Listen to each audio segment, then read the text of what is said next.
Welcome to the City Council's October 27th regular City Council meeting.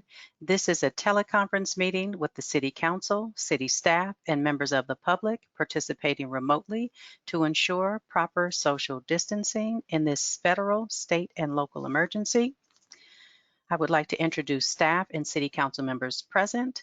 Vice Mayor Drew Combs, City Council Member Kat Carlton, City Council Member Betsy Nash, and City Council Member Ray Mueller is participating by phone. Staff present, City Manager Starla Jerome Robinson, our Interim City Attorney Cara Silver, and our City Clerk Judy Herron. Ms. Herron, would you please provide instructions to the City Council and members of the public on how the meeting will proceed? Thank you, Mayor Taylor, Vice Mayor, and members of the City Council. And again, echoing the welcome to the October 27th City Council meeting. At this time, we're going to ask that the City Council remain on screen for the duration of the meeting, controlling your own webcams and microphones. Staff and presenters will engage their webcams and microphones when making presentations, as well as responding to any City Council questions. For members of the public, when the mayor calls for your public comment on the item you wish to speak on, please engage that hand feature in the top right side of your screen. I'll have the opportunity to open up your microphone and you can address the City Council. Thank you, and Mayor Taylor, you may continue. Thank you, Ms. Herron. Are there any informational items the City Council will be pulling for discussion at the end of the meeting?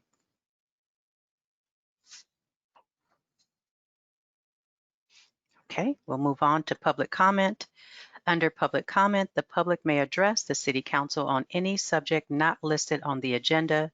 Each speaker may address the City Council once under public comment for a limit of 3 minutes. Please clearly state your name and address or political jurisdiction in which you live. The City Council cannot act on items not listed on the agenda, and therefore the City Council cannot respond to non-agenda issues brought up by public comment other than to provide general information. And at this time, Ms. Herron, can you call for public comment? Thank you, Mayor Taylor. So at this time, if any member of the public wishes to speak on an item not on the agenda, so for C, public comment, please engage that hand feature in the top right side of your screen. We'll have the opportunity to open up your microphone and you can address the City Council at this time. So I do see one hand raised. The name is Caltrain user. And Caltrain user, if you would like to unmute yourself, you may address the City Council at this time. Yes, good evening, Council and Menlo Park. I'm John, Caltrain user. Usual departure is San Antonio Station here in Mountain View. I always take Caltrain to Millbrae Bard Station to get to San Francisco Airport and to downtown San Francisco. No driving, no parking. You know, it's a good rail service. However, even though I'm quite satisfied with Caltrain as a rider, Caltrain operates under a problematic governance structure and has significant cost management issues. Therefore, Measure RR, the proposed sales tax increase to bail out Caltrain, is just not justified. The Joint Powers Board involves 7 public agencies with competing and conflicting priorities, and Caltrain just doesn't operate with effective cost controls. In fact, even with the recent decline in ridership, Caltrain has had no layoffs because they're using federal bailouts under the CARE Act just to keep people on the payroll. So regardless of another funding source, Caltrain has not managed their costs. So vote no on Measure RR. Again, I think Caltrain's a good system, and there could be some alternative governance structure and operation for Caltrain, but Measure RR is a bad deal for taxpayers. You know, there's no rational basis to raise taxes on merchants and retailers and customers to subsidize what is otherwise a bankrupt railroad. So don't let the Joint Powers Board off the hook for funding Caltrain. Vote no on Measure RR. Thank you.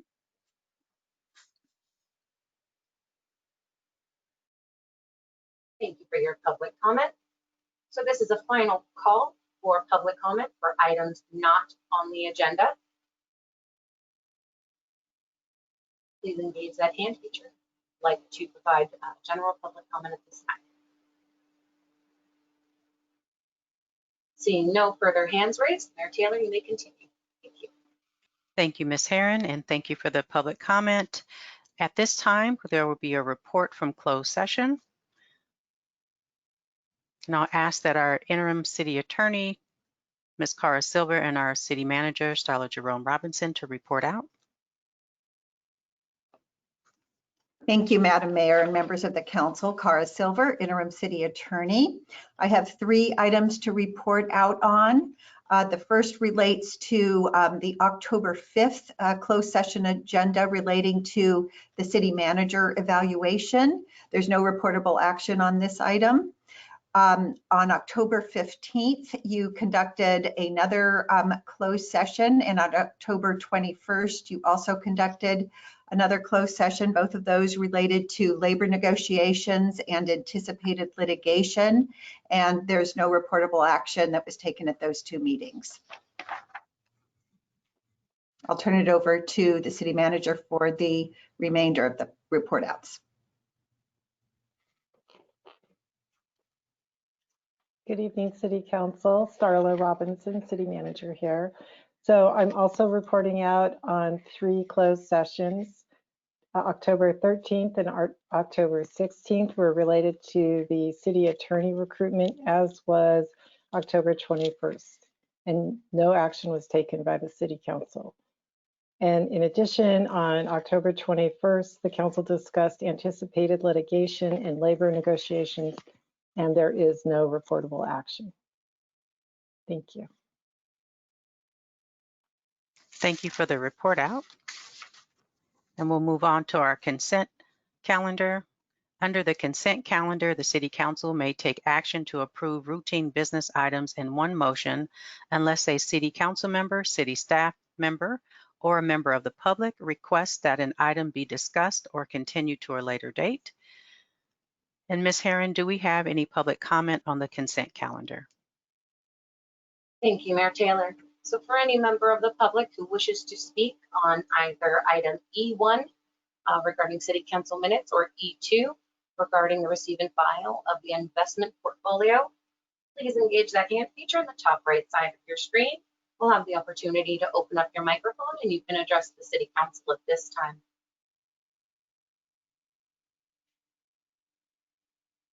So again, final call for any public comment on items E1 or E2. And seeing no hands raised, Mayor Taylor, you may continue. Thank you, Ms. Herron. So at this time, do we have a motion to approve the consent calendar?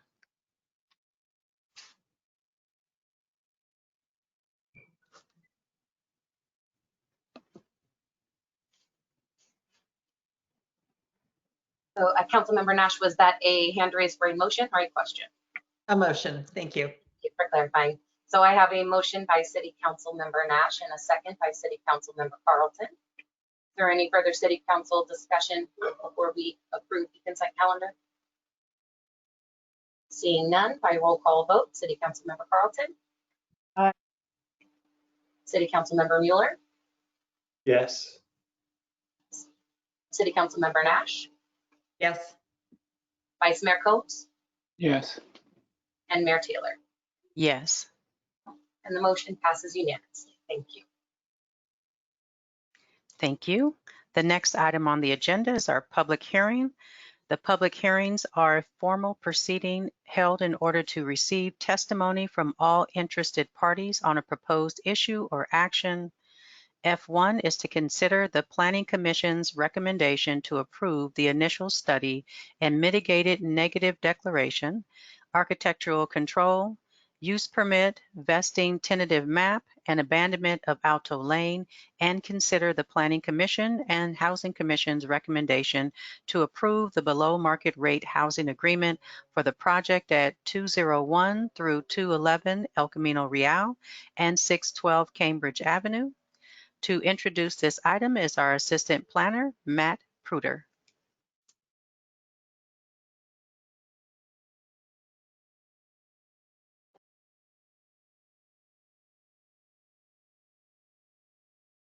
Good evening, Madam Mayor and council members. Thank you very much. My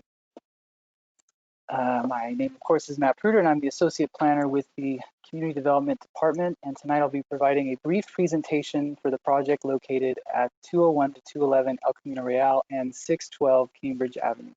You can go to the next slide, please.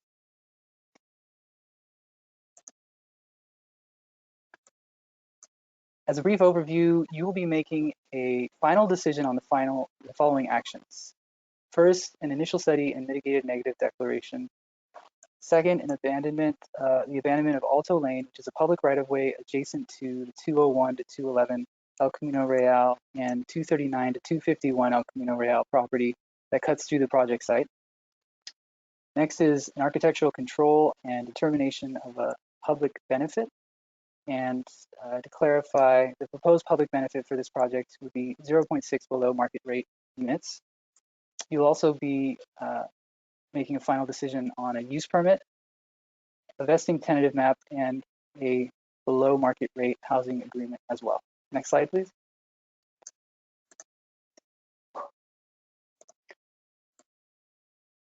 And this is the project area, which is located generally to the south of the downtown. Using El Camino Real in a north-south orientation, this project site is located within the northwest corner of the intersection of El Camino Real and Cambridge Avenue. Next slide, please.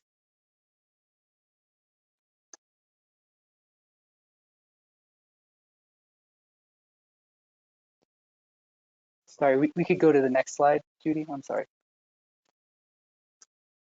And this is a site plan that shows basically that the proposed project will be divided into two major components. On the right of the drawing, you can see a larger building, kind of center right to the right-hand side. That is a mixed-use building that is proposed, and it features in the center and right of the drawing. And overall, it would contain a three-story, approximately 25,283 square foot mixed-use building with 3 levels of development above ground and 2 levels of underground parking below ground. And that would involve 12 residential units on the second and third floors, 2 of which would be below market rate and low income relative to AMI units for VMR purposes. And the additional detail on the ground floor is that the ground floor would feature retail and restaurant uses that are just under 8,000 square feet.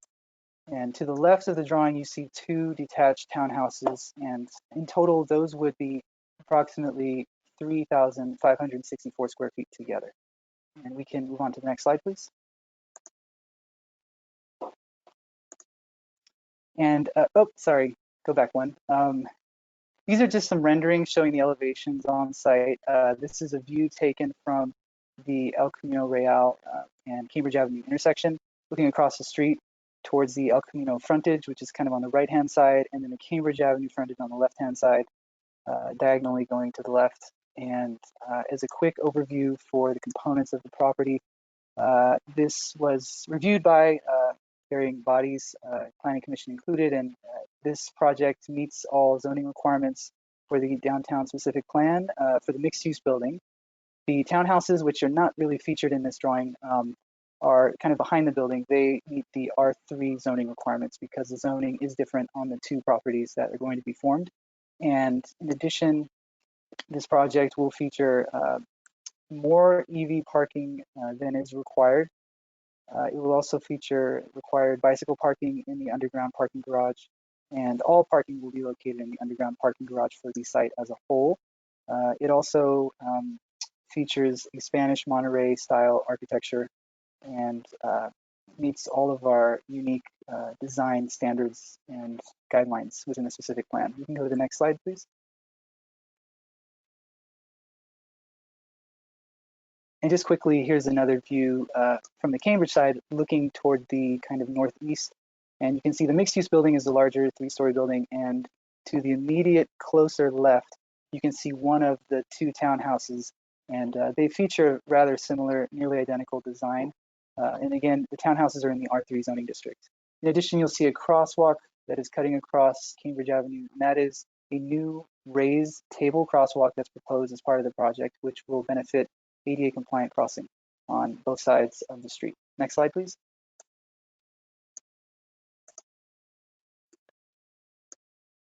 Here is a drawing featuring the existing trees on site. In total, there are 5 trees that are proposed to be removed, 2 of which are heritage trees, and the 2 in particular are one tree that they have X's where the trees are to be removed. Those are proposed removals. 2 trees are heritage size, and so they went through the heritage tree removal permit process. One of the heritage size trees is kind of in the location of the driveway between the mixed use building and the 2 townhouses. You can kind of see in the center, almost center left of the building drawing. And at the very bottom of the drawing, near one of the corners, is another heritage tree that is proposed for removal on the Cambridge facing frontage. Next slide, please.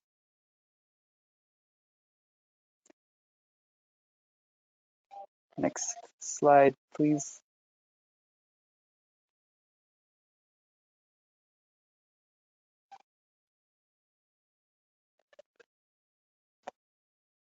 Happy to talk about the next slide whenever we're able to.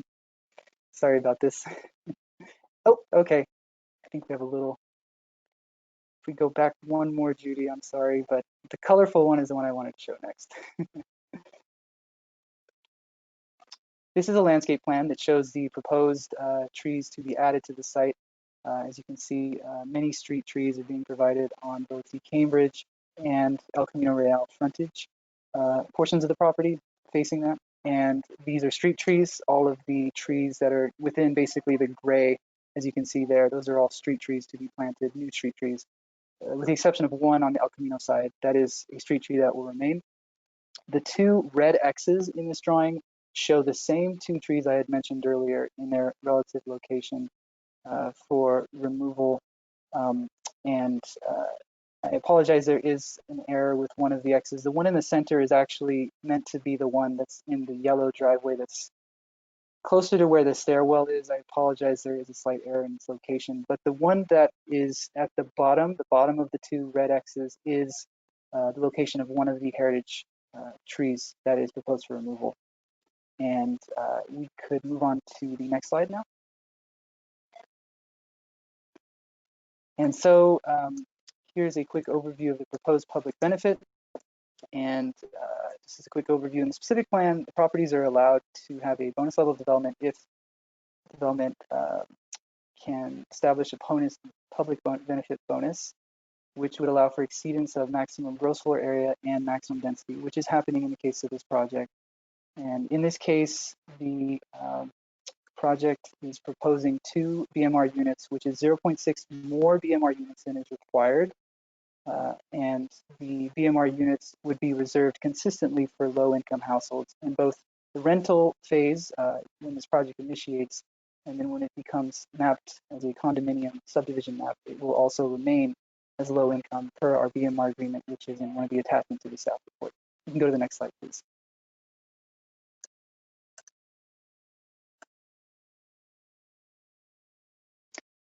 And here is a diagram demonstrating some information about the Alta Lane abandonment that is proposed. You had seen this at the September 22nd meeting when we initiated the abandonment procedures, and we're coming back now for final action today, of course. As you can see here, the rectangular shape that is cutting through the middle of the property with a diagonal hatching is Alta Lane currently, and it is going to be completely abandoned, and there are portions of it that are going to the project site, which are basically the lower portion of the street within the darker, thick border lines. And the portion near the top of the property that has a diagonal cutting through it will be going to the neighboring property at 239 to 251 El Camino Real, which is the site of the Oasis restaurant. There's also a public service easement, which is kind of L-shaped, that wraps around the top of the property, and it will then cut about center left of the property and go straight down in the drawing here. And that is basically to allow for utilities to be completely relocated under this space and also allow for a publicly accessible walkway.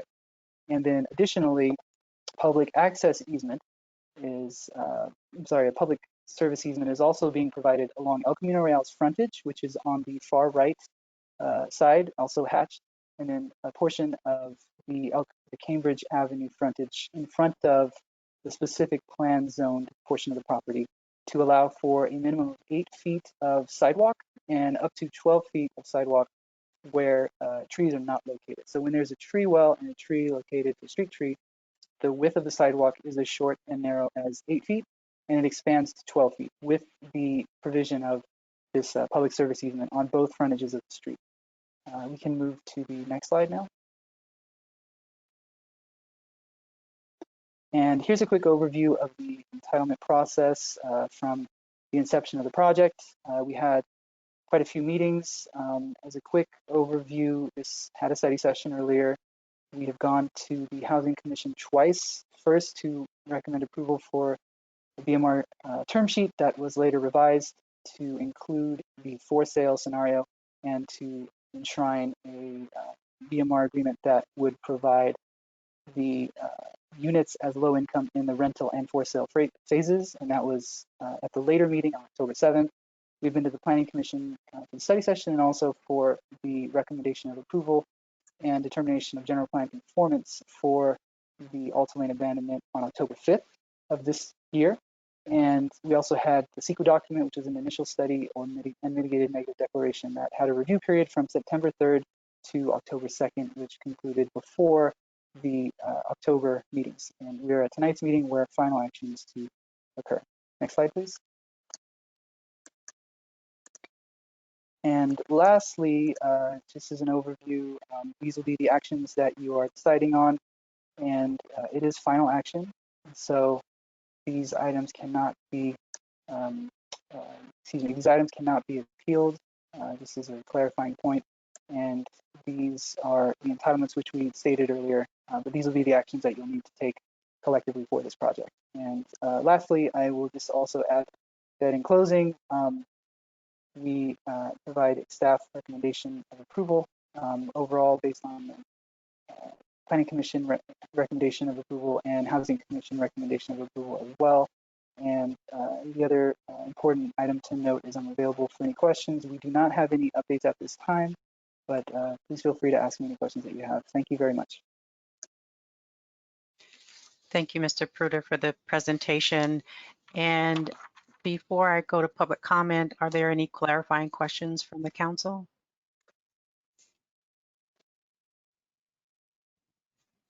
Okay. Ms. Herron, can you take public comment at this time? Thank you, Mayor Taylor. Because this is a public hearing, I believe the next action would be to open up for the property owner to make their presentation. And here I do have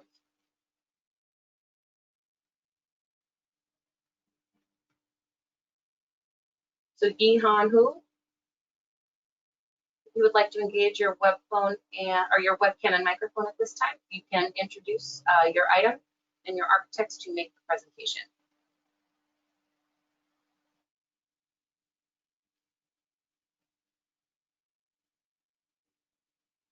So again, inviting Yihan Hu as the property owner. If you'd like to engage your webcam and microphone at this time, you may. Hello, Judy. Hello, Mr. Atkinson. Hi, this is Steve Atkinson. I'm the project counsel, and I've just been notified that Yihan is having internet problems. So Okay. she had asked me to go ahead and make her introduction. So if she logs on, then I'll back off. But I did want to keep this going. Mayor Taylor and council members, on behalf of Yihan Hu and our entire project team, we want to thank you for the opportunity to present tonight. I'd like to start off by thanking all the city staff who have been so instrumental in moving the project forward, particularly Matt Pruder, who's put in so much work, but also Abby Sarabi, Rhonda Kaufman from regarding the BMR agreement, and other city staff. And I'd also like to thank the Planning Commission both for their comments at the study session, which we incorporated, and for their very positive recommendation a few weeks ago. We've come a long way for the submittal of our application since May 2018. Over that time, the architectural design and the amenities and the project have evolved considerably.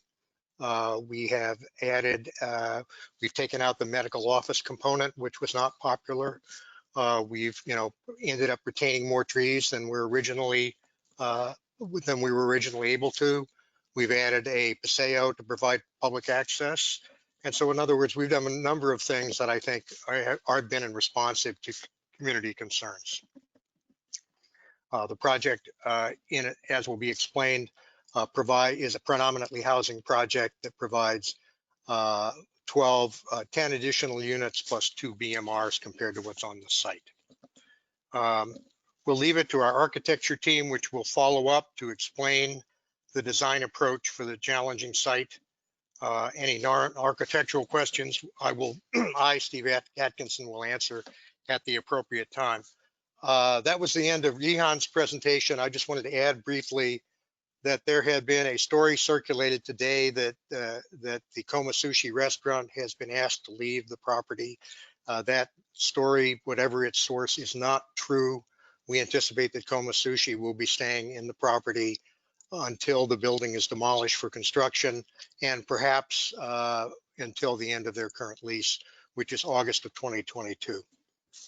And I also wanted to address issues raised by Mr. Edmonds regarding tree removal. I wanted to make 3 points. First, there's no claim that the city's proper process for tree removal was not followed. Secondly, Mr. Edmonds makes a number of suggestions for improvements in the heritage tree removal process. And of course, the city is welcome at all times to constantly adjust and improve its procedures. We just don't think that that should apply to us because we complied with the procedures as they existed when we went through the process. And finally, as will be explained further, Mr. Edmonds' suggestion that heritage tree number 1, a redwood on Cambridge, could be easily saved by minor changes, it oversimplifies the issue in several ways, both in terms of the amount of setback required for the upper above the ground portion of the building, the impact of saving that tree on the subsurface garage, which is a key part of the project, and finally on the fact that there are a number of utilities in the area. But again, our architects will address some of this in our presentation, and of course we can address it in more detail in response to questions. Thank you very much, Council. Thank you.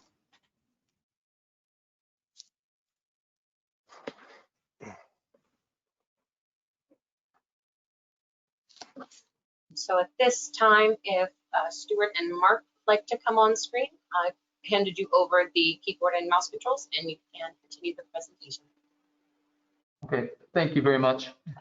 Since there's multiple people in our office, we are wearing masks, but we're trying to social distance for this presentation. I'll go ahead and take it off just to make it a little easier to understand and communicate, and we'll just joggle the masks back and forth.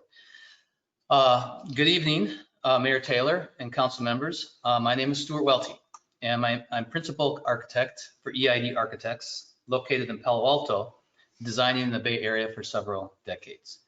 We're very happy to be presenting before you this evening.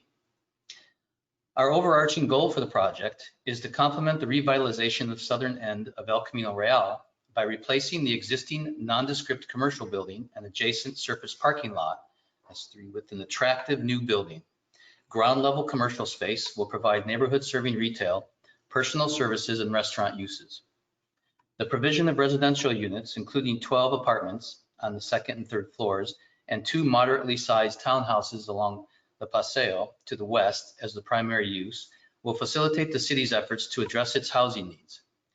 This also includes the construction of 2 new BMR units.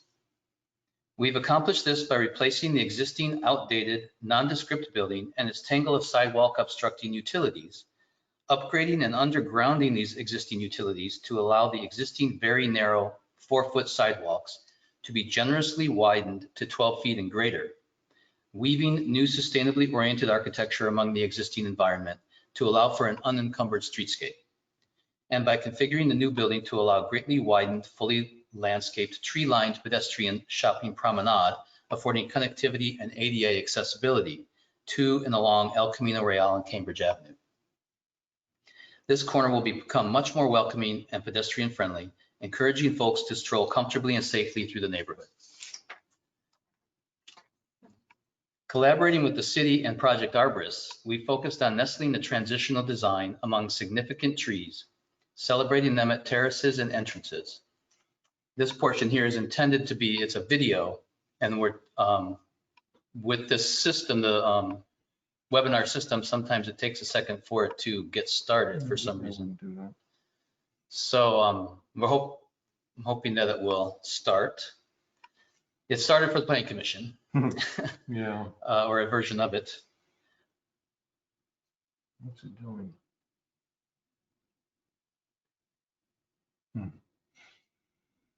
No, it's not going to run. Darn. Well, I'll go ahead and provide our description, and maybe while we're speaking, it will start. So our proposed project illustrates our due diligence in designing a project that strives to save as many existing trees as possible and foster overall improved health of the urban forest and landscape ecosystems.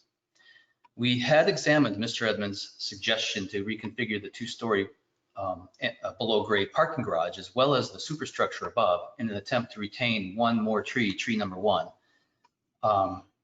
And we were reminded by several agencies such as PG&E, AT&T, City Engineering, Public Works, the city and project arborists, and Menlo Fire, that to find a way to engineer the confluence of utilities and multiple transformer vaults that are required along this area in order to achieve our overarching idea of undergrounding these horrible obstructive utilities, that if we try to do all of that, and do it per code with the proper modern separation distances and proper depths, etc., that retaining tree number 1 still would not be possible.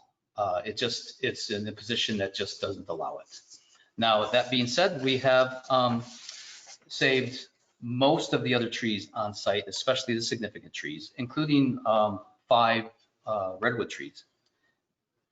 So in the end, our streetscapes are lined with new and existing sycamores and pistache, again, working closely with the city arborist who has very specific requirements and design considerations for the streetscapes. And so that we're introducing folks to a beautifully landscaped, strollable community. The neighborhood-oriented mixed-use design is intended to provide a comfortable and vibrant transition from the busy El Camino Real commercial corridor into spaces providing a more tranquil indoor-outdoor integrated mixed-use lifestyle. The architecture respects the well-established eclectic neo-traditional character of the Allied Arts neighborhood while imbuing the project with a more contemporary personality. The design provides a harmonious transition between the large Mediterranean Spanish neighbors across El Camino with the residentially scaled homes along Cambridge Avenue, resulting in a modern subtlety of form and function. With respect to sustainability, the project is currently designed to achieve a minimum of LEED Gold. Highly energy efficient design is a natural fit for the project, will promote sustainability by replacing most of the gas meters with renewable electric power and solar photovoltaic generation. Rooftop gardens and plentiful biofilters will recharge the site and underlying aquifers with clean stormwater, and all but 2 redwoods will be retained. We've enhanced pedestrian and bike access by creating safer, more comfortable walking routes, including eventful sidewalks, as well as patios, terraces, group, and individual rest areas. Additionally, the Paseo is connected along the neighborly front porches of the 2 townhouses toward the west and spacious public restaurant terrace to a new traffic calming raised Cambridge crosswalk adjacent to the existing neighborhood entry monuments to further promote the Paseo's functionality as a safer alternative to the existing conditions. I really apologize for the video not operating. All of this would be illustrated while I was speaking in 3D. And when we presented it to others in the past, they were fairly complimentary about the rendition of it. So, but I'll go ahead and introduce you now to Mark Womack, who is our Director of Architecture, and he'll be happy to describe further the nuances of the proposed design, and we can answer any questions you might have at any time. Thank you very much. Let's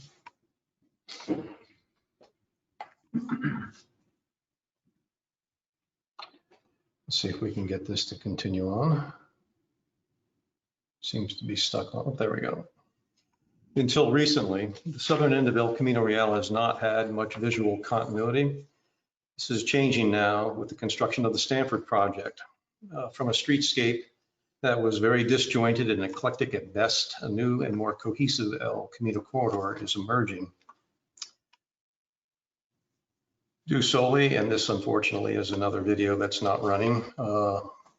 It's supposed to go down and pan back past the building, but due solely to the scale of the Stanford project, Spanish Revival architecture will now be the predominant architectural style at this end of the town. We believe our project should complement this emerging streetscape. Toward that end, we've designed the building that also derives form, massing, and detailing from Spanish Revival precedents. Not only will this building complement the El Camino Real streetscape, but it will also reflect better the characteristics of the Allied Arts neighborhood beyond. That's the end of that video. Our project includes 3 existing parcels shown here. 612 Cambridge at the rear. There we go. Is a typical R3 residential lot, and there are 2 small commercial lots separated by the dead-end alley. Both commercial parcels fall within the boundaries of the downtown specific plan. Individually, each one must comply with the requirements of the specific plan. Developed independently, these lots would produce a fragmented and less cohesive design. The result would be considerably less commercial floor area and significantly fewer residential units, largely due to challenges associated with providing on-site parking. The short extension of Alto Lane that divides these parcels functions primarily as an entrance to adjacent parking areas. The lane is also used as pedestrians as a shortcut to avoid the narrow sidewalks that exist on the corner of El Camino Real. The lane is unattractive, and with no sidewalks, it really isn't much more than a driveway. Our proposal would absorb Alto Lane into the project to permit a more cohesive and comprehensive design solution. The ground floor retail is designed with flexibility in mind. Fronting on both Cambridge Avenue and El Camino Real, the design will offer the retail tenants good visibility to both streets. Numerous entrances will provide the flexibility to subdivide the retail area if desirable. We envision a small restaurant or deli occupying the space at the rear of the building. Large windows positioned on 3 sides provide the space with a lot of sunshine, and they're visually connected to all of the adjacent walkways. Seen at the end of the sidewalk, there we go. The restaurant space would be visible from El Camino Real. This sidewalk also accesses a residential entry and provides our neighbors with access to the Paseo. On the opposite side, the restaurant opens to out to an inviting public plaza. This plaza will provide a quiet area away from the street to be enjoyed by both residents and visitors to the project. The plaza could also provide outdoor seating in the future. This plaza then opens to the Paseo that runs through the project. This shifts the pedestrian traffic further west to the site, aligning with the new raised crosswalk. The crosswalk in turn accentuates the existing Cambridge Avenue pilasters, serving both to calm traffic and to announce the entrance into the Allied Arts neighborhood. The Paseo, and unfortunately, this is another video that is not going to work. The Paseo invites the public to enter into the site with attractive landscaping. No physical or visual barriers exist to discourage the public from enjoying the sidewalk. The Paseo engages with the plaza as it passes by and then continues around the building. Always visually connected to the interior of the building, the Paseo encourages the community to come into and through the site. Linking up with the walkway from El Camino Real, this provides a safe and continuous accessible path of travel around the site. That's the end of that video. Further in the back of the property, 2 townhomes are located to create a buffer between the Allied Arts neighborhood and the mixed-use building. The homes are designed to reflect the character and scale of the Allied Arts neighborhood beyond, while the Spanish Revival detailing creates continuity with the architecture of the mixed-use building. Finally, this overview, again, another video, of the project highlights how the building nestles between the preserved heritage trees and how the Paseo flows around the entire project. This Paseo replaces the pedestrian access that Alto Lane currently provides with a safer and more inviting path. The design also reduces the number of driveways entering onto Cambridge from 3 to 1, furthering our focus on creating a pedestrian-oriented environment. You can see high quality materials and detailing has been used on all sides of the project. Every effort has been made to create an attractive building when viewed from every perspective. This underscores the project team's commitment, and in particular, the client's commitment to providing an attractive enhancement for the community. Thank you. That's the end of the video. Oh, see, like, no. We'll be happy to answer any questions that you have. Thank you for the presentation. Are there any questions from the council about the presentation? Councilmember Nash? Thank you. I was wondering if you could walk us through the bicycle and pedestrian access, please, and how wide the sidewalks are at all. I know that there are 12 feet at the El Camino. Can you please walk us through all the width throughout the project? Okay, across the front of the building, there is a minimum of 12 feet between the curb and the primary facade of the building. Some of that is landscaped. Tree wells are included in there. Some landscaping, which the guidelines require to create an attractive public area, is included. There are areas around the entries of the building where that's increased, depending on the entrance, by as much as 4 to 6 feet, depending on the circumstance. This gives you a very generous walkway around the building along Cambridge and El Camino Real.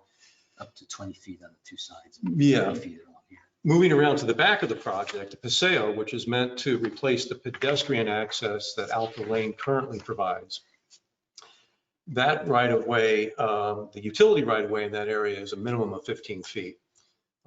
That walkway sometimes is physically less than that, in the neighborhood of 6 feet in some areas where it's bordered by landscaping, expanding into the patio and back, and then around to the back to include all of the distance in between the property line and the building to encourage more gathering and socializing. It comes around the corner where it interacts with the existing driveway of the Oasis. Would it be possible to put up the map that so we can follow along more easily? I have very little control over this interface for some reason. Okay. Recognize my keyboard input. However, staff might be able to find us a site plan so that I could at least point to these things. If we exit the presentation mode of PowerPoint, we can go back to one of the slides that shows the site plan. So those additional footages are, 35. Yeah, this is the narrow one there. I would mention that. There we go. If I may, Madam Mayor? Yes. Please. Thank you. I'm sorry. If If it helps for the city clerk's benefit, I can show any slides, but they are also on this PowerPoint, I believe. But if it's easier for access, I'm happy to switch over. This is directed to the city clerk, of course, if she would prefer that. Thank you. Landscape. The landscape plan is probably the best exhibit to demonstrate this with. L1.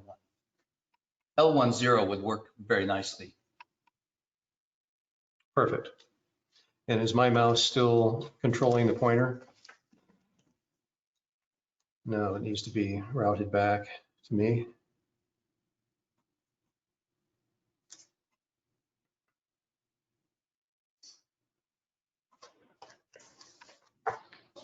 Matt, is it possible for you to give me control of the mouse? Otherwise, You should have it now. Let me click it again. Try now. no. So this is Steve Atkinson. Let me just mention one other thing.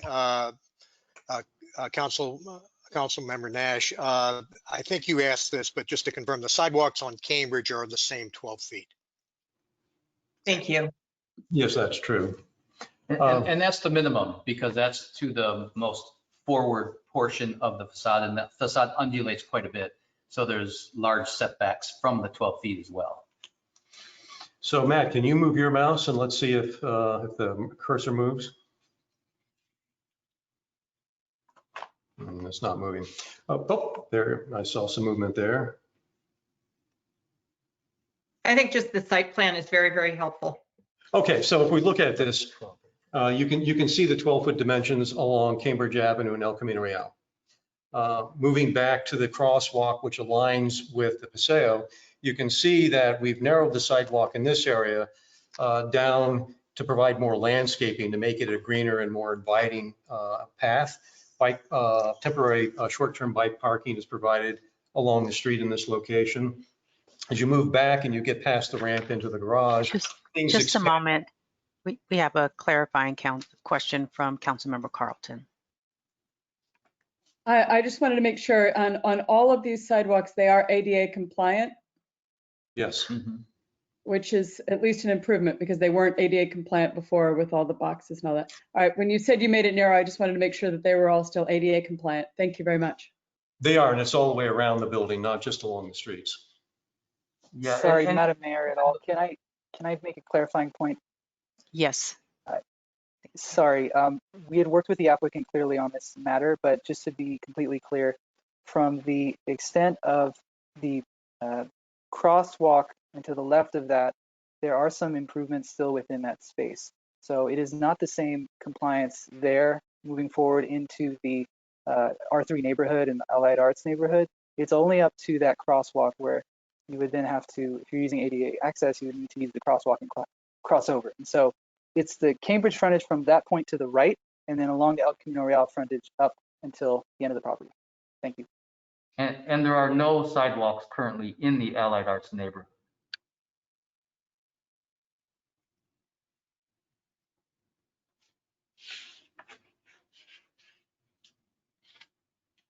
Does that adequately address the questions about the pedestrian Paseo access and sidewalks?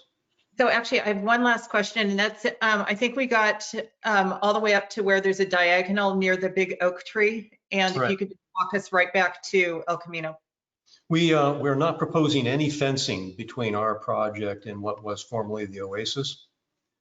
The Alto Lane abandonment would provide the room that's necessary for the parking configuration of the property next door to continue around behind the building as it currently does.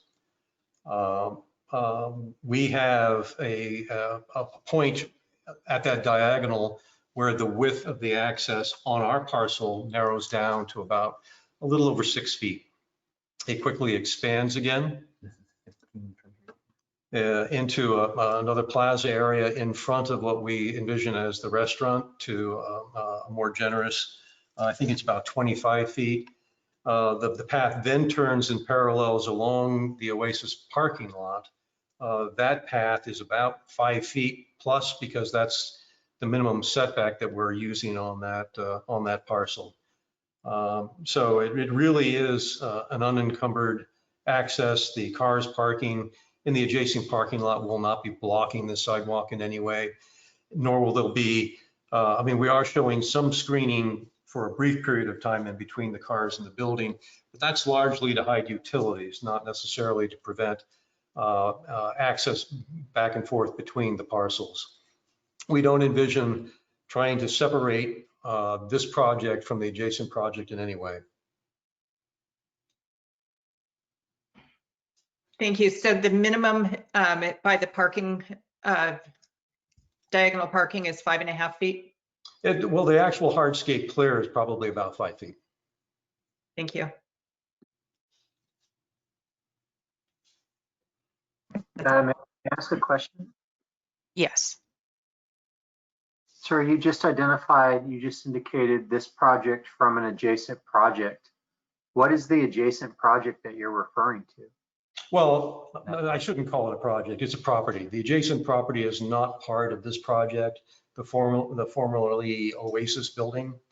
Right now, Alta Lane passes through and interacts with that parcel in the back. So there's currently a certain freedom of travel that's enjoyed by everyone through the neighborhood there. This project doesn't involve the Oasis building in any way, shape, or form. I mentioned it only to.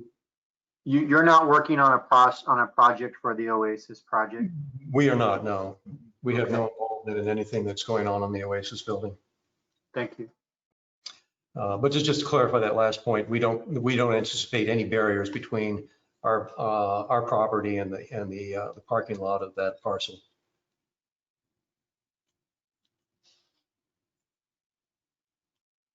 Thank you. Are there any other clarifying questions from the council before we go to public comment? Okay, at this time, Ms. Herron, can you open up the public comment? Thank you, Mayor Taylor. So for any member of the public wishing to speak on item F1, which is consider the Planning Commission's recommendation to approve,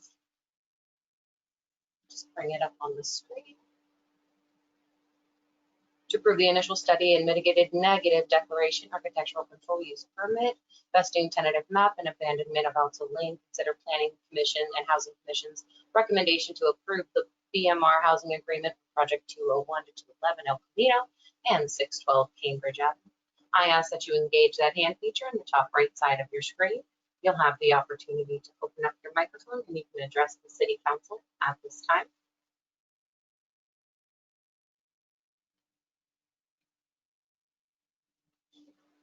So our first public commenter will be Perla. Perla, I've taken you off mute. If you would like to unmute yourself, you may address the City Council at this time. Thank you so much. Thank you, Mayor Taylor. Thank you, esteemed City Council members, for making this public comment available. I'm Perla Nee. I've been a longtime resident of Menlo Park, and I live in Allied Arts along with many of our neighbors. We've attended some of these meetings with the developer last year. We've been following this issue, and we are still very concerned about the traffic impacts. This development is right across from the Stanford project. Cambridge is going right through to the parking lot of Stanford project, where they're also expecting a lot of traffic. And we would like to know, what are the traffic impacts? We do not see that the minutes of the Planning Commission meeting had discussed the negative environmental impacts of this, the mitigated negative declaration. We didn't see that in the minutes, and we don't see that included in the staff report either. Given that the specific plan is pretty much maxed out with both grants to the Stanford project and grants to the Greenheart project, we would really like to know, what are the traffic impacts to this project. Cambridge, as you know, is also the place where there's people U-turning from El Camino all the time. And Cambridge is also the access point and the gateway to our neighborhood, which has already seen such a dramatic increase in cut-through traffic just in the past 10 years. So we're really wanting to see traffic and in the environmental impact and a mitigated negative declaration. that specifically addresses the increased traffic projections from this project. And then secondly, many of our neighbors contributed to the cost of planting the trees along El Camino. And we feel really strongly that there is no reason to cut down these beautiful heritage redwood trees. We go by there all the time, and these are healthy, gorgeous trees. And the fact that, you know, for a city that has the tree as its logo, allowing heritage trees just to be cut down because of development means that laws like this are meaningless. This sets a terrible precedent that if you want to have a development, therefore you're justified in cutting down a heritage tree. So I'll stop right there. Thank you guys for listening to my comments. Thank you for your comment. Our next public commenter is Peter Edmonds. Peter, if you'd like to unmute yourself, you may address the City Council at this time.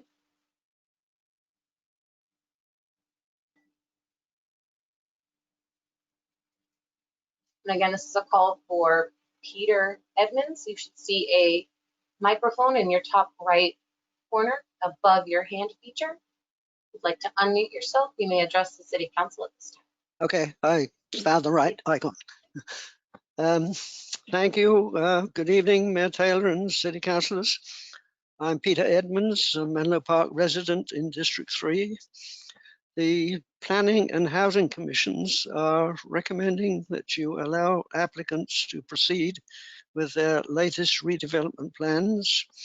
It is clear from page 1 of the staff report that no recommendations from the Environmental Quality Commission are being presented under the summary of recommendations.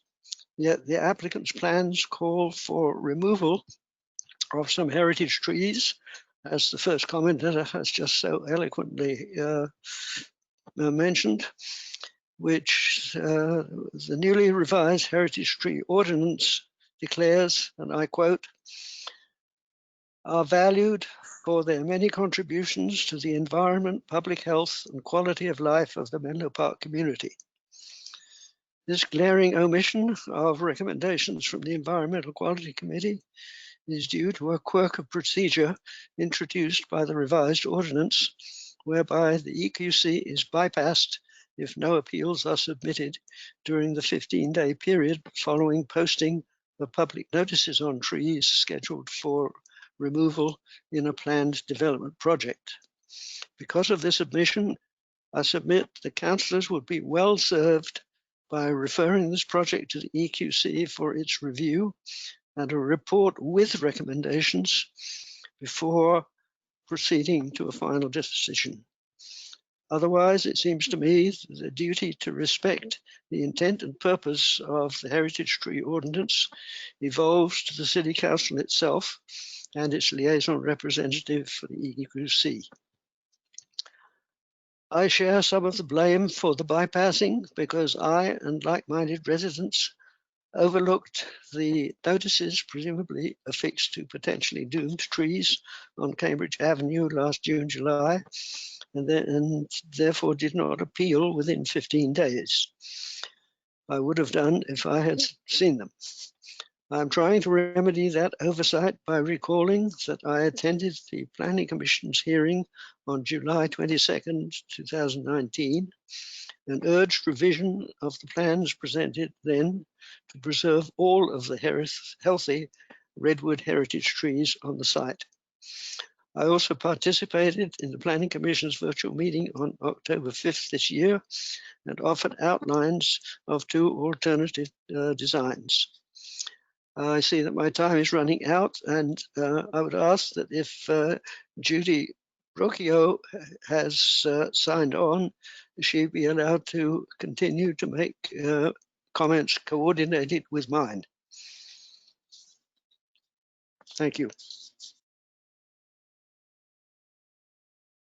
Thank you, Mr. Edmonds, for your comment. I do have a next public commenter of Judy Rocchio, but I would like to make one final call. For any further public comment on this item, please engage that hand feature in the top right side of your screen, and it will be taken in the order received. So Judy, if you'd like to unmute yourself, you can address the City Council at this time. Oh, well, thank you very much, Mayor Taylor and council members. I do appreciate this opportunity to address the situation here. I want to compliment the property owners for their design and their sustainability efforts and for trying to make this as pedestrian friendly as possible. But I do agree with Peter Edmonds that the heritage tree ordinance does seem to be ignored. Maybe not ignored, but very minimally applied to new developments. I'm just wondering if the developer had prioritized the heritage trees prior to the design of their new development, perhaps they could. Edmonds so eloquently has expressed concern. I'm thinking that we do not prioritize our heritage trees enough, and we have been cutting down redwood trees at an alarming rate in Menlo Park. We take for granted that this is one of the few places on the planet that redwood trees will actually grow. And with climate change, that may not be the case in the future. And so with the healthy, thriving redwood trees that we have today, we need to protect them. It may be too late for this development because they didn't prioritize the trees in the first place. And so I heard the developers say that they had issues with PG&E and AT&T and all of the overhead and underground and blah, blah, blah. But I can't help think that if the trees, the heritage trees, were put on the very top of the priority for preservation before the development takes place, why then the developer can work around the tree. Okay? And so, Peter, I'm not going to read the rest of your letter because you do such a great job. The City Council has that in their record. We don't need to hear your words, but I do want to applaud your efforts. If it weren't for Peter Edmonds and a few other people who are tracking these developments, we wouldn't have a voice for the trees. And so I'm not looking at my time, but what I'm saying is, please, City Council, you are our last hope. If you can't enforce the heritage tree ordinance, who can? Okay? I can tell that's not the Environmental Quality Commission, and I don't blame them.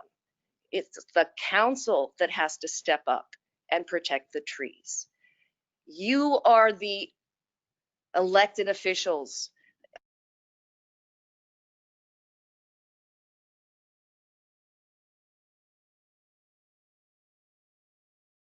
I just want to put my voice out there that Peter Edmonds is right on when he says, hey, 16 inches? Are you kidding me? 16 inches is too much of a change to protect this tree? I feel like there wasn't enough investigation into the alternative of cutting it down. Thank you very much. I appreciate your listening. Thank you for your comment. And seeing no further hands raised, Mayor Taylor, you may close the public hearing at this time if you'd like. Thank you, Ms. Herron. And at this time, we'll close the public hearing and bring it back to the council for discussion.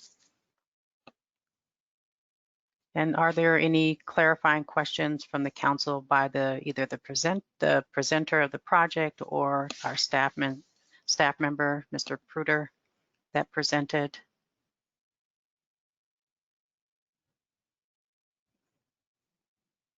No clarifying questions. Well, I actually have a few, and I'm going to go ahead and touch the topic of heritage trees because I believe that has been the main concern of the two members of the public that provided public comment. And so I'm not sure if this question is for Mr. Pruder or if this is for Ms. Lucky. And I'm just asking about the process. I know that there's 15 days where it's noticed. Does the notice just hang on the tree, or is it distributed by mail or flyers? How is it shared?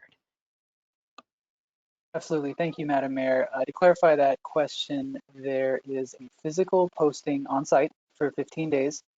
And there were also mail notices that were sent to all properties within a 300-foot radius. Thank you. Thank you. Let's see, that's my other question. And I do appreciate the architects that spoke earlier that said that they tried to address some of Mr. Edmonds' concerns around the heritage tree, but that it was, I guess, are they still here? I believe it was Mr. Stewart.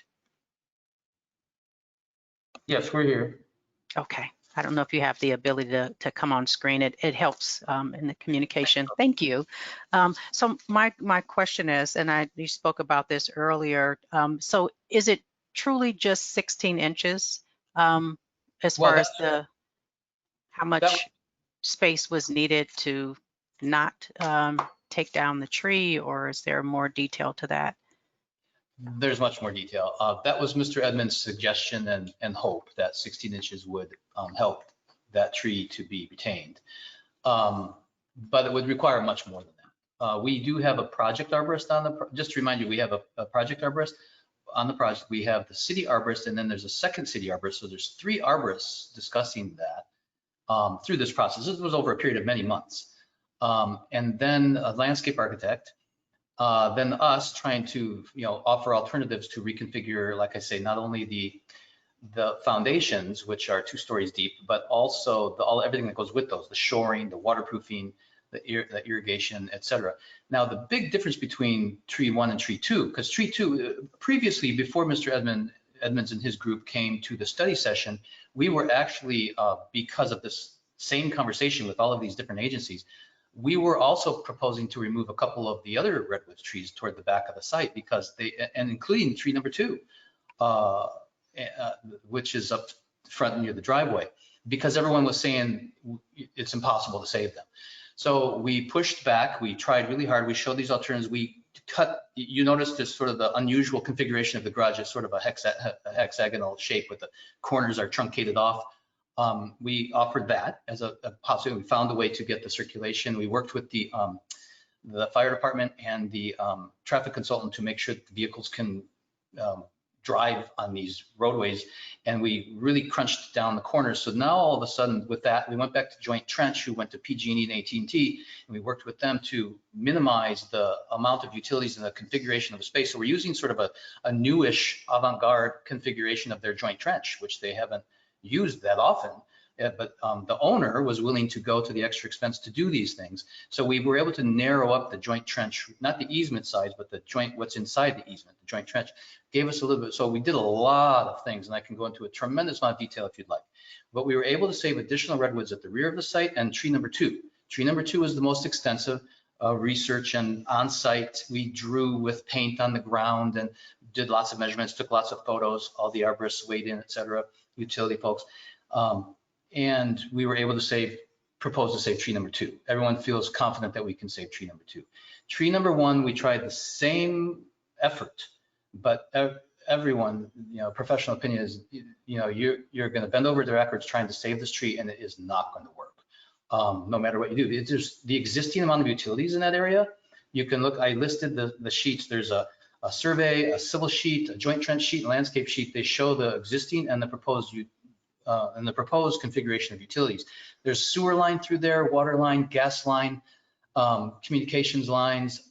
There's the storm sewer as well. Currently the corner floods at the end of Cambridge where it meets El Camino, and we're going to be mitigating that so it doesn't flood anymore. And all of that requires upgrading all of those existing utilities to the current codes because they're all outdated. They're all crumbling, or they're small, undersized lines, et cetera. Anyway, to do all of that, they all come through right where tree number 1 is. And it's just not going to work. So on the other hand, we are saving, the other redwood tree that we're moving is almost dead. It's sick, and it's not rehabilitated. It's not able to be rehabilitated. So all the other redwoods we're saving, and oaks, there's a couple, at least 2 oaks on site that we're saving. There's acacias, there's black acacias, there's elms, there's walnuts, there's plums, there's just a huge variety of trees, which again, we worked with the landscape architect. So so saving a redwood isn't also isn't the end of the world. And I don't want to sound like I don't love trees, because I am a huge tree hugger, as maybe you can tell.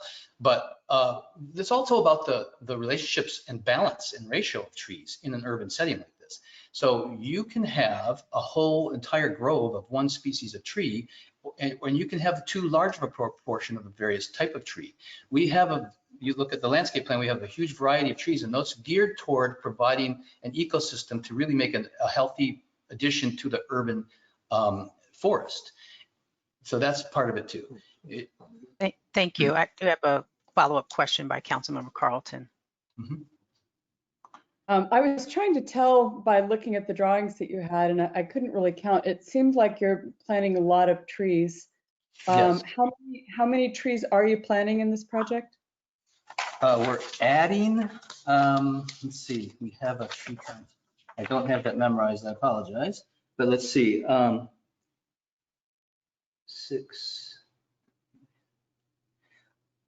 13.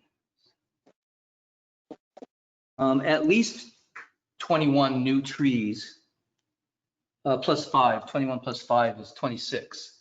That's listed on L 2.0. Sorry. I assume you've worked with the city arborist, that those are the kind of trees that we like to have planted in Menlo Park that fit with the ecosystem. Yeah, we worked very closely with the city arborist to select and place the trees. So yeah, that right off the city's list, and then additionally coordinated with the city arborist.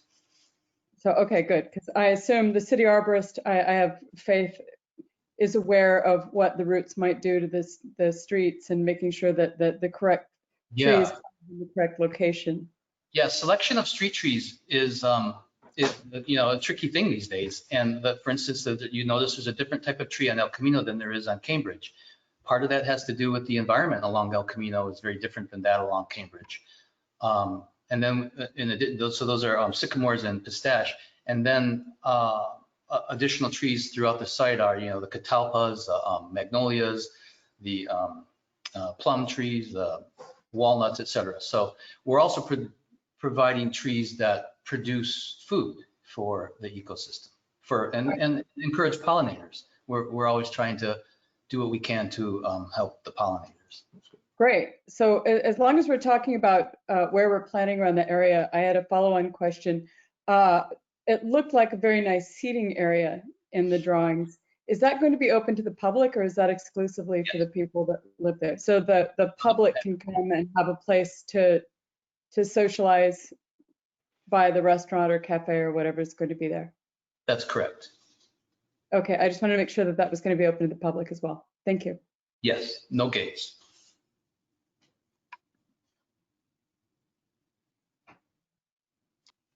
Councilmember Nash? Thank you. I had a question for Mr. Pruder, as long as we were discussing the heritage tree ordinance and the posting of notices. And I was wondering who could have filed an appeal on this development project had someone wanted to do that? In other words, what does the new heritage tree ordinance specify about that?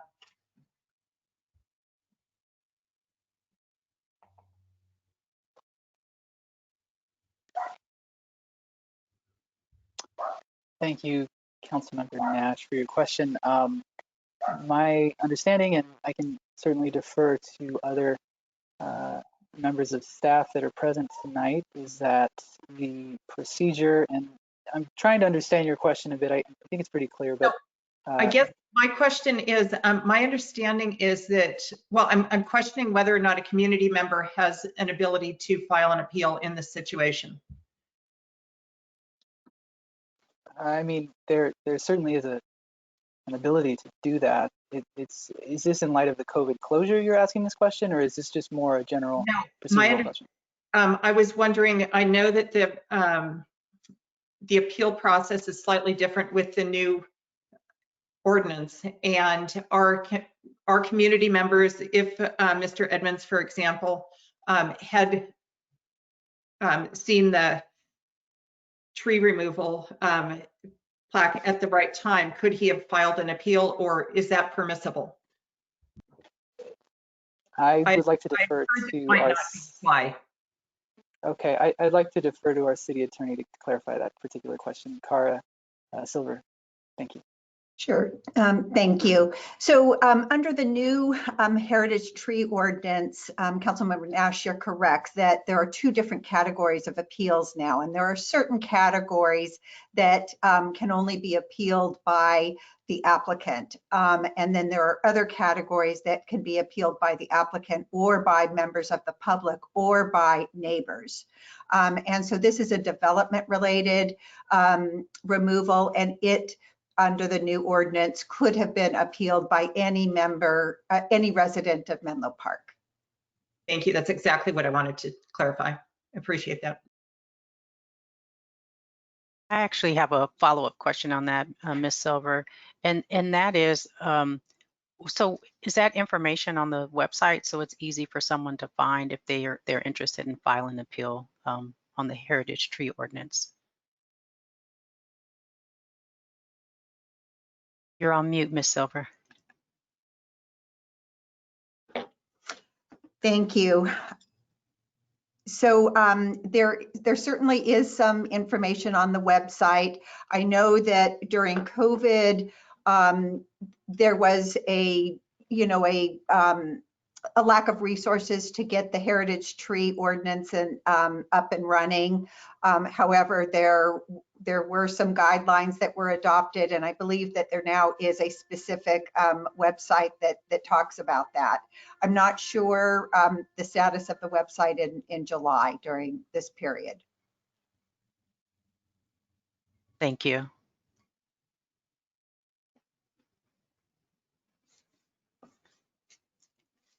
Are there any other questions or concern around the heritage tree?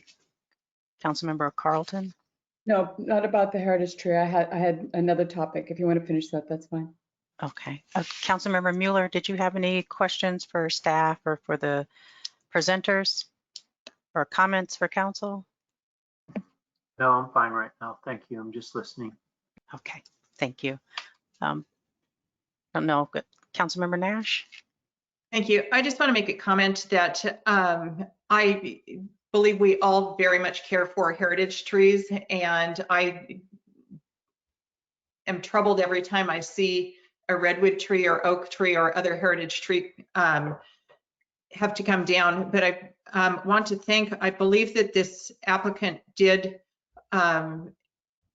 a really in-depth process to try and save this, and it sounds like there really is not another solution based on the utilities there, and I appreciate that you were able to save the other trees and that we are planting more trees. So just in response to Mr. Edmonds, Ms. Rocchio, and also Ms. Nee, I just want to say I did hear you. I am the liaison with the EQC, and your comments do not go unnoticed, but I also do not believe they're worth pursuing at this point in the process. Thank you. Thank you. Councilmember Carlton? Thank you. If you don't mind, I have questions on another line, if that's okay. Yes. I see that with the abandonment, they're replacing it, so it's kind of a trade. That makes me feel better. I really want to thank them for going higher, providing more BMR housing instead of rounding down like you could have done. One of the things that this council, and I think everyone deeply appreciates, is more affordable housing, and I'm happy with that. I'm happy that it's LEED Gold. Something has kind of changed recently with regard to the EV charging.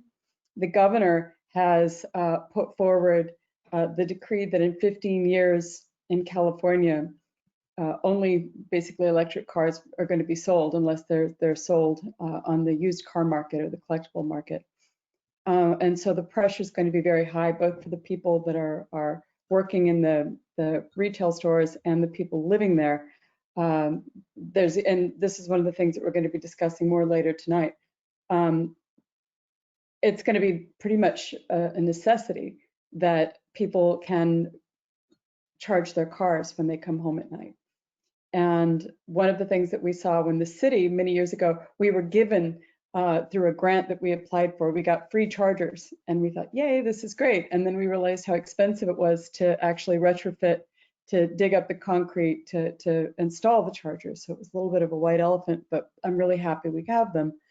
And it is so much more cost effective to put in the conduit. You don't even have to put in all the chargers now, but just putting in the conduit just sets you up for not having to spend a lot of money in the future.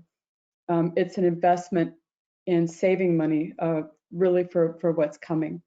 And in the presentation, they mentioned that they're putting in more charges than they need to, which is great. But I also wanted to make sure that they were putting in more conduit. I would feel very much more comfortable if there was conduit in 2/3, if not all, the parking spaces, because this building's going to last longer than 20, 30 years, one hopes. And I want to make sure that it doesn't end up costing more in 15, 20 years to retrofit. If you just put in the conduit, it's there.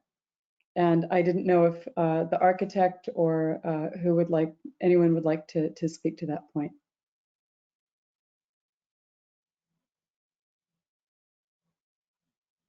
So we can provide information to that to some degree.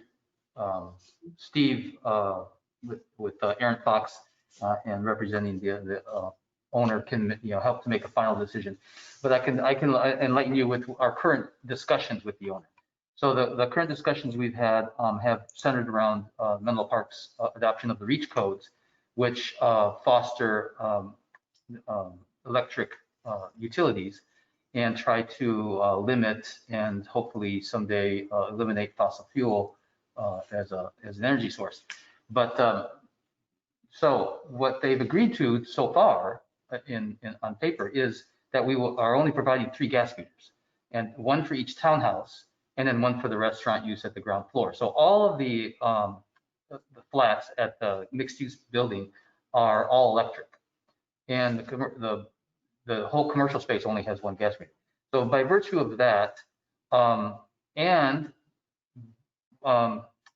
addition, our history and our MO for the type of work we do is that we do just what you suggested. In every one of our projects, we either install a greater number, 2/3 or more, EV chargers, but in all of our projects, we install the conduits so that the spaces are EV charger ready. We also work with the electrical engineer, Joint Trench, et cetera, PG&E, to size the meters and the switchgear so that it's sized for the ability to add those at a future date, because that is a different calculation.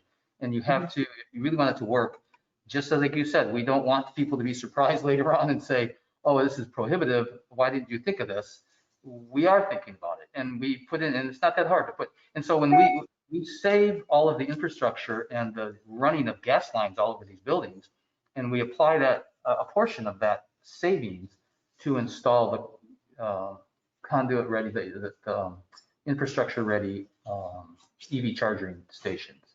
Okay, wonderful. That makes me feel better. I'm not saying install 2/3. I'm saying I would like to see, if possible, conduit to all the parking spaces for the future, because that is what's coming. And in the end, it'll save money for the owner of the building in the end anyway. But it's also just good planning ahead. So thank you. You've made me more comfortable with that. I appreciate that.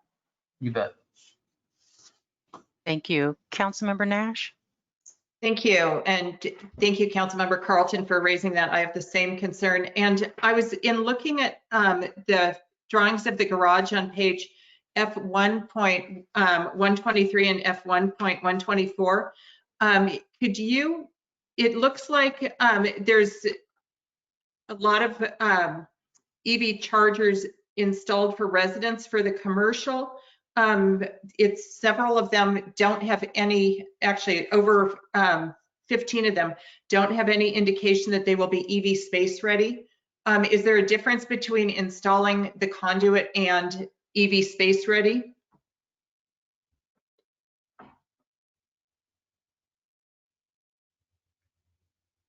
So I guess what I'm wondering is where if there's no indication that it's EV space ready, it's definitely, there's some that say EVSE installed, which where there will be a charger. There's some that say EV space ready, and then there's over 15 that don't have any indication, which left me to believe that the conduit was not going to be installed. And to follow along with Councilmember Carlton's comment, could we have all of them space ready, have the conduit there as long as it's a new building? I can answer that question if you'd like. There will be conduit installed for every residential dwelling unit. A certain percentage of those will be installed. So from the perspective of the residential units, everyone will have charging capability. How about with the commercial?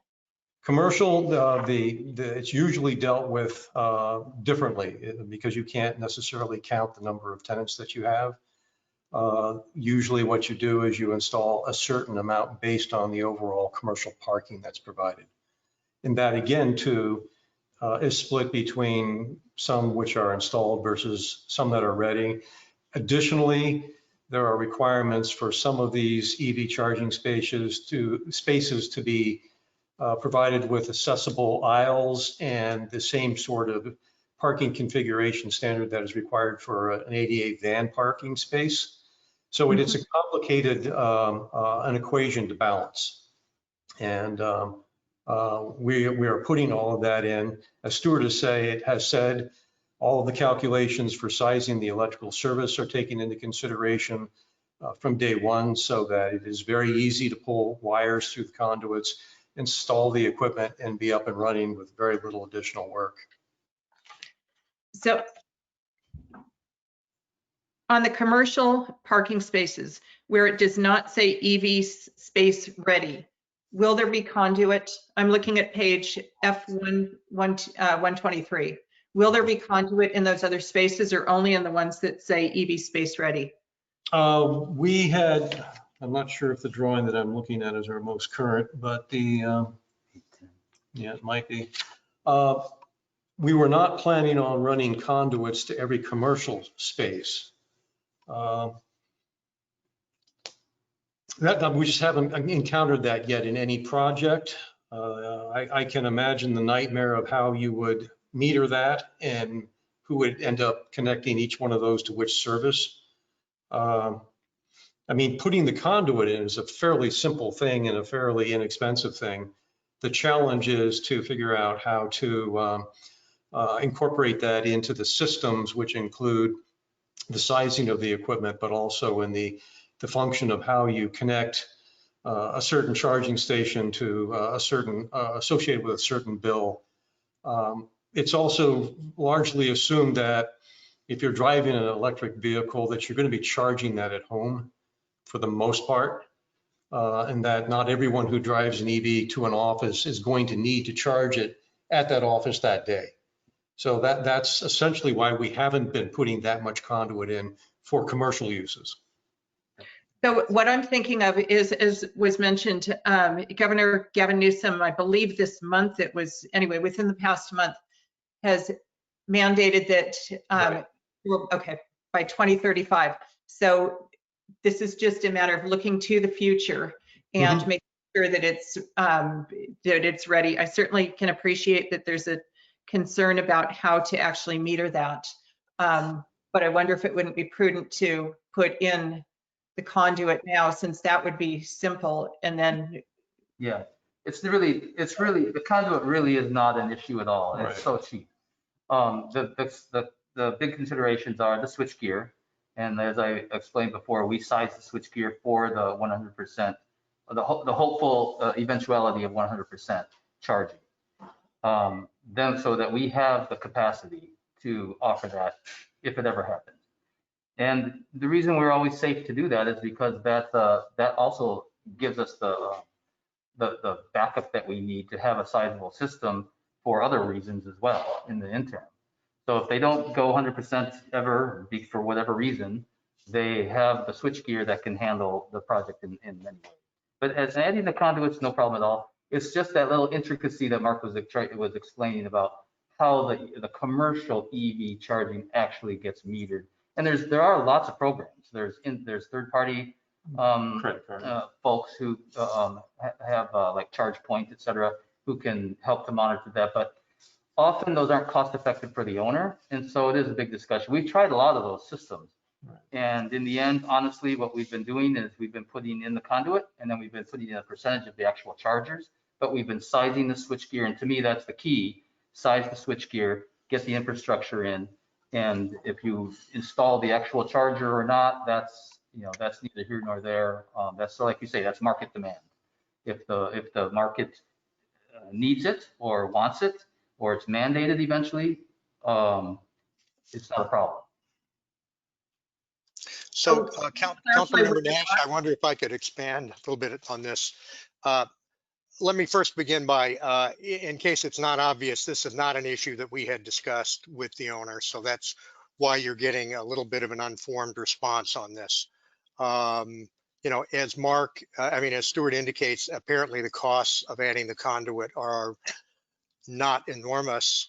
I would suggest perhaps if the council is interested, perhaps what we could do is something like provide that we would meet any standards for installing conduit that the city has in effect by the time that the building permit is issued. That would then allow, if the council in its wisdom decides to up its requirements on this, then, we probably will be,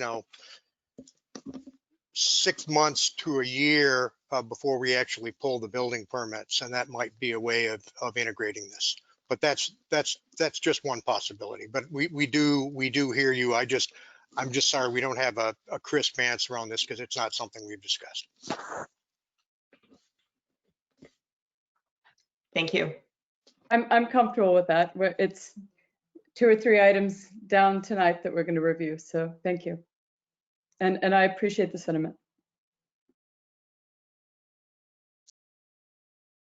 Are there any other questions regarding the EV charging and the conduits? So I wanted to go to one of the comments that were made by one of our public comment speakers just regarding traffic. And I think this will be for Mr. Pruder. And I went back through the staff report just to see, hello, Ms. Prince.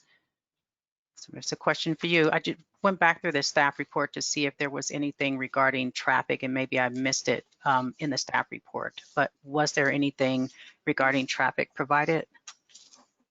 Traffic impacts to be specific. Thank you, Madam Mayor.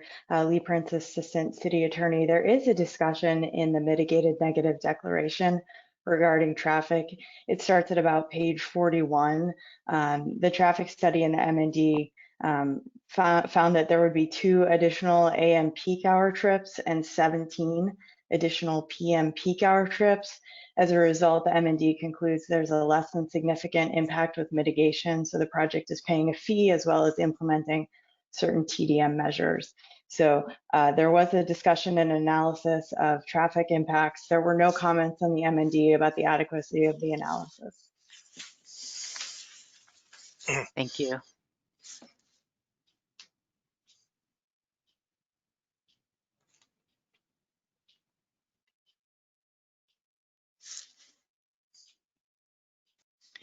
Councilmember Mueller, do you have any questions?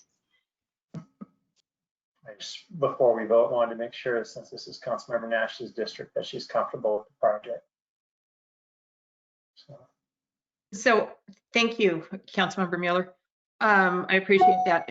I have one more question in that regards, is with regard to the sidewalk width on where the parking is, the sidewalk near the Oasis, and whether there's anything we can do to squeeze in another foot of sidewalk so we have a 6-foot sidewalk there.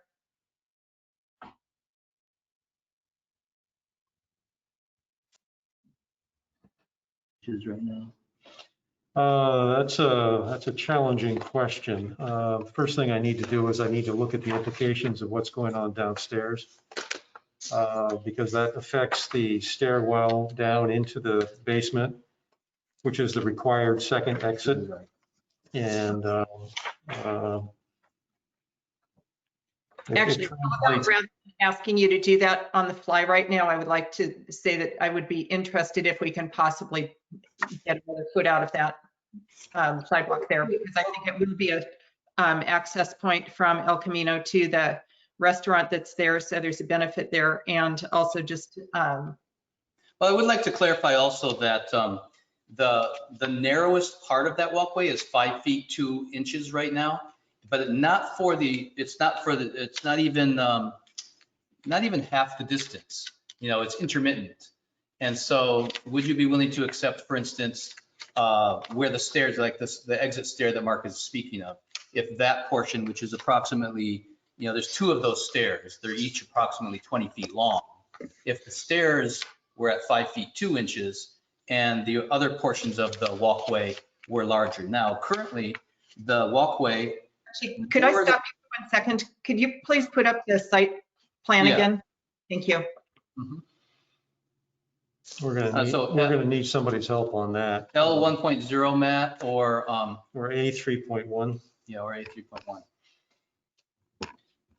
So what you'll see when this is put up is that for at least half or more of the distance of that walkway that you're speaking of along that side of the building is much larger. It's actually, I think 20 feet here from the building face to the property line. Yeah, once you get past the stair tower that you can see next to the large oak tree here, then things can expand. We have a planting area that's part of the C3 drainage system that's adjacent to it. The real challenge is once you get past this staircase here, and in particularly the staircase in the front corner, that staircase goes down into the basement. Structurally, this lines up with the foundation downstairs. To increase the width along here would be a challenge to make it happen all the way across. The best we could probably do is a sort of a stepping back and forth to accomplish that. That in turn is going to translate into the architectural elevation. So planning will need to be comfortable with what that ends up doing with the massing and appearance of the site elevation.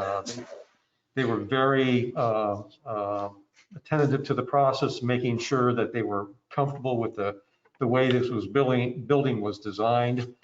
And I think there's a lot to making that happen.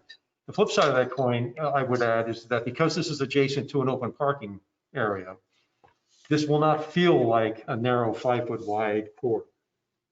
It does have, you know, it's open on one side. So I think this is more than comfortable for people to be able to walk back and forth on, and it will not have a claustrophobic feel. Thank you. My concern is if the property next door is sold and there's something other than a parking lot there, or is that? Well, that's always a possibility that you can.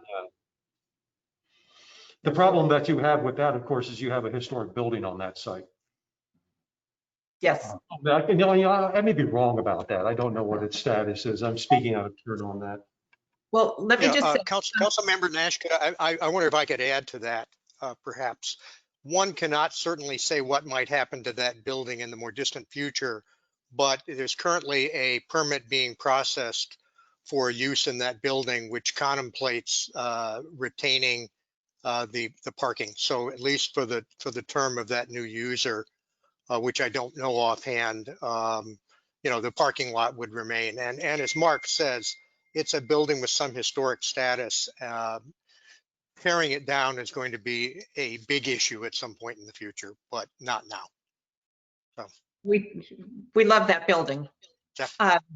We understand. So if there is, I guess that when I'm asking, am I comfortable with this? That is one concern that I have, is just the ability to access El Camino from the property, given that we no longer have the Alto Lane, which was an access point, albeit I understand people used to walk through the parking lot to access El Camino and can still do that. It's just for a future, if anything changes. And then I guess I want to. And again, I'm sorry, go ahead, finish. I don't want to interrupt. I wanted to respond to that though. Please go ahead. Oh, okay. I'm sorry. Well, actually, I think that this is one of the benefits of the project, because as it currently exists, there is no particular legal access or easement through that parking lot. So that's the only access exists to the end of Alto. But with this project, we will permanently have the sidewalk along the side of the building. And while I understand it may be slightly narrower in a few spots than would be ideal, the thing is, it will be here in the long term. It's a part of the new project.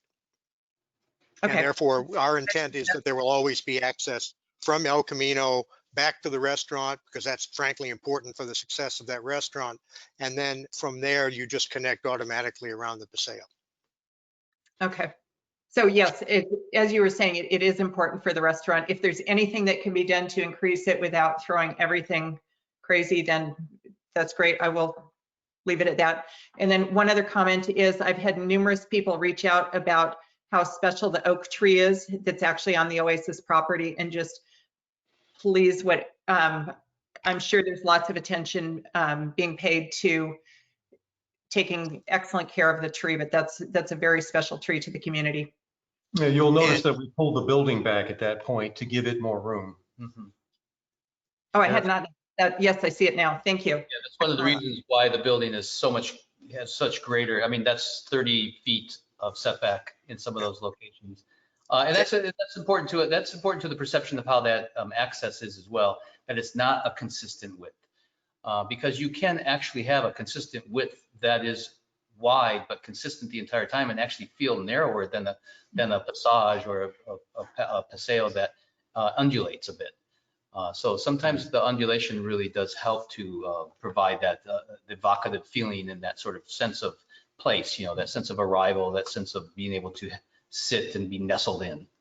Yeah, and just to expand on that, finally, I can assure you that the fact that this oak was important to the community was clear from the beginning, and was just, a clear direction to the team.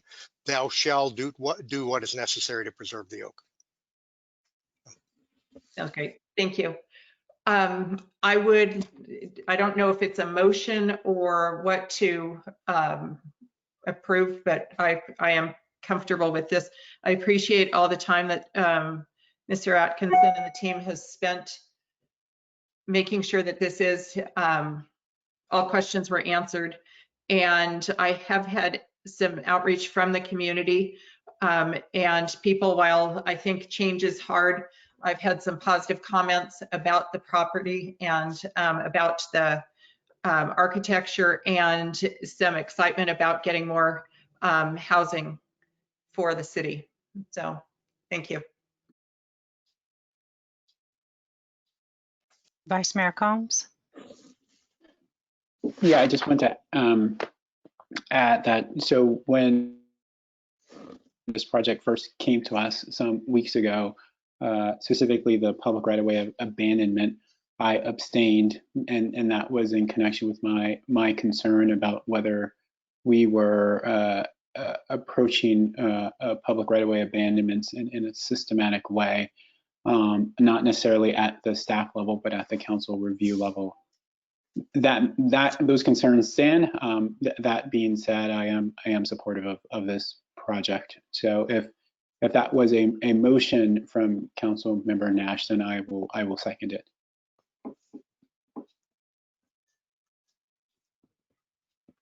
Thank you, Vice Mayor Combs. So City Council Member Nash, would you mind stating your motion? Let's see if I can get some help on this. Is there a page which I should be looking at? F1.1. I don't think, okay.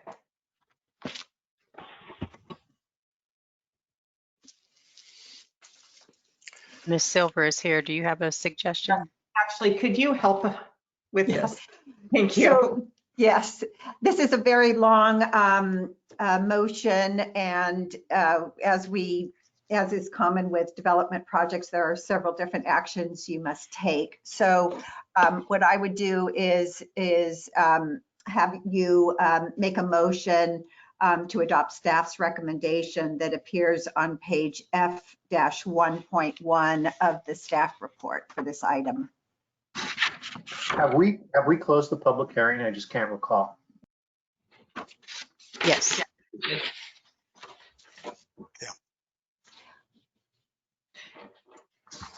And then if you had any amendments to staff's recommendation, you could add to that motion. Okay, so I move according to page F1.1 and in addition would like to have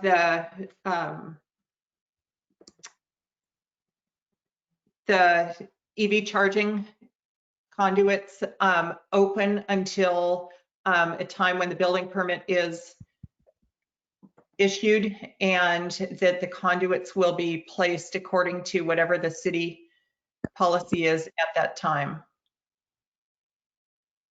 I believe is what was being proposed.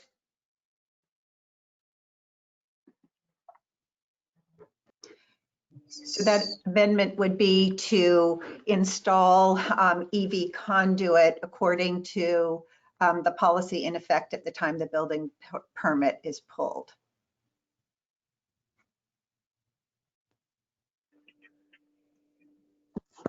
Looking to other council members if there was anything else that we wanted to add.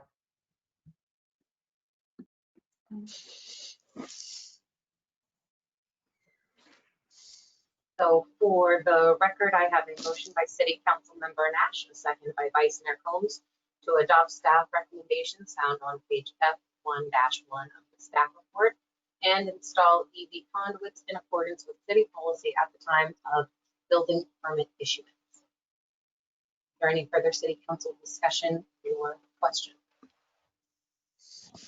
Seeing none, by roll call vote, City Council Member Carlton, Yes. City Council Member Mueller, Yes. City Council Member Nash, Yes. Vice Mayor Combs, Yes. Mayor Taylor, Yes. and the motion passes unanimously. Thank you. Thank you, Ms. Herron. And thank you, council. And at this time, normally we go for a dinner break, so we're all in agreement.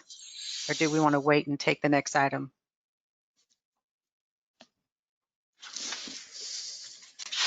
Okay, so we will go on a dinner break. I will see you at 7:20. Thank you.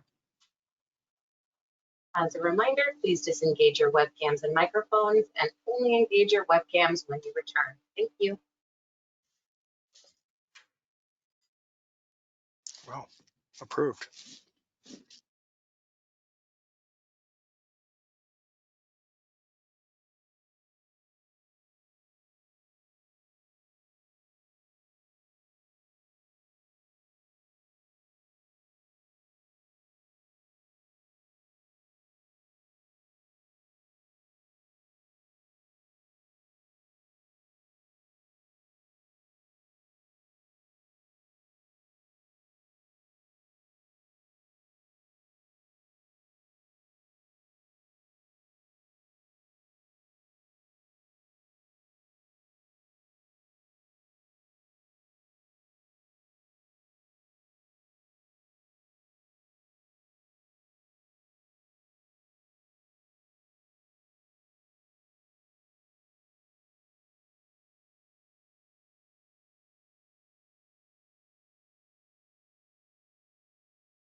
I'm back.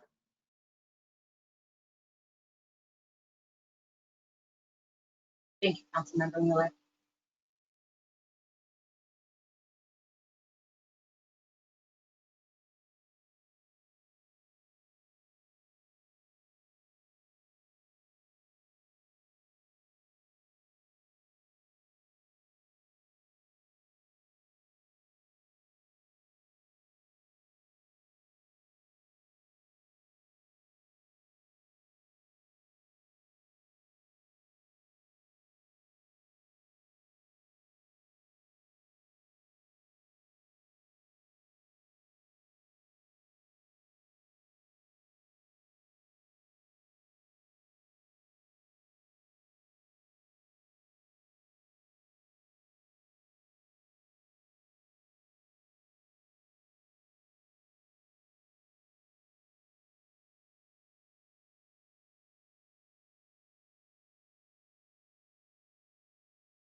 Welcome back, Mayor, Vice Mayor, members of the City Council.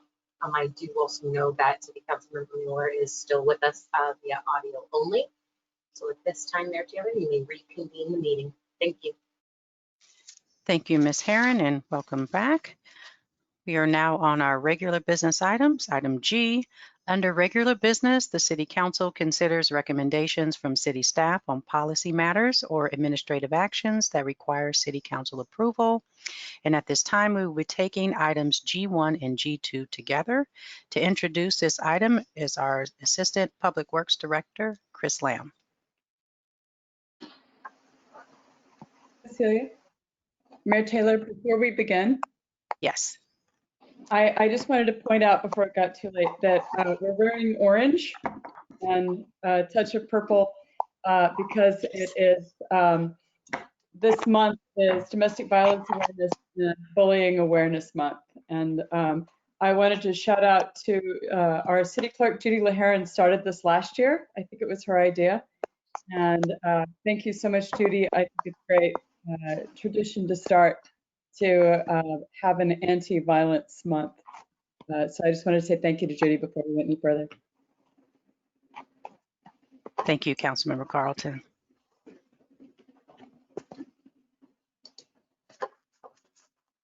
Okay. Good evening, Mayor and Council. Yes, Chris Lamb, Assistant Public Works Director. I'm here to present to you. Are you seeing my screen? We are, but it's not in full screen. Oh, there we go. Perfect. Thanks, Chris. Okay. Here tonight to present to you the Bayfront Canal and Atherton Flood Protection Project. And as Mayor Taylor mentioned, I've gone ahead and combined the presentation here with item G2, which is amending and restating the terms of an existing agreement with Cargill. So the recommended actions for tonight are to, on G1, authorize the city manager to enter into a memorandum of understanding an easement agreement for the construction and maintenance of the Bayfront Canal and Atherton Channel Flood Protection Project. And G2 is to authorize the city manager to enter into an agreement to amend and restate the terms of an existing agreement with Cargill for the purposes of constructing, maintaining, and operating storm drainage facilities serving Menlo Park properties adjacent to Bayfront Canal. So a little bit of background. 2 weeks ago, the council got a presentation from Len Matterman, CEO of the new Floods and Sea Level Rise Resiliency District on the project. So this presentation will be a little bit lighter than we would have done otherwise. But the project itself is a collaboration between the cities of Menlo Park, Redwood City, Atherton, San Mateo County, and now the district taking the lead role on managing the project. The diversion structure that's being proposed to be constructed will mitigate impacts for the 25-year storm event. And I'll go into a little bit of more detail on the next slide on how it does that.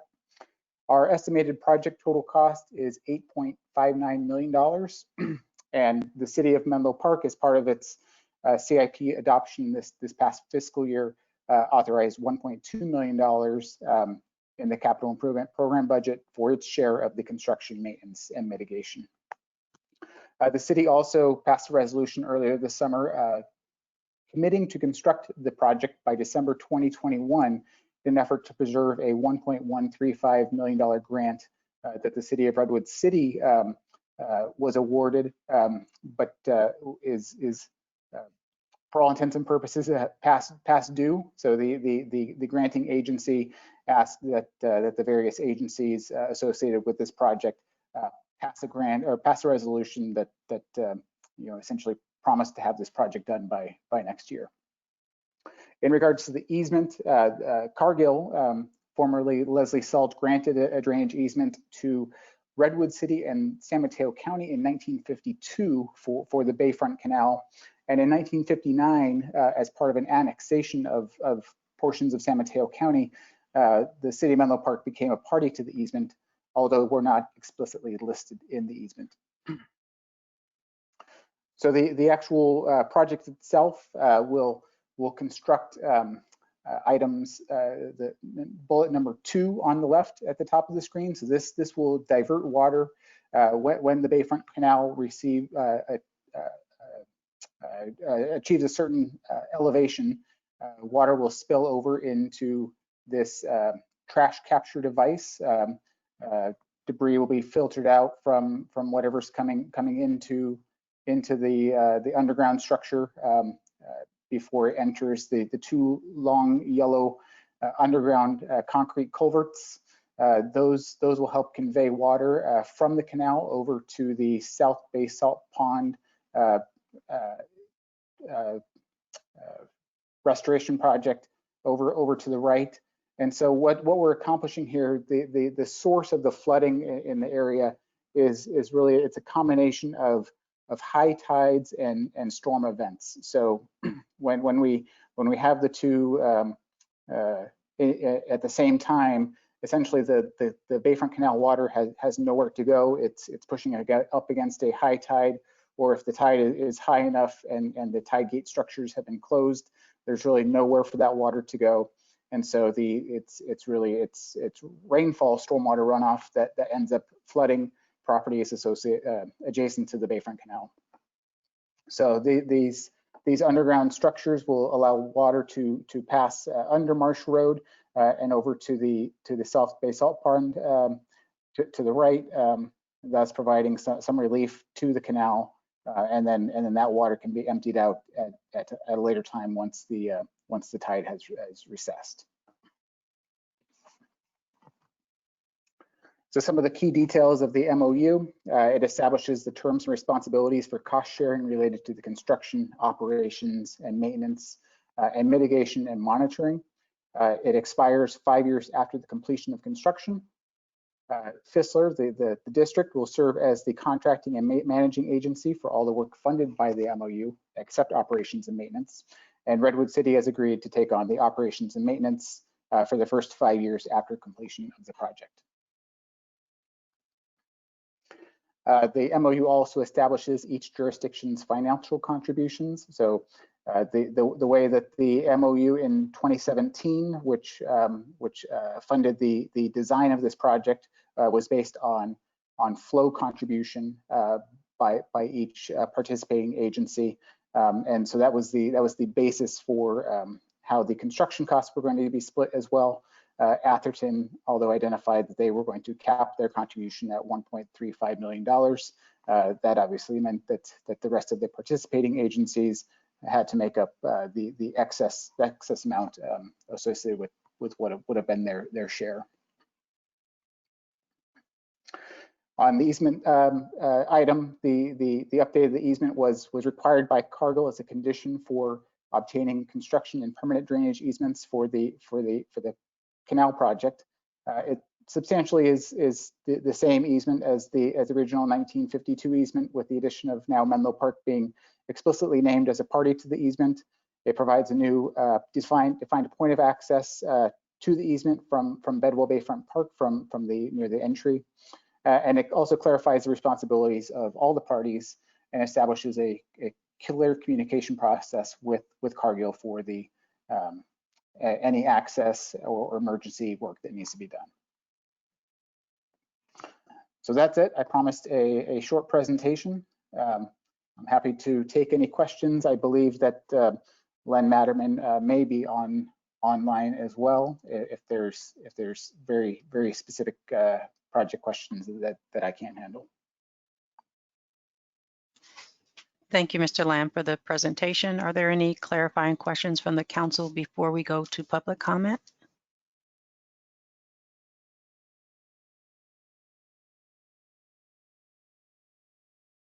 Councilmember Mueller, did you have any questions? No, Madam Mayor, thank you. Thank you. If there aren't any clarifying questions from the council, we'll go ahead and take public comment on both items, G1 and G2, Ms. Herron. Thank you, Mayor Taylor. So at this time, if any member of the public wishes to speak on either item G1 regarding authorization to the city manager to enter into an MOU and drainage easement agreement for the Bayfront Canal and Atherton Channel Flood Protection and Ecosystem Restoration Project, or G2, authorize the city manager to enter into agreement to amend and restate the terms of an existing storm drain easement with Cargill. Please engage that hand feature in the top right side of your screen have the opportunity to open up your microphone and you can address the city council at this time. So this will be the final call for any public comment on items G1 and G2.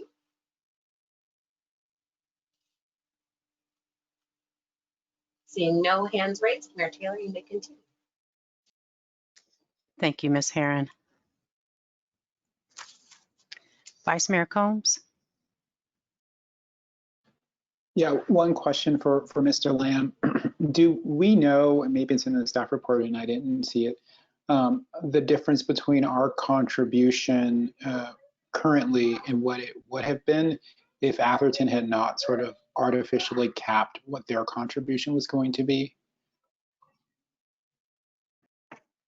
I don't, I may have that, but you'll have to give me a moment to try and find it here.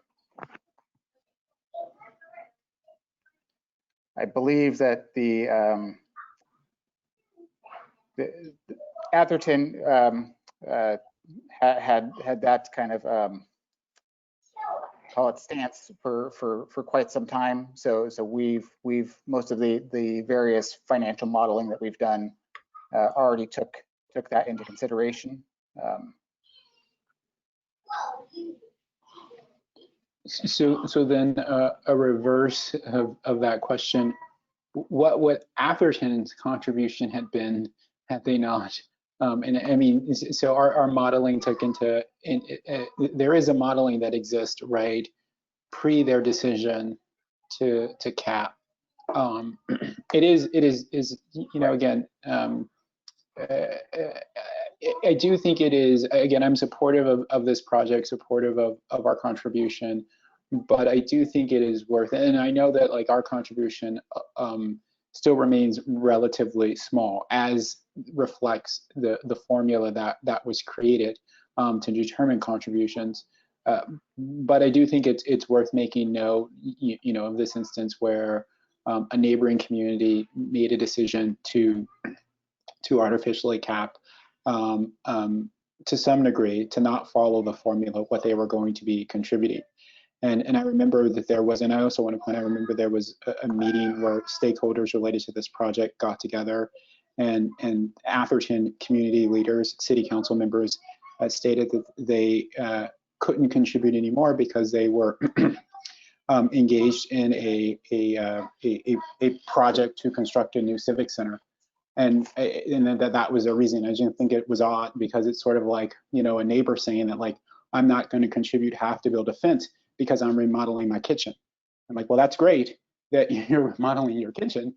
That doesn't impact what is your equal, what is a fair contribution that you should make. And so, and again, Mr. Lamb, I know you're not Atherton, you're not their representative, but I do want to make sure that gets out there. And like I said, I am very much supportive of this project. Yeah, I believe that Len Matterman is on and can answer that question for you. Judy, can you promote Len? He has been. He just needs to engage his webcam.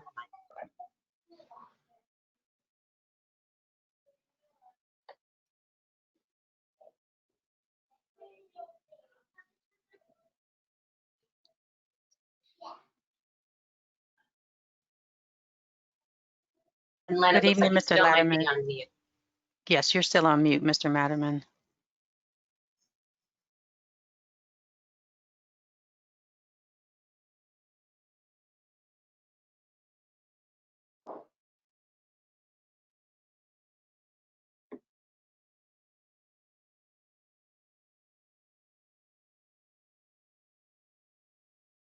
Mr. Matterman, there should be an icon in the top right of your screen.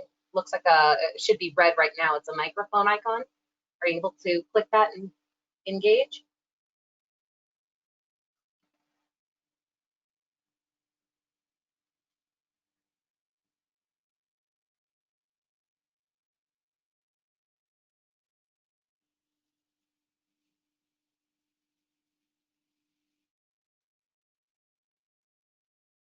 So I think while Len's having some trouble getting his mic to work, I think I did find the information. So Atherton's contribution, I believe, would have been $2.967 million instead of the 1.35. That would have resulted in the City of Menlo Park's cost being reduced by just under $300,000.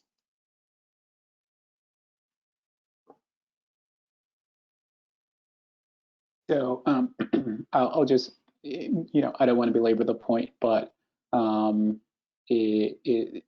cost to us of having a neighbor whose sense of community responsibility is limited at best, to us is $300,000, right? And I know other communities, well, the county and certainly Redwood City, the cost is even greater.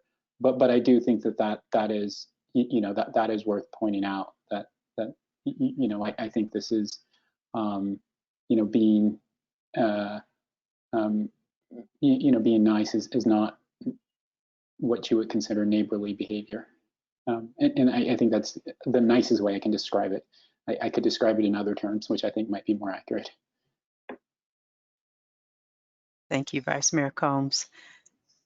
Councilmember Carlton. I completely agree with Vice Mayor Combs, and this isn't the first time. They've pulled out of the SBWMA and cost us money. They're not being a good neighbor, and I'm not really sure what we can do about that.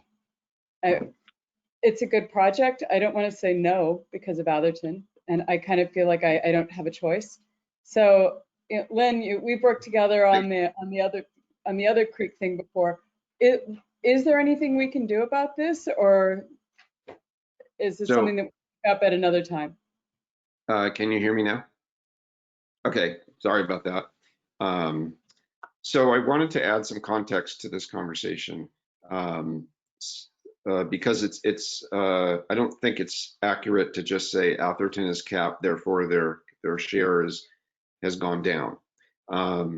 If you compare the relative contributions of Atherton, Menlo Park, Redwood City, and the county in the construction MOU that's before you today, you compare that to the design MOU that was agreed to 3 years ago.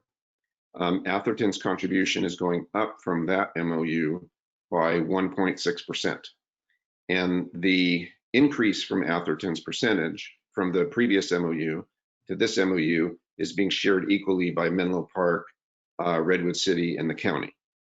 Okay, so the question I think Councilmember Combs is referring to is not related to that, because Atherton is in fact paying more than they were 3 years ago for this same project as a percentage basis. I think what Mr. Combs is referring to is Atherton's contribution capped relative to its contribution of flow into the watershed, which is certainly one way to describe how a jurisdiction should contribute or could contribute. Atherton's contribution of flow is estimated to be 38%. Their contribution to this MOU is 18.1%. Okay, so it's much less than their flow contribution. But another way to look at it is the benefits derived from the project, right? Redwood City derives a lot of benefit. They have several mobile home parks and other properties that are in the flood zone. County derives benefit. They have a mobile home park that's in the flood zone that floods regularly also. And Menlo Park is in the flood zone of Bayfront Canal and Atherton Channel. Atherton doesn't have properties that are direct result of flooding from this. So I'm not trying to let's say, stick up for Atherton or somehow say that putting a cap is the right approach. But I am trying to say that there are other ways to look at this as compared to the previous MOU, where Atherton's contribution is higher as a percentage basis, and relative to the direct benefits of the project, that kind of create, I think, a bigger picture of what makes sense in terms of contributions. Again, I'm not saying Atherton's approach of just having a hard line on a number is the right way to go. But what we've said to Atherton is why they should contribute to this is because this project, certainly because they're contributing water, also because this project enables future projects that they have a greater direct benefit from than, let's say, Redwood City or County, and maybe even than Menlo Park. And so what we've tried to say to Atherton and to everybody, and this is kind of consistent with how this district was thought about and the mission of the district, our district, is we're all in this together.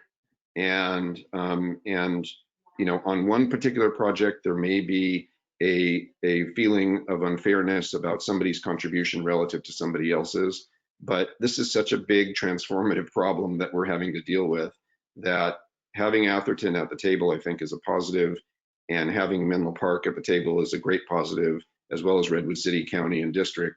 And we just have to kind of take this, you know, as we go on these projects. The next project, you know, maybe Menlo Park will have a smaller direct benefit and it will contribute smaller than this one. I would assume that would be the case. So I wanted to add that kind of broader context for this.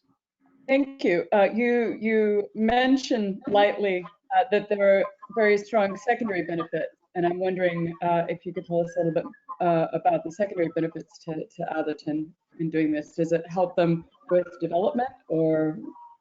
No, I don't think so. I mean, I think there are really two pitches to Atherton. One is there are other projects in this watershed that would benefit the town of Atherton more directly, and that by when you deal with flooding issues, like you saw, Councilwoman Carlton, from San Francisco Creek project, you really start at the bay and you move your way up because you can't send more water downstream and that whole thing.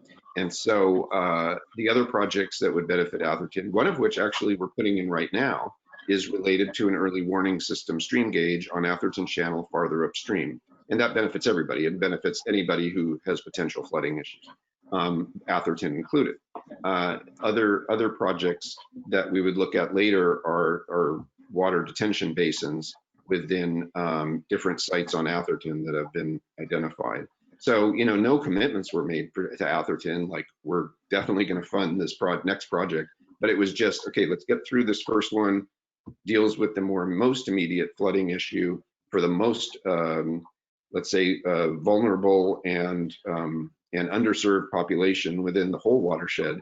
And then we take the next project and move upstream. You know, I mean, there are definite benefits to the city of Menlo Park, and I would encourage all of us to think about those definite benefits, both to the properties in Menlo Park, north of Haven Avenue, and also to the other aspects of the project that deal with Bedwell Bayfront Park, you know, approach. So glad to answer other questions. Sorry again about the mute. Thank you, Mr. Matterman. Vice Mayor Combs? Yeah, I'll just add, and not to belabor the point. I mean, for all the reasons that you outlined, Mr. Matterman, is why I'm in support of the project still, even given this issue. But I will just recall that in that meeting, what Atherton said was not that like we have an issue with a computation or with the modeling that's used. What they said was that we're building a civic center, and this is the limit of how much we're going to pay. Those were the exact words that came out of their mouth.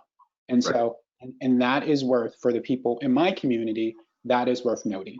And that's what I wanted to do here. I wanted to note it.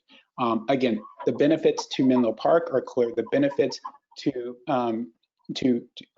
Redwood City and to our neighbors are clear, and why I think, again, irrespective of going through and sort of like saying, oh, well, like we're gonna sort of nix this project or not contribute to it because of this reason. I think it's too important to become petty.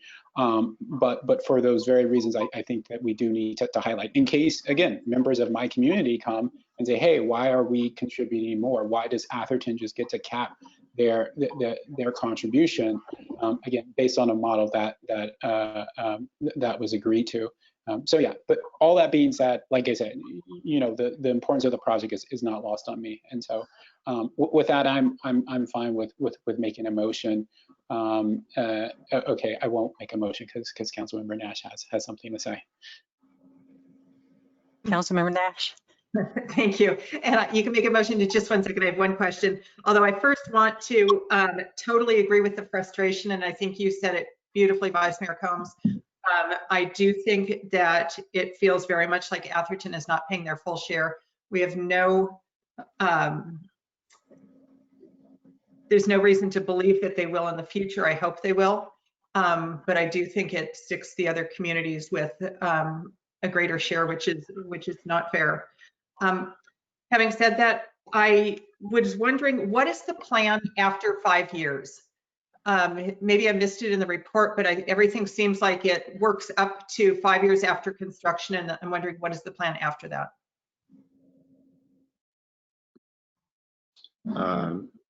Chris, do you want me to take that, or do you want to take that?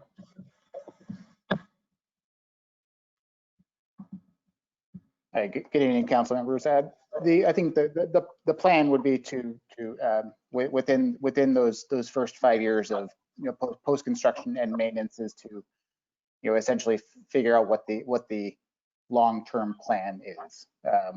I think we're waiting to see how the district takes shape and what types of activities that they could take on in a regular ongoing basis. But it's right now it's probably too early to have that commitment made. And we do have a commitment from Redwood City that they're willing to do the O&M for those first 5 years until we have a better understanding.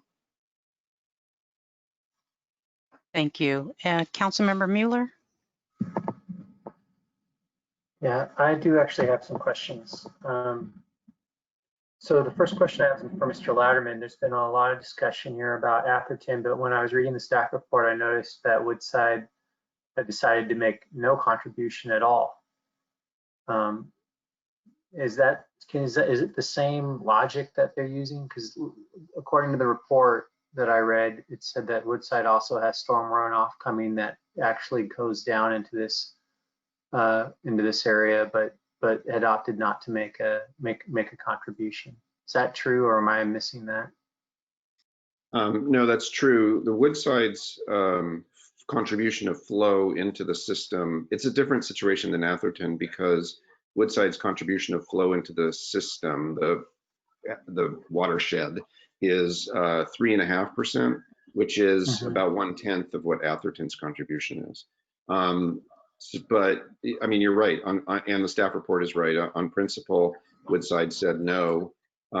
Their contribution, it would have been a very small amount, but it's zero. And that decision was made by Woodside before the first MOU 3 years ago.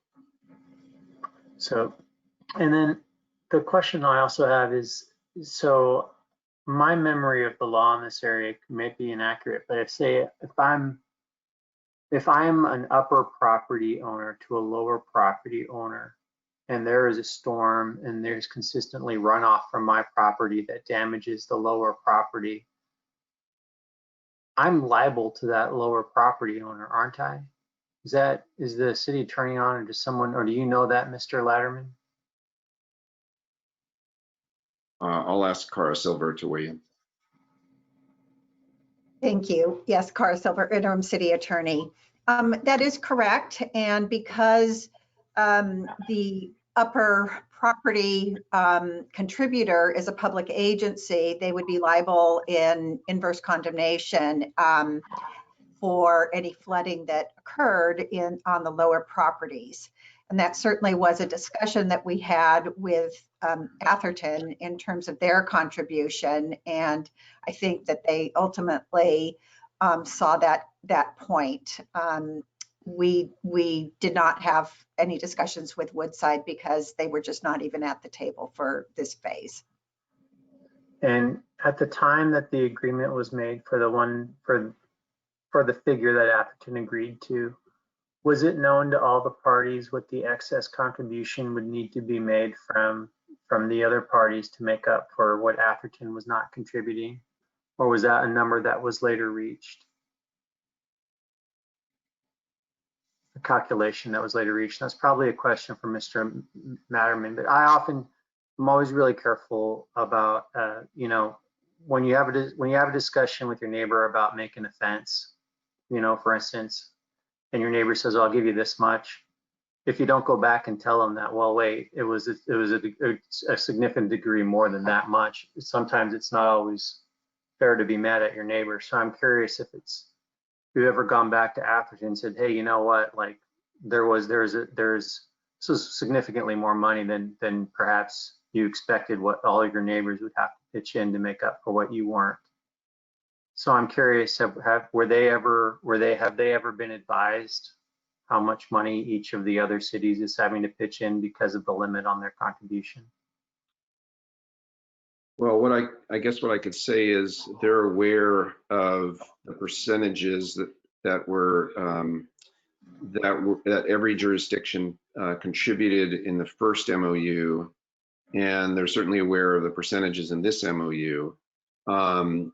Whether or not, I mean, I remember, and Mr. Combs may remember this too, I remember at that meeting that he referred to that had staff and elected leadership from all the jurisdictions back in May, there was a part of the presentation that I made did talk about the flow contributions and the resulting and then the contributions that were proposed for this MOU. And so I think it would be fair to say that they're very aware of the consequences of the cap that they placed.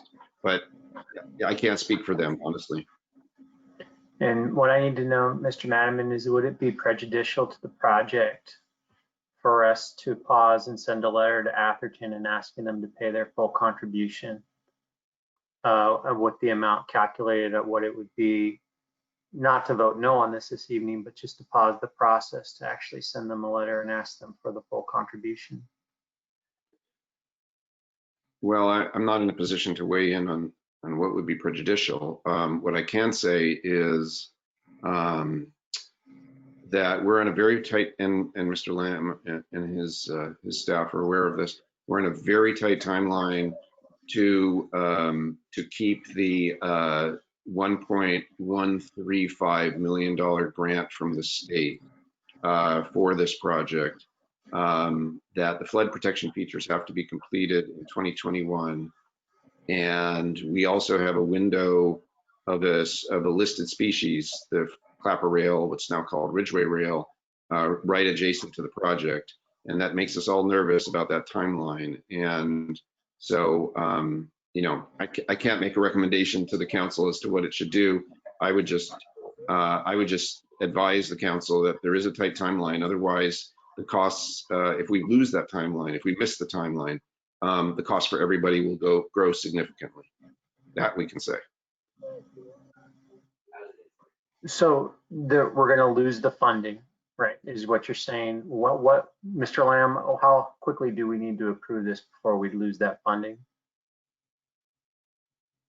Well, I think this gets back to the construction schedule with the features needing to be completed in 2021. So I think the intent is to get this project out to bid relatively soon upon completion of all the agencies approving the MOU. I will speak to the Atherton point a bit. You know, staff from Atherton have been involved in the project all through the design, and so they've seen the various cost estimates as they've evolved through the design from early phases through to now the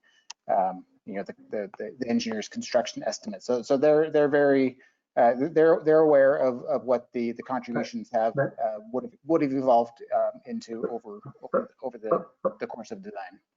But the difference is, and so the money that's coming from Menlo Park from this, can you remind me what the fund is that this is coming out of? I believe this is just general fund money. Okay, so what we're sort of missing in this discussion is from the time period that we last talked to Atherton, the meeting that keeps being referred to happened in May. And since that time period, we've had significant changes to all of our municipal budgets. And this is not an insignificant amount of money to be asked to, quote unquote, forgive the pun, carry the water on. And so going to them now and saying, well, we may have been able to carry that water for you back in May, we cannot now. because these are general fund dollars that translates into jobs and services and such that we need to ask you to increase your participation to what it is should be is not an unreasonable request. And so what I need to know in this deliberation is when we say we are on a fairly tight timeline, what that translates to specifically in terms of time. Okay, I'd be willing to certainly and to go into the details on the schedule. And you can cut me off if it's more detail than you want. Mr. Matterman, I don't need the details on the schedule. I need to know how much time we have with which to meet and confer with Atherton. That's simply all I need. Do I have 30 days? Do I have 10 days? Yeah. We to meet, well, if I forget all the details, which are important, we basically need to have the MOU approved by all the agencies by Thanksgiving.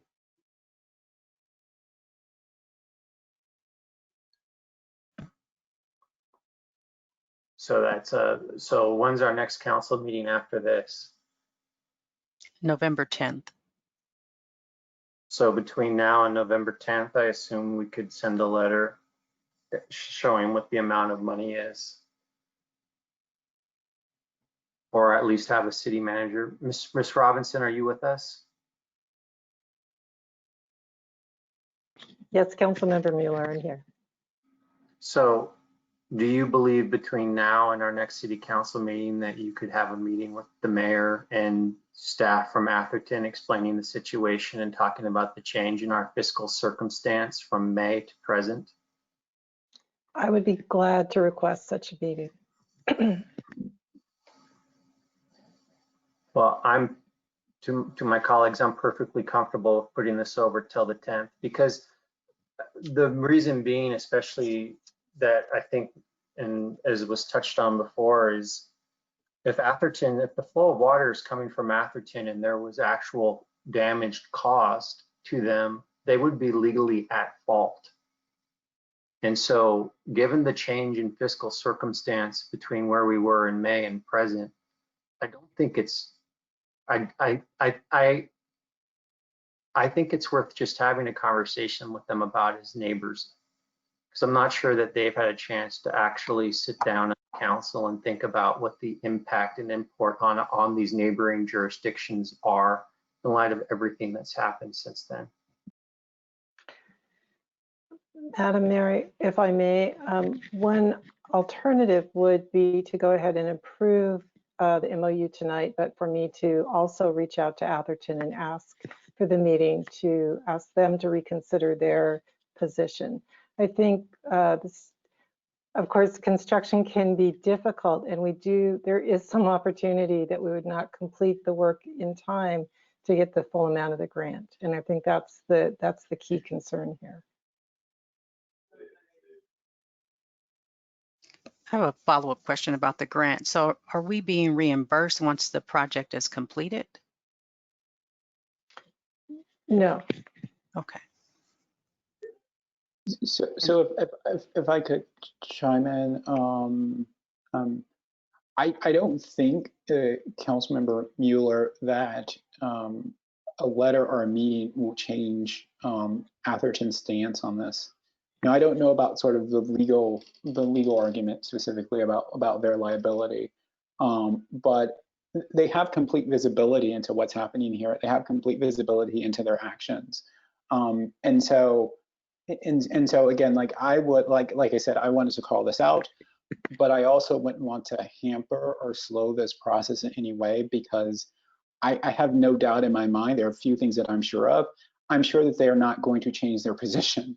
And then at that point, I think for us as a community, we have to determine what's the benefit for us and what's the benefit for our larger community. And is that something, to your point, we're willing to carry? And my stance is yes. And so, but I don't think that there is any meeting, again, from that meeting very specifically, and that was some time ago, but Atherton could care less about its impact on us. it was about the impact on them, right? And what they were willing to contribute. And so I don't think that you know, our circumstances have changed will change their thinking on this.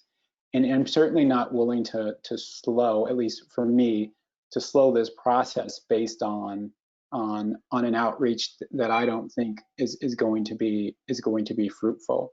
And again, let's not forget, you know, this is just not us in Atherton. There are other parties involved in here, right? There's the county and there's Redwood City, who have also, again, agreed to take on additional additional financial responsibilities with regards to this project.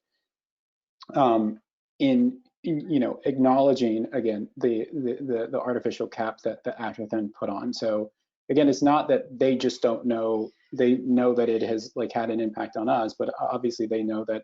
I mean, if we set the county aside, they certainly know with regards to Redwood City, right, that this is sort of additional financial contributions coming from them. And I've gotten in my limited engagement on this, I've gotten no indication or signal that that's something that they care about. And so for me at this point, I think we have to decide what's the value to our community, and act accordingly. Councilor Combs, I respectfully where you're coming from, but in this circumstance, we've worked with those council members in Atherton for a long time, and I can't imagine. I can't imagine that if we were to go to them and say, look, things have changed since May, to carry $300,000 for your city at a time that we just went through $14 million worth of cuts is unacceptable. We really need you to step back up to the plate and make your full contribution. That those council members are going to say no. Councilmember Mueller, their full contribution is $2.9 million, and they have agreed to contribute essentially 1.4.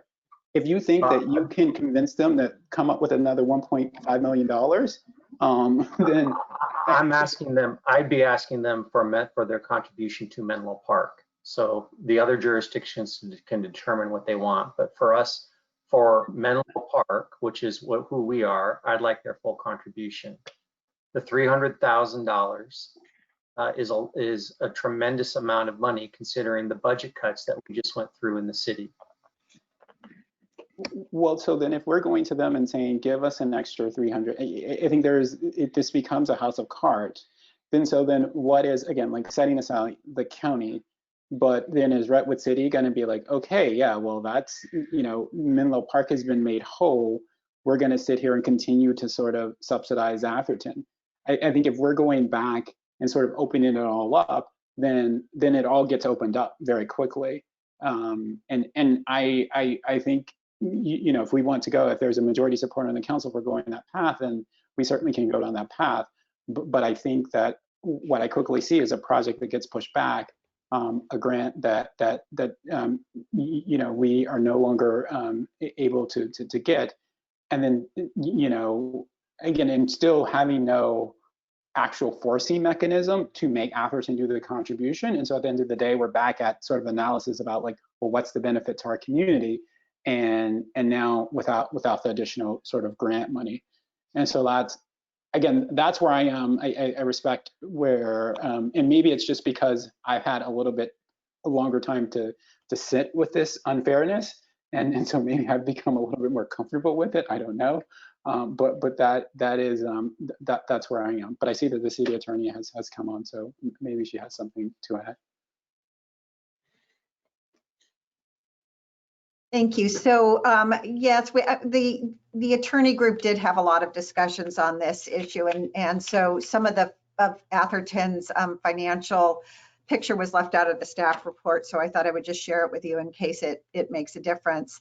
You know, Atherton is, I believe, bonding for the Civic Center project, and so they have a cash flow issue in connection with that project. It's already, you know, the financing is already committed on that. So there's nothing that they can do to change that structure.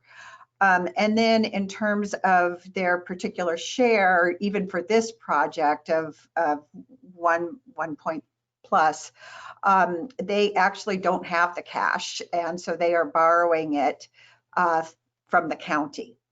And they even had some negotiations as to the timing of the payment. And then finally, with respect to the SBWMA withdrawal, Atherton withdrew and was surprised that they would have to pay a penalty for that withdrawal. And so they have some further, cash flow problems with that. So their financial picture is not great. So I just wanted to add that background context for you. Thank you, Ms. Silver.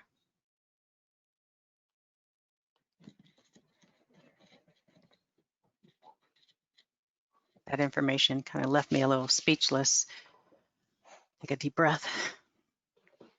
Were there any other follow-up questions for Mr. Matterman or for Ms. Robinson?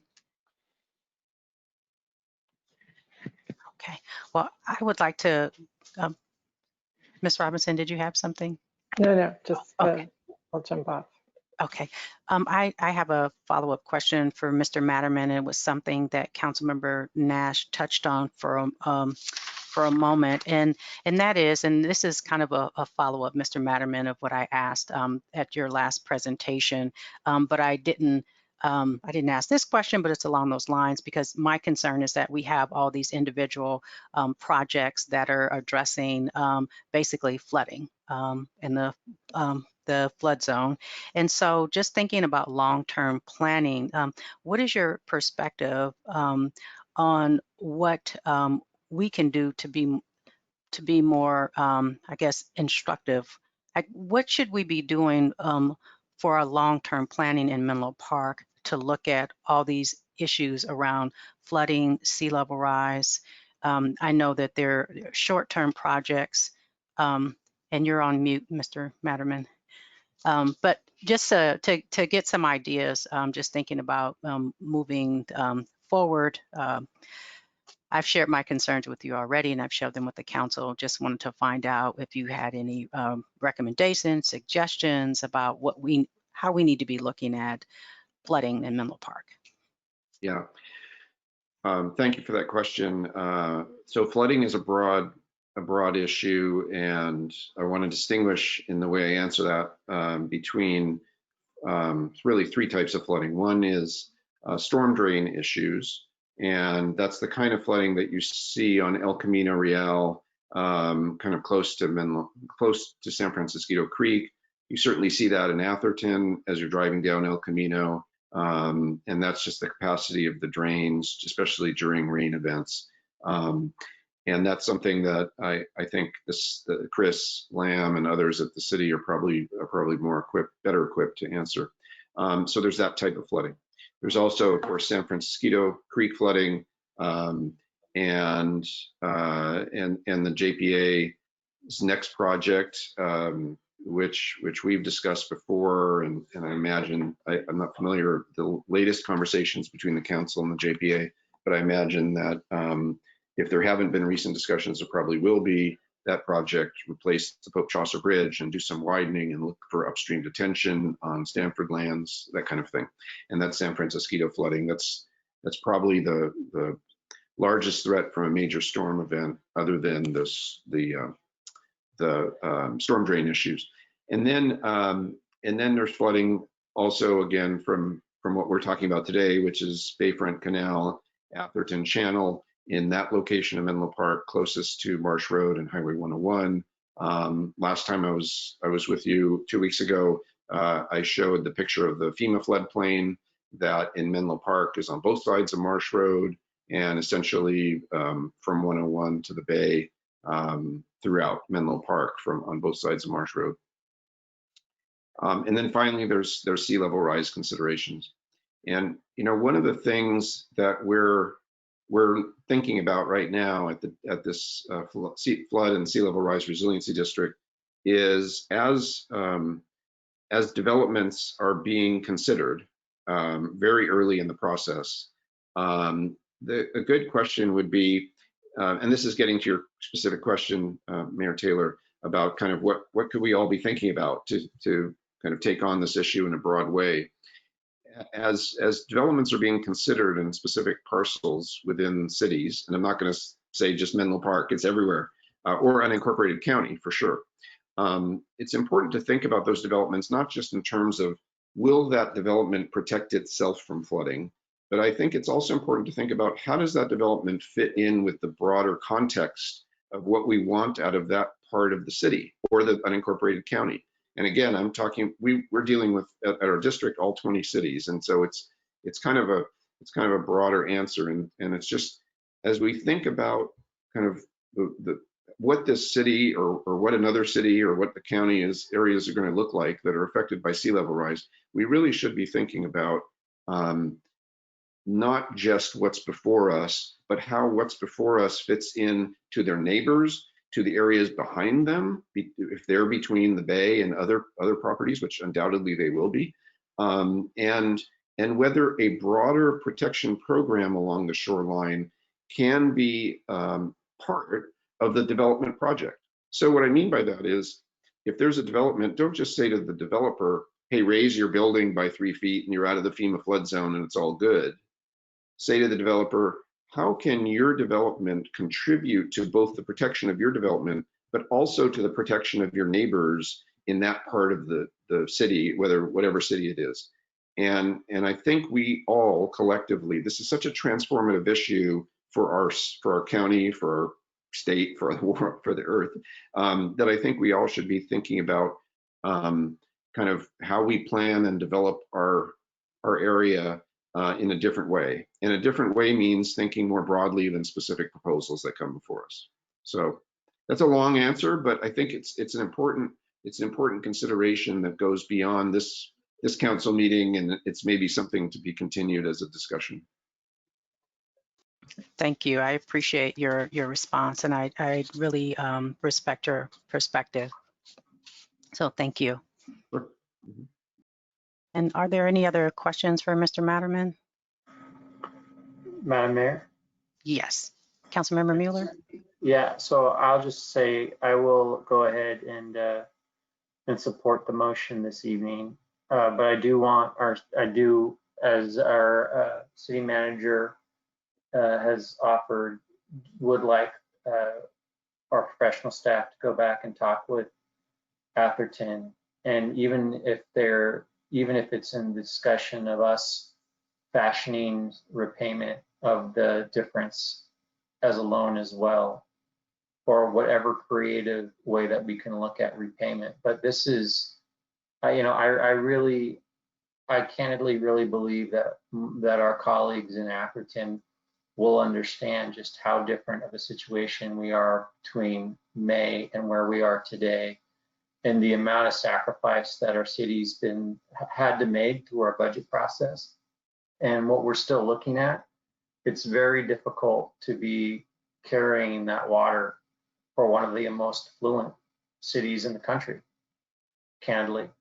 And so we really need them to problem solve this, because the fact of the matter is they would be legally liable for the water that flowed from Atherton into another municipality that caused flood. So, but with that, I will support the motion this evening because it is the responsible thing to do. Thank you, Councilmember Mueller. Councilmember Carlton? I have two questions, not to get off topic, but I saw a presentation not too long ago that put chills in me with regard to some of the chemicals and plastics in the water. And I saw that we have the catchment system.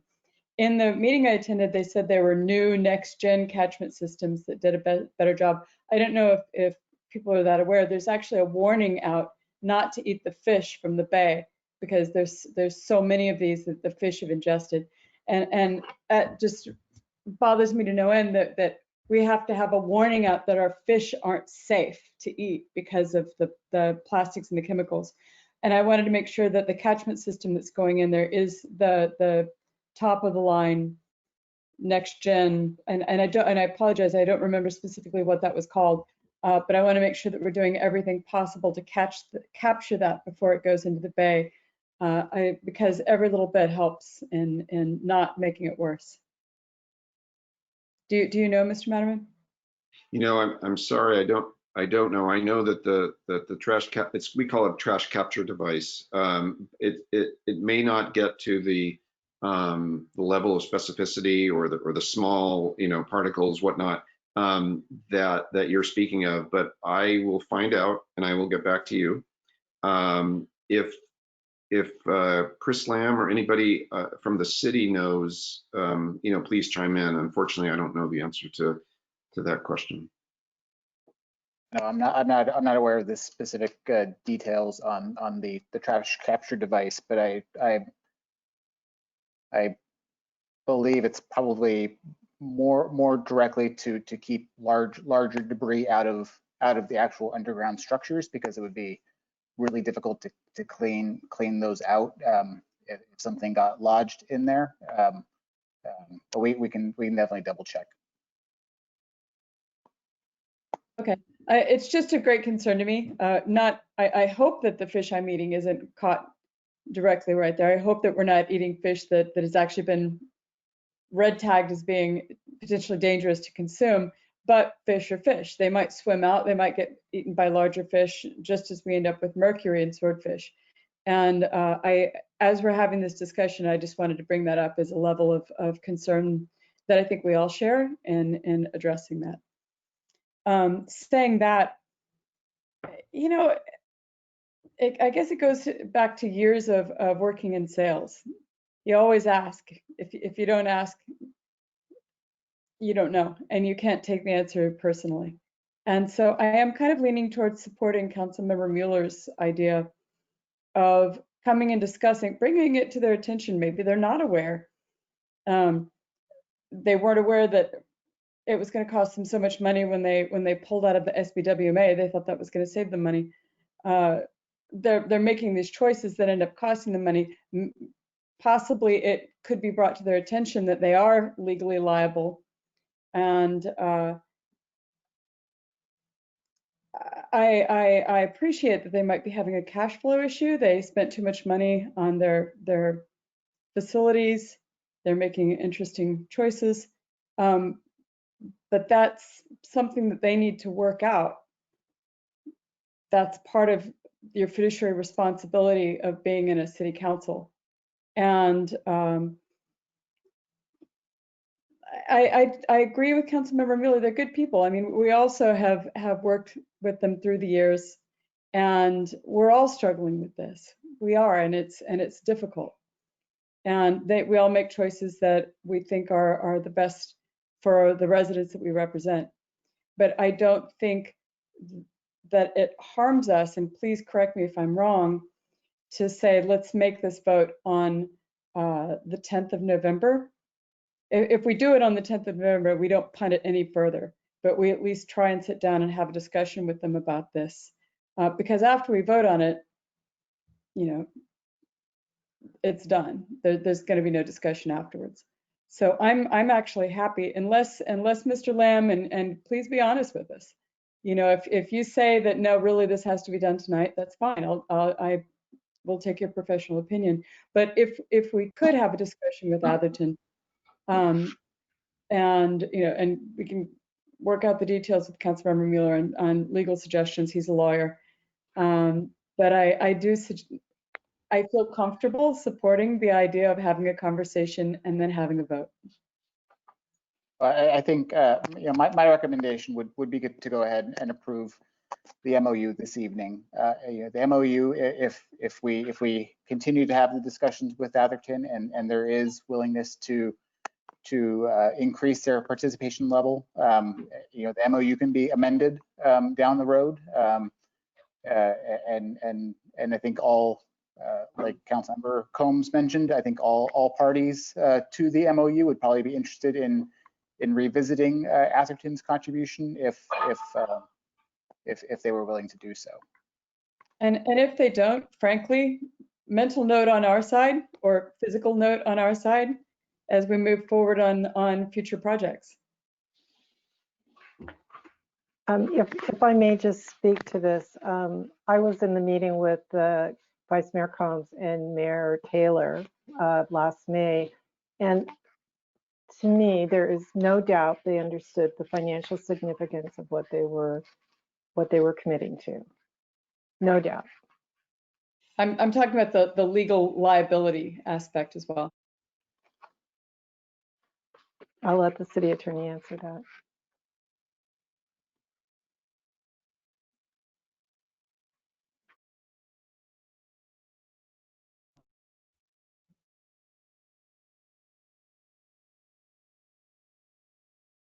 You're on mute, Ms. Silver. We certainly had discussions in the legal working group as to Atherton's potential liability.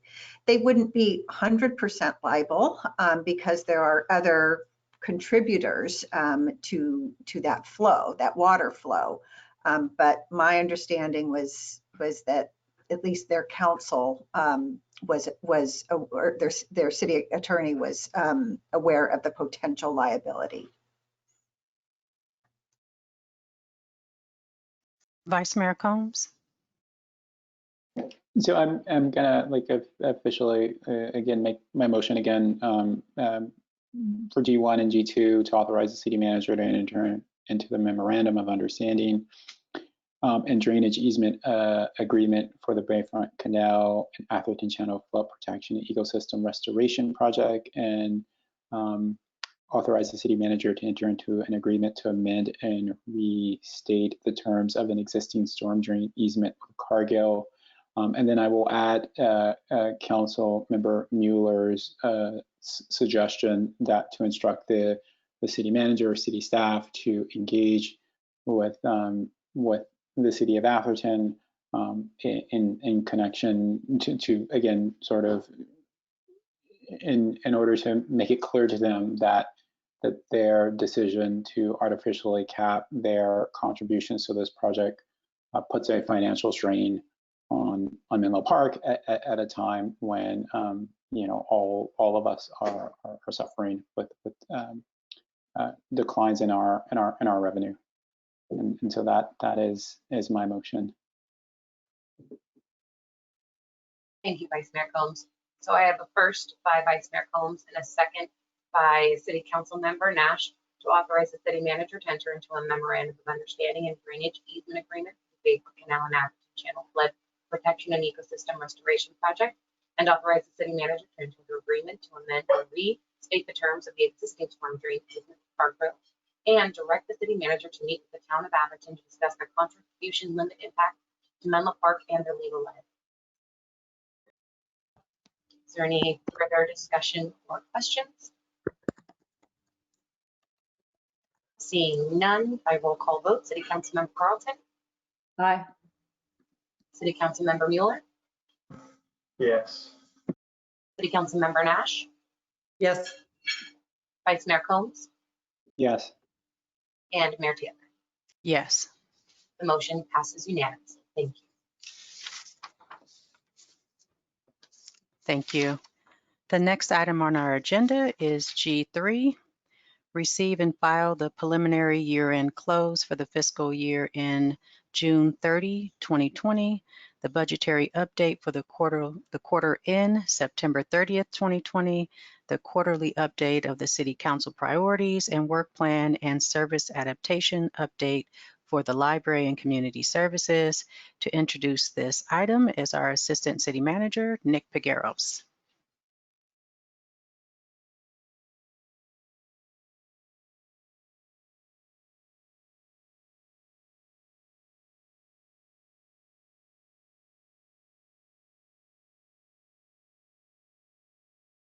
Mr. Pigueros? Yes. Yeah, you can hear me whispering to myself. Can you see the presentation? Not yet, perhaps. We can, it's just not full screen yet. Is that better? We see the notes version. Perfect. Okay, there we go. Thank you. We good? Excellent. Thank you, Mayor Taylor and members of the council. My name is Nick Pigueros. I'm the Assistant City Manager, and this evening, both me and the Assistant Administrative Services Director, Dan Jacobson, will be walking the council through our first quarter update for fiscal year 2020-21. By way of our agenda, we'll start with the financial update, which we'll discuss the preliminary year-end close for the fiscal year ended June 30, and also provide the quarterly close for the period ended September 30. The first fiscal year update is always unique in the sense that we are closing out and closing our books for the previous fiscal year. In future agenda items, financial updates, they'll typically only focus on a quarter. And then when Mr. Jacobson is done with his presentation, I'll just walk the council through what staff is working on for the November 10 meeting, which is intended to transmit a number of budget amendments for City Council consideration. We do not require any action by the council this evening. However, if you do have requests for information that may be of assistance in any of the topics that are raised this evening, we're happy to take that feedback and return on the 10th. So just to quickly summarize the financial crisis, we were talking a bit about it earlier here. When we started this calendar year, which is midway through our fiscal year, we were forecasting that this current fiscal year budget, fiscal year 2020-21, would have a $3.42 million surplus. As we all know, on March 11th, the City Council declared a local emergency in response to the COVID-19 pandemic. Staff relatively quickly projected that the impacts that we anticipated from the pandemic would total approximately $21 million for the period beginning roughly March and ending June 30 of 2021.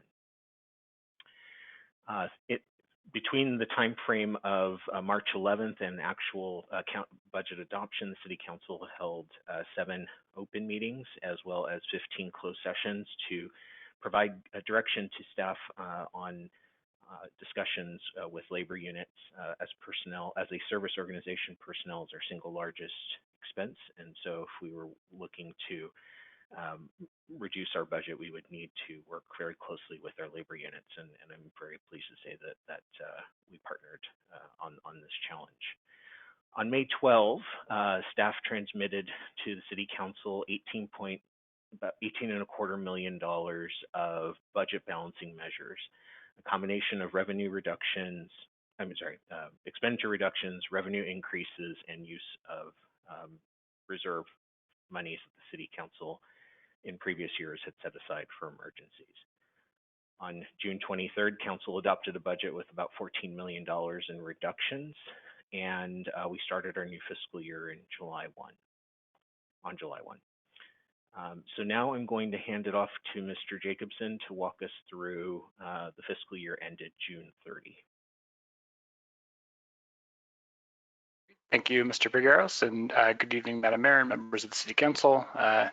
As Mr. Figueros mentioned, we'll start with the fiscal year which just ended, that is fiscal year 2019-20. I think it's particularly important when we talk about this to note that all of the numbers here are preliminary for one, so these are unaudited. The city is working on going through the audit process with the city's independent auditors, preparing the financial statements. Those will be transmitted to the council in a little over a month. So those numbers will be final. These numbers are preliminary, but we do not anticipate any major material changes. And then the other major change, or the other thing to be particularly careful of, is that this is very much a blended year. This looks like 2 different fiscal years of that 8 months and the 4 months. So the 8 months where things were very normal, 4 months of pandemic events. And so when we look at the numbers, that I think it will be very important to keep that in mind. So moving on to the revenue side for fiscal year 19-20. Just a couple notes about this one. So what is displayed here are some of the major revenue categories. These are all rounded, so you'll notice if you're doing the math directly, some of these may not quite add up, so just want to make that point. But looking at some of these categories and looking at that first column of the adopted numbers, the total is $70.6 million, which is almost exactly what the actuals were for the previous fiscal year. That is the fiscal year that ended June 30th, 2019. So it was very much anticipated that the fiscal year would behave similar to the past. The estimated actuals, as you'll notice there, are substantially lower, around $5 million lower than the adopted numbers. And this is very different than has happened to the city in the past. Revenues have for many years consecutively grown year over year. And then the actuals actually ended up being very close to the estimated actuals. There are some differences in the individual categories, which are noted in that column on the right. A few things that I do want to point out, property taxes, the actuals did end up being higher than budgeted or higher than the adopted budget, as well as the estimated actuals. A number of categories went into this, but some of the smaller, more volatile categories contributed to this. But that was a category where revenues actually increased from what was anticipated throughout the year. The other one where that's the case is sales taxes. So staff estimated that sales taxes would have a substantial reduction. As it turned out, there was actually a small growth in sales taxes. This was unanticipated, obviously good news for the city, but it was a departure from what was expected. In all of the other categories, more or less what was predicted as we forecast what the effect of the pandemic would be did in fact come to fruition.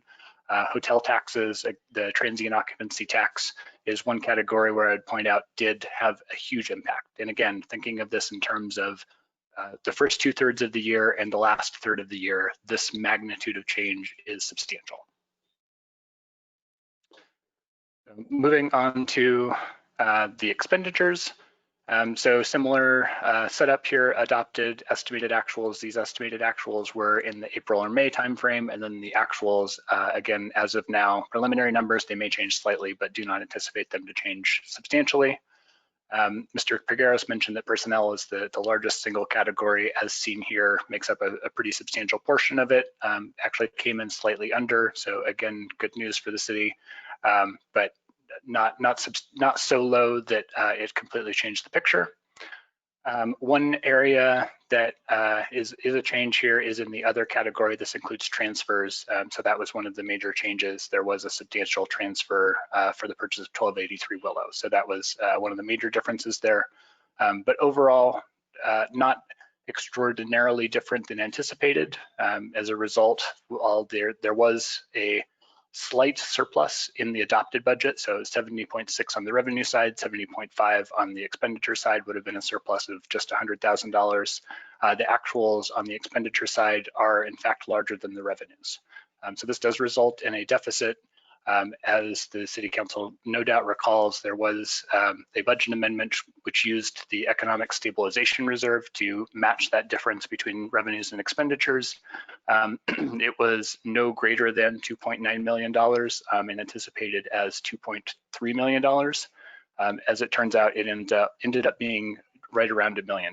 So good news from the perspective of the direction, obviously not great news from the perspective of the city's financial state, but again, the city has been very prudent over many years and built up those reserves for situations exactly like this. So that is the story of fiscal year 2019-20, and then moving on to the first quarter of the current fiscal year, that is 2020-21. I will point out that some of the quirks here are that we do not budget on a quarterly basis, so we did not provide the budget numbers. We do just provide actual to actual data so that there is not that what would look distorted if the budget numbers were provided. So on the revenue side, and again, I did not mention this earlier, but this is all focused on the general fund. The city does have a number of other funds, but this is the largest operating category, so focusing on the general fund.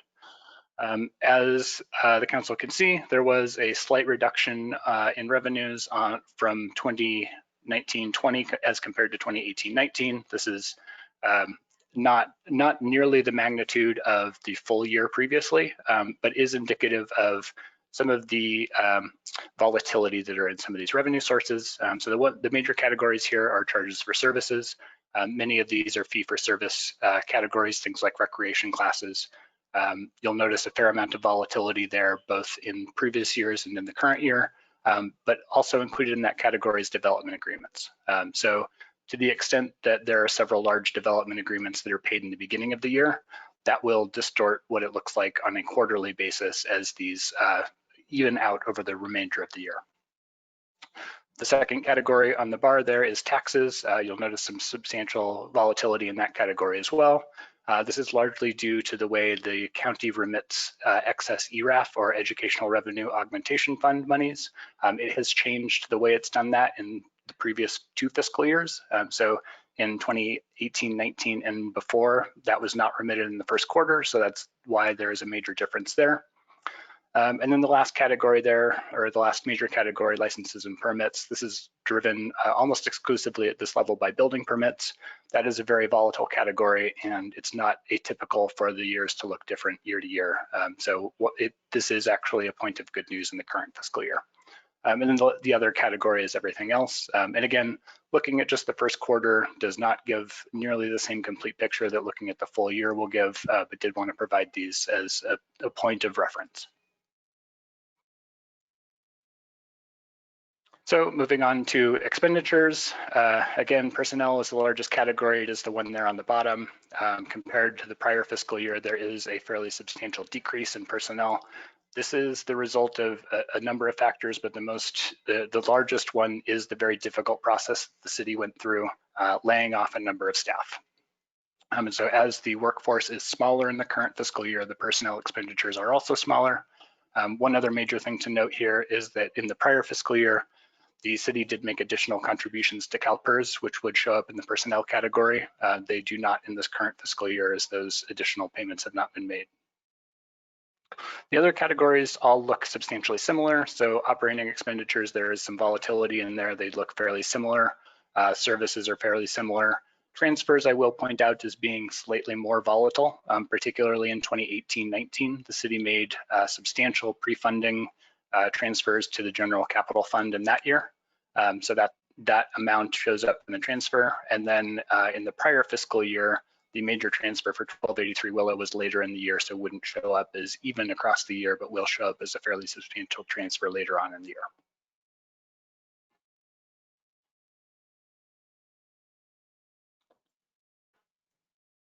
So in terms of what this all looks like moving forward, I want to break it down into what this means from the revenue category and the expenditure category. On the property taxes side, so this is approximately 40% of the general fund's budget. The property taxes that were budgeted were very flat with the prior fiscal year. We have received news that the city is likely to see an increase in property taxes. Part of that was, again, the aforementioned excess ERAF. There was some question about how that would be handled, and that has been resolved. And assessed values have increased. So both of those will increase the available revenues on the property tax side. The other ones that we would want to look at, sales tax. So as I mentioned, the city, we expected to see a fairly substantial drop, and in fact saw a smaller drop, though a drop in the current quarter. There will be a true up, so there is the possibility at some point that could change. So we are not certain how much different sales taxes will look, but overall the picture looks not entirely dissimilar from that at adoption.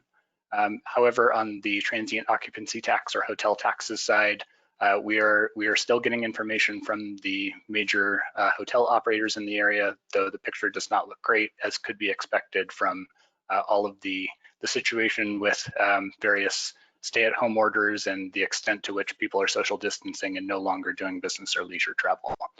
So we will continue to monitor that. We will have all of the reports from the operators who operated for the first quarter within the next few days. Those are not due until the end of the month following the quarter, so nobody is late on those. It's just a matter of timing on that. But we will have more information in the near future on those ones. On the expenditure side, so the city did not include any vacancy factor in the budget this year, based on the fact that essentially all of the vacancies were removed. Given the economic circumstances, it seemed unlikely that there would be the same vacancy rate as there had been in the past. So that will reduce actual expenditures as compared to budgeted.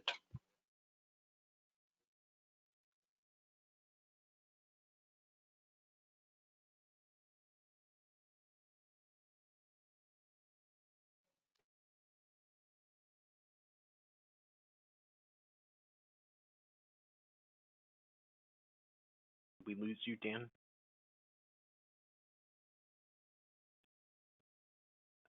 Council, can you hear me? Yes, and he is frozen. Okay, I will just pick up these final two or final points here because they segue into what we're expecting to bring to you on November 10. When we were going through the budget process, there were sort of two different paths the city could take.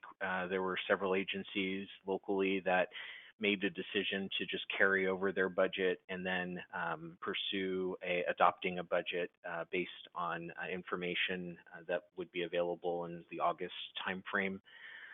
We decided to take a more active approach to balance the budget based on the information that we had available relatively early in the pandemic. I think the good news that Mr. Jacobson shared is that our largest revenue source will likely be higher. It will be higher than what we had budgeted. However, there's some uncertainty in the other two tax categories.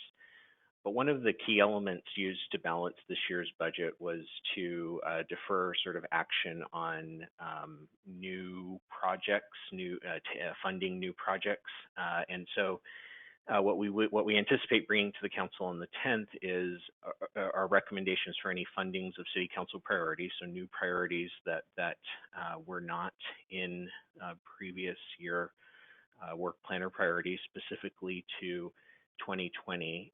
We have the addition of the 2022 housing element, as well as the addition of the COVID-19 pandemic response. So both of those were not funded through the budget process, and we anticipate bringing requests for those projects forward. Additionally, there are projects in the City Council work plan that have been identified but have not been funded. One example of that would be the Climate Action Plan. And then there are also some non-essential service reactivation costs that were not anticipated. We didn't know when we would reactivate or under what circumstances we would need to reactivate. And this is everything from rearranging our furniture, installing plexiglass if necessary, those types of capital expenditures that may be necessary. So all of those will add expense in the coming year or in this current fiscal year. And I'm just going to jump here into, change slides, what we expect to bring on the November 10 meeting. So included in the staff report is the quarterly update as of September 30. On August 18, the council adopted the top 5 priorities as listed here. As I mentioned earlier, we do not currently have funding for the 2022 housing element and zoning code update and related work. The Menlo Park Community Campus does have a funding component that will also be coming to the council for work that was discussed, I believe was at the last council meeting, and then also the pandemic response. On the identified work plan projects, we are preparing budget requests for all of these items, specifically the ones that don't show much green here. The green ones were previously adopted by council, remain incomplete or at a phase that doesn't necessarily require additional funding. So I don't anticipate much by way of those projects, but all of the reference numbers 9 through 12 and reference numbers 15 through 17, all of those may have a budget requirement. And so as the council looks to solidify, make any final changes to the work plan, we want to make sure that you have the financial information on what those projects will cost. And then finally, for your benefit and for the benefit of the public, it's hard to believe that we're closing in on the last few council meetings of the calendar year, and the holiday season is coming up very quickly. What that means in the municipal finance world is that we're really starting our budget process. And so what the council can expect is on January 26th, we provide you with the second quarter update, which is both financial and also those other items listed there. Historically, the council has had the goal setting session on the 29th. That's up. I mean, the council still needs to decide if that's a tradition or a practice you would like to keep. Assuming that's the case, then typically the February 9, the first council meeting after goal setting, the council adopts any changes to the priorities and work plan. That really feeds and gives us the information as staff necessary to build the budget for 2021-22 for next fiscal year. In April, the last meeting in April, we anticipate bringing the third quarter update. In May, we make the final, we bring it all together in a final document recommended budget. And then there are 2 meetings in June to hear the budget adoption. So while it feels long into the future, it actually can sneak up on us very quickly. And I just wanted to highlight those key dates. And of course, this is all assuming the City Council retains its schedule of meeting the 2nd and 4th Tuesday of every month. So with that, just one final comment. The report also includes a service level adaptation update from Library and Community Services. We understand that is a factor that the council may want to consider as we look to reactivating services. Library and Community Services was one of the most heavily impacted departments through the pandemic by way of operations and as well by way of budget reductions. Our team in Library and Community Services has done an admirable job adapting and pivoting to continue providing services to the community under very difficult conditions. And we know that eventually we will be able to return to something of normal that will require pivoting back to what we had before. And so we just wanted to highlight, give you a sense of where we are, what the department is doing, and leave that for any questions that you may have or for additional information. And Library and Community Services Director Sean Reinhardt is here to answer any questions that you may have. So with that, I will conclude my presentation. Thank you, Mr. Biqueros, and thank you, Mr. Jacobson, as well. Are there any clarifying questions from council before we go to public comment? Councilmember Nash? Do you have a feel for how we're doing on collecting the TOT that was deferred?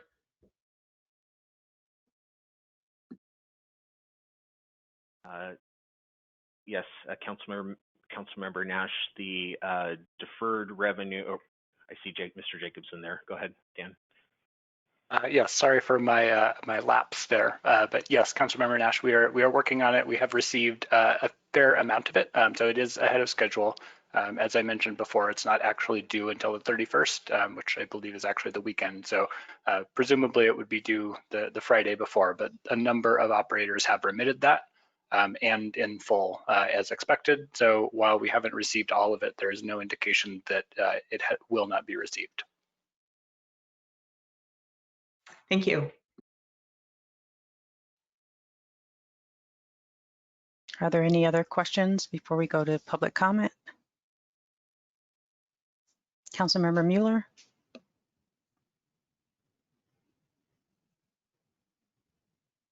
Okay. I have no questions. Thank you. Ms. Herron, can you take public comment at this time, please? Yes, thank you, Mayor Taylor. So at this time, if any member of the public wishes to speak on item G3, receive and file the preliminary year-end close for the fiscal year ended June 30th, 2020, the budgetary update for the quarter ending September 30th, 2020, the quarterly update of the City Council priorities and work plan, and service adaptation update for Library and Community Services, please engage the hand feature in the top right side of your screen. I'll have the opportunity to open up your microphone and you can address the City Council at this time. This will be the final call for any public comment on item G3. Seeing no hands raised, Mayor Taylor, you may continue. Thank you, Ms. Herron. I have a couple questions. And I'm not sure, Mr. Piqueros, I'll direct them to you. I'm not sure who to direct them to at this moment. Just looking at the items that are on the list on page, I believe this is G, it's attachment C. The numbers are kind of overlapping. And that's just with the transportation master plan. I know that's coming back to the council. Is there still an opportunity if any council member wanted to provide input?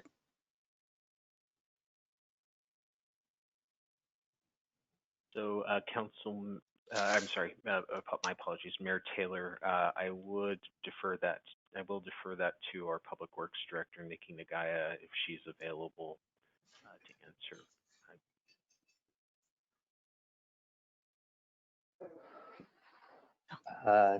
Good evening. My name is Justin Murphy, Deputy City Manager. Our Public Works Director is not available this evening, but happy to answer the Mayor's question that yes, if you do have some input on the Transportation Master Plan, feel free to provide that to us. Okay.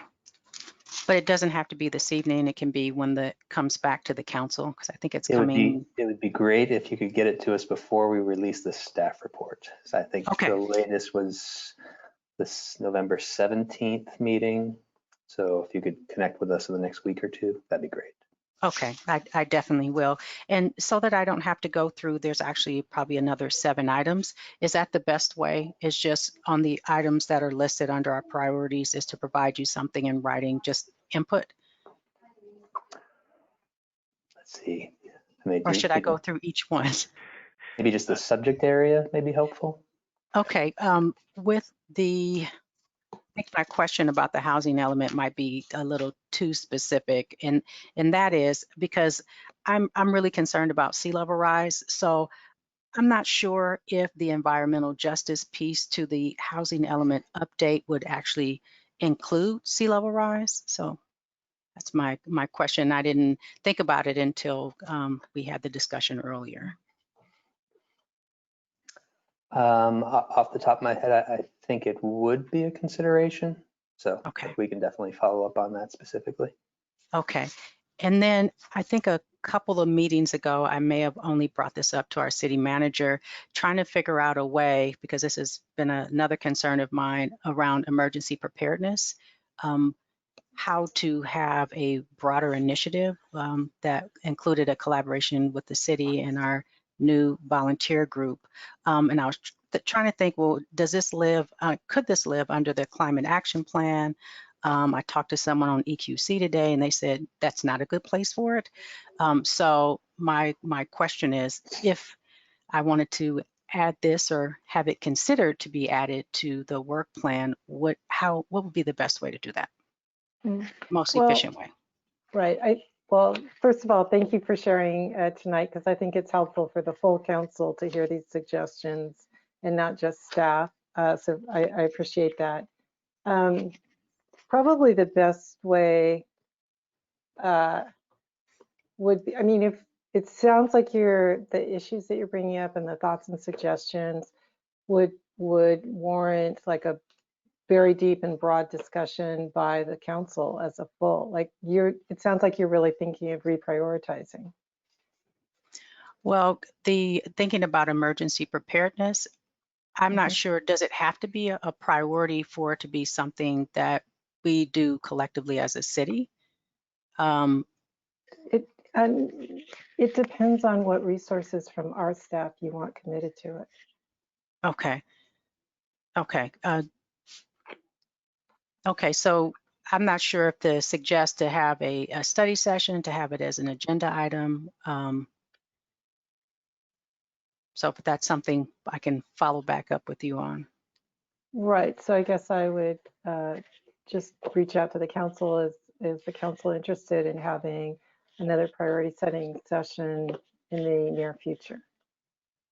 If that's what you're asking, right?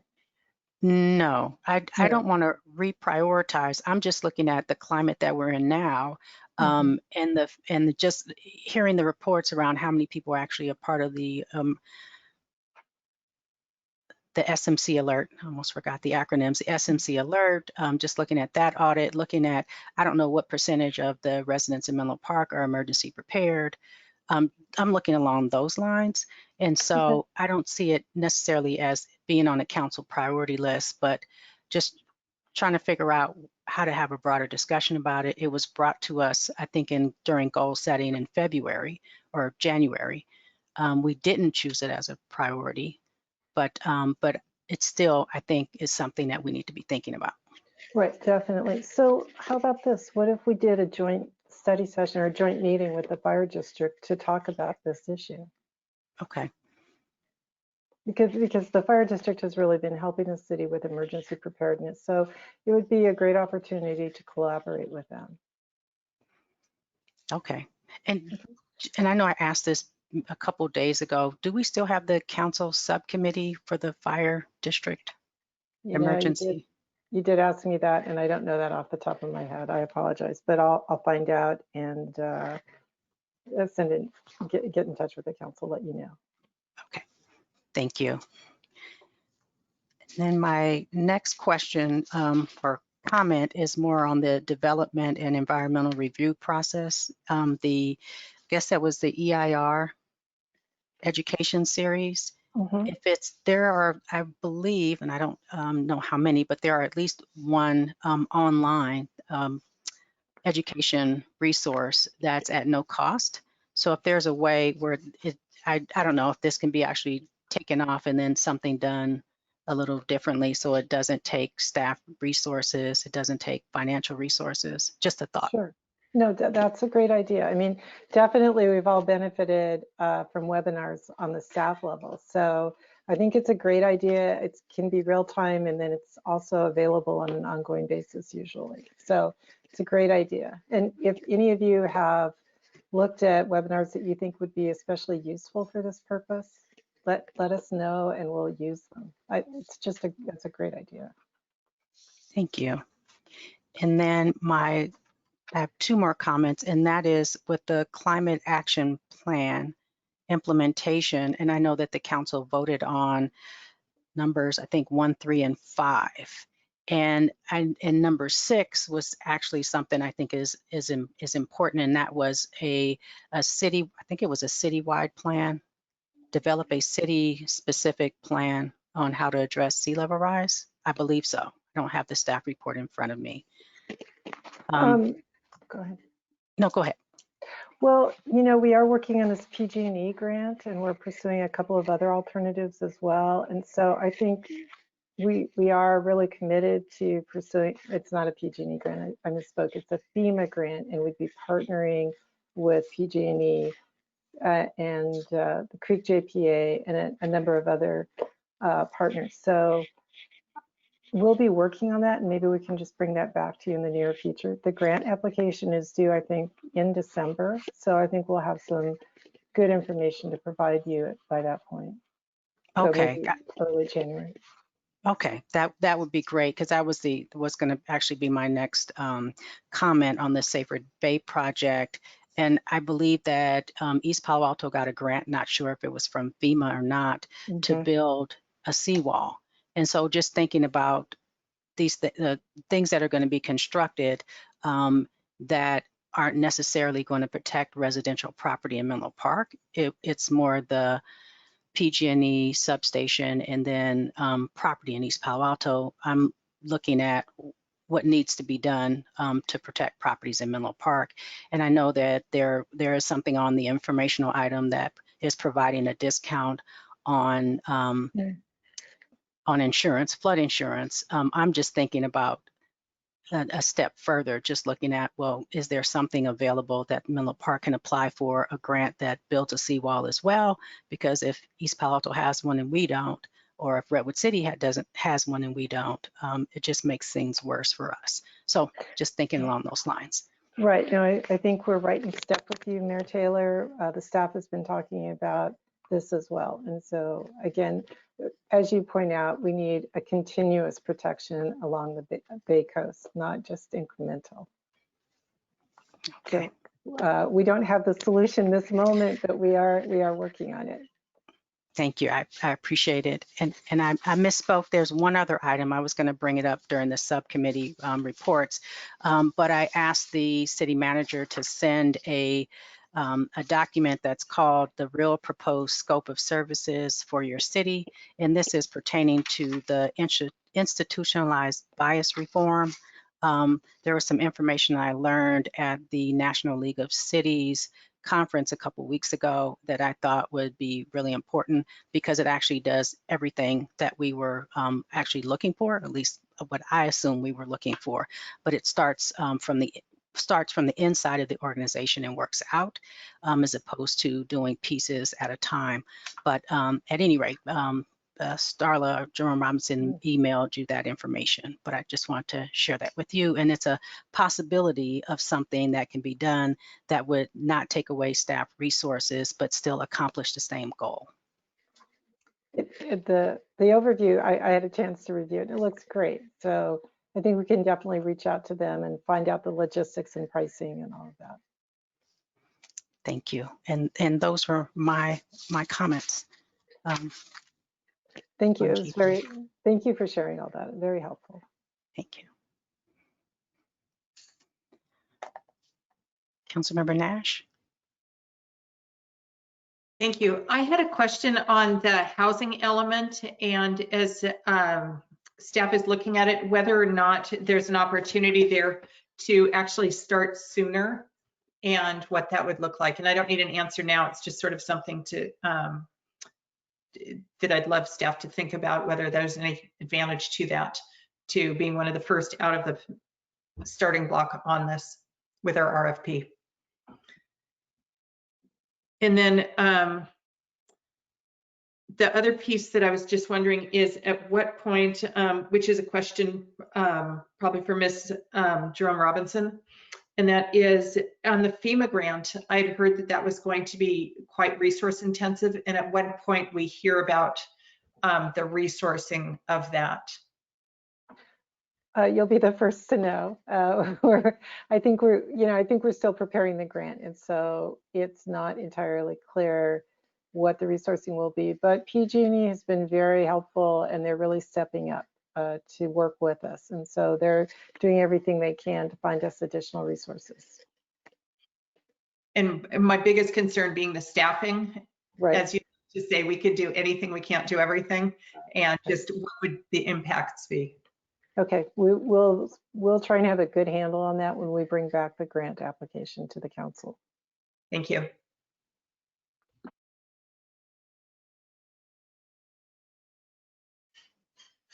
Were there any follow-up questions or comments from council about item G3? Councilmember Carlton.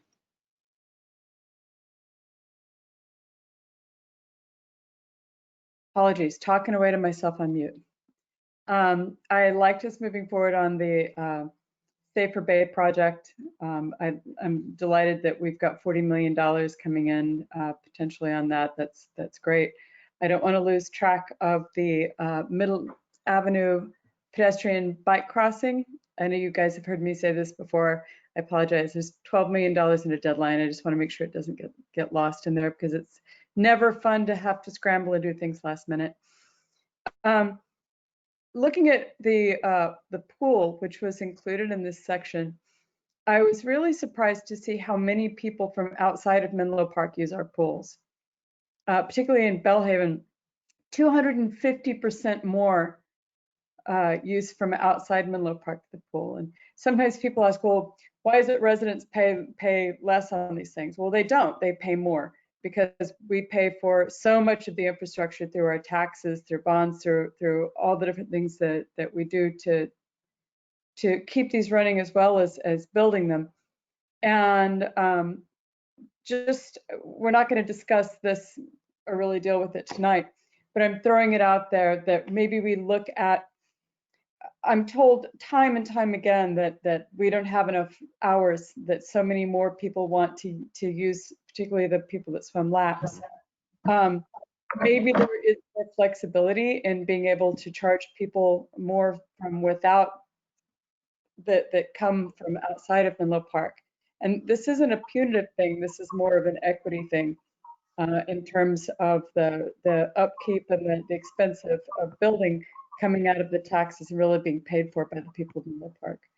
So I'm just going to throw that out there. As I said, that's for future conversation, but I wanted to put that forward as something to maybe be discussed or looked into as we move forward on the new swimming pool.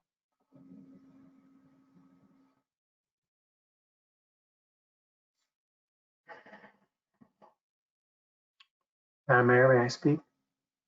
Yes, Councilmember Mueller. So I just wanted to thank staff. The numbers here, there was so much uncertainty when the numbers were put together on the budget, and to get within $1 million of it is pretty remarkable. So I wanted to congratulate staff. You know, back then it was kind of like throwing darts as to what might happen, and you guys did a great job of getting it to where, you know, getting us close to where we're at, to where we were going to be. Also, just wanted to know how grateful I am that we were able to, that your staff was able to do that so that we could go through that budget process. We are just now starting to see reports in the press of other cities who did continuing declarations, now going through the pain of what we did. And candidly, they lost money during that time period that they were doing continuing declarations. So really very much appreciate all the hard work that went in. That being said, I'm just willing to accept the report this evening and put off the decision making until it's time to do it, because I think there's still a lot of uncertainties about what we'll be looking at the time we actually go through that process. I didn't want to let the moment pass without really congratulating staff for getting us so darn close to what that number was, so we could make really good, prudent decisions. Thank you. Thank you, Councilmember Mueller. Are there any other questions on this item? Councilmember Nash. Thank you. Just one more comment, and that's on the library and community services information. First of all, it was really interesting and helpful to see all of the tables with what the staff is doing. And on table 3, which was classes, events, and rentals, one of the things that I'd be curious about is what the participation rate is. It was with some of the classes, and whether how full they are, what sort of participation we have. Thank you. Good question, Council Member. Sean Reinhardt, Library and Community Services Director. There are a couple of categories of events. One is like the free community events that there's like no charge to participate, and then there's like the paid classes. So currently, the free events seem to have a much stronger participation. The average, but 27 participants per event. That ranges from anything from 8 people who participate in the teen creative writing club to maybe a more typical 15 people who participate in the virtual conversation club. That's for adult learners of English to practice their English skills, all the way up to extreme science magic, which is a magic show that actually is a bunch of science experiments and talking through for all ages kind of how science makes this magic happen. It's kind of a STEM program. On the paid classes, since the pandemic, those have had pretty low participation. Now those are all provided by third-party instructors, and there's kind of a revenue share agreement. But the vast majority of them, there have been no signups, with the exception of a few, like Aztec dancing has been very popular. The kids Kung Fu outdoors has had some signups, but the vast majority of them have really just not been very active during the pandemic. Thank you. Thank you. Thank you, Mr. Reinhardt. Are there any other questions or comments?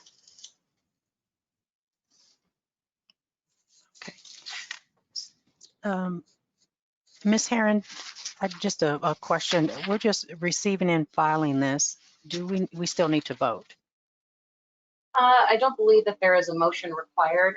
I do have a direction to staff to schedule a joint study session with Menlo Park Fire Protection District on emergency preparedness. but there's no formal motion that's required. Okay, thank you. My pleasure. Okay, well, we can move on to the next agenda item. Just item G4. And that is to approve exploration and analysis of 4 potential policy options that would require a certain level of electric vehicle charging at existing multifamily properties to meet the city's 2030 carbon neutral goal. And to introduce this item is our staff, Ms. Rebecca Lucky.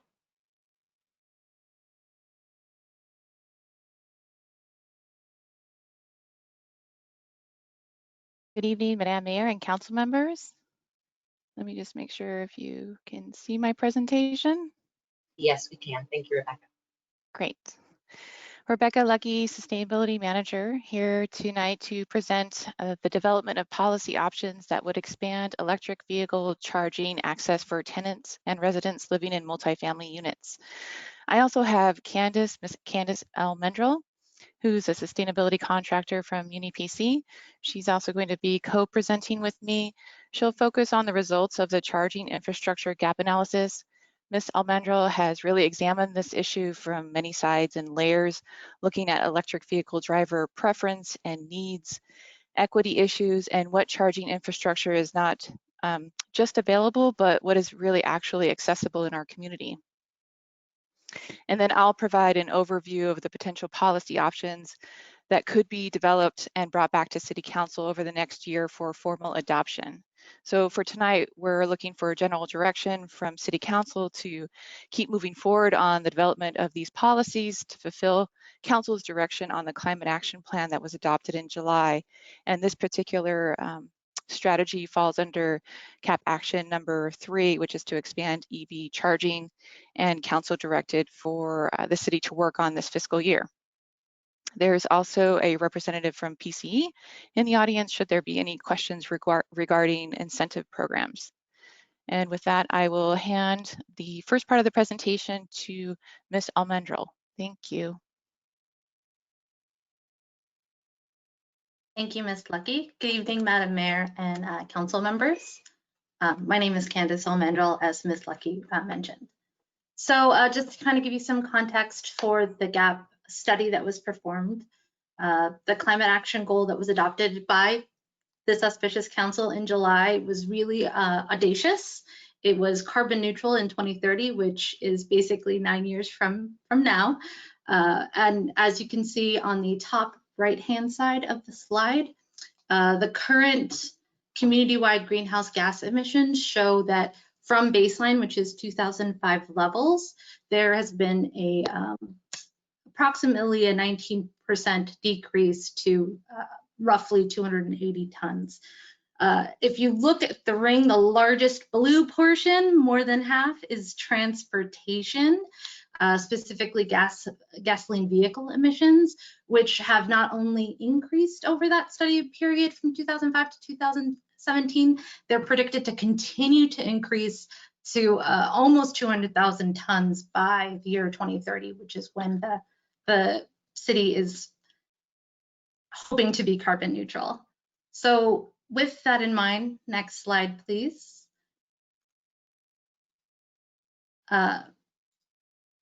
With that in mind, the climate action plan strategies that were adopted for the 2030 climate action plan, half of them were related to these transportation, these gasoline vehicle emissions, specifically strategies 2, number 3, which is what I'm speaking to today, the gap the charging electric vehicle charging infrastructure gap analysis. Sorry, that's a mouthful. And strategy number 4, reducing vehicle miles traveled. As you can see, there are 3 distinct strategies. Again, I'm speaking specifically to strategy number 3, the charging gap analysis. But if you really kind of look at it holistically, they do and are very intertwined. Without expanded access to electric vehicle charging, we cannot increase electric vehicle sales and correspondingly decrease gasoline sales. Similarly, if we don't deliberately and thoughtfully expand the access to electric vehicle charging, which I'll go into more detail, we're not going to get people out of cars, and we're not going to reduce overall individual vehicle miles traveled. Next slide, please. So why multifamily properties? Why is this charging gap analysis really kind of focused on multifamily properties? First and foremost, they represent 40% of the existing housing stock. And when we look at current studies and sales, the residents of multifamily properties are representative of less than 14% of the new vehicles purchased and leased in San Mateo County. And as mentioned during the public hearing earlier by the project architect, there's an expectation that people who are purchasing electric vehicles have access to at-home charging, which is just not true for multifamily properties, which I will go into more detail. This reflects customer preference. At-home charging is 50 to 80% of all charging events, and it is the most influential charging category to drive an electric vehicle purchase. Next slide, please.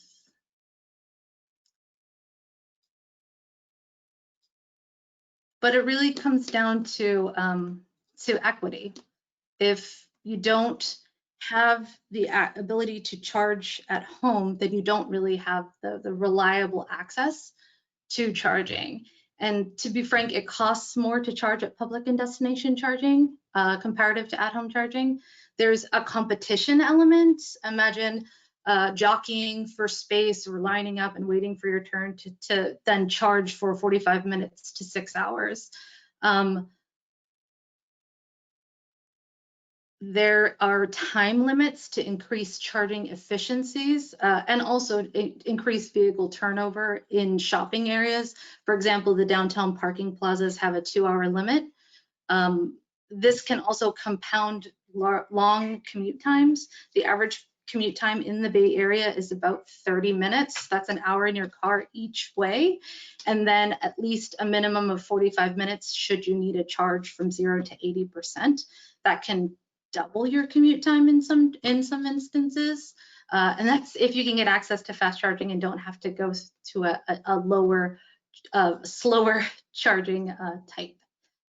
There's also the issue of range and battery capacity. Yes, absolutely. The new vehicles are only improving and they're only getting longer. I believe Tesla's range is well over 300 miles now.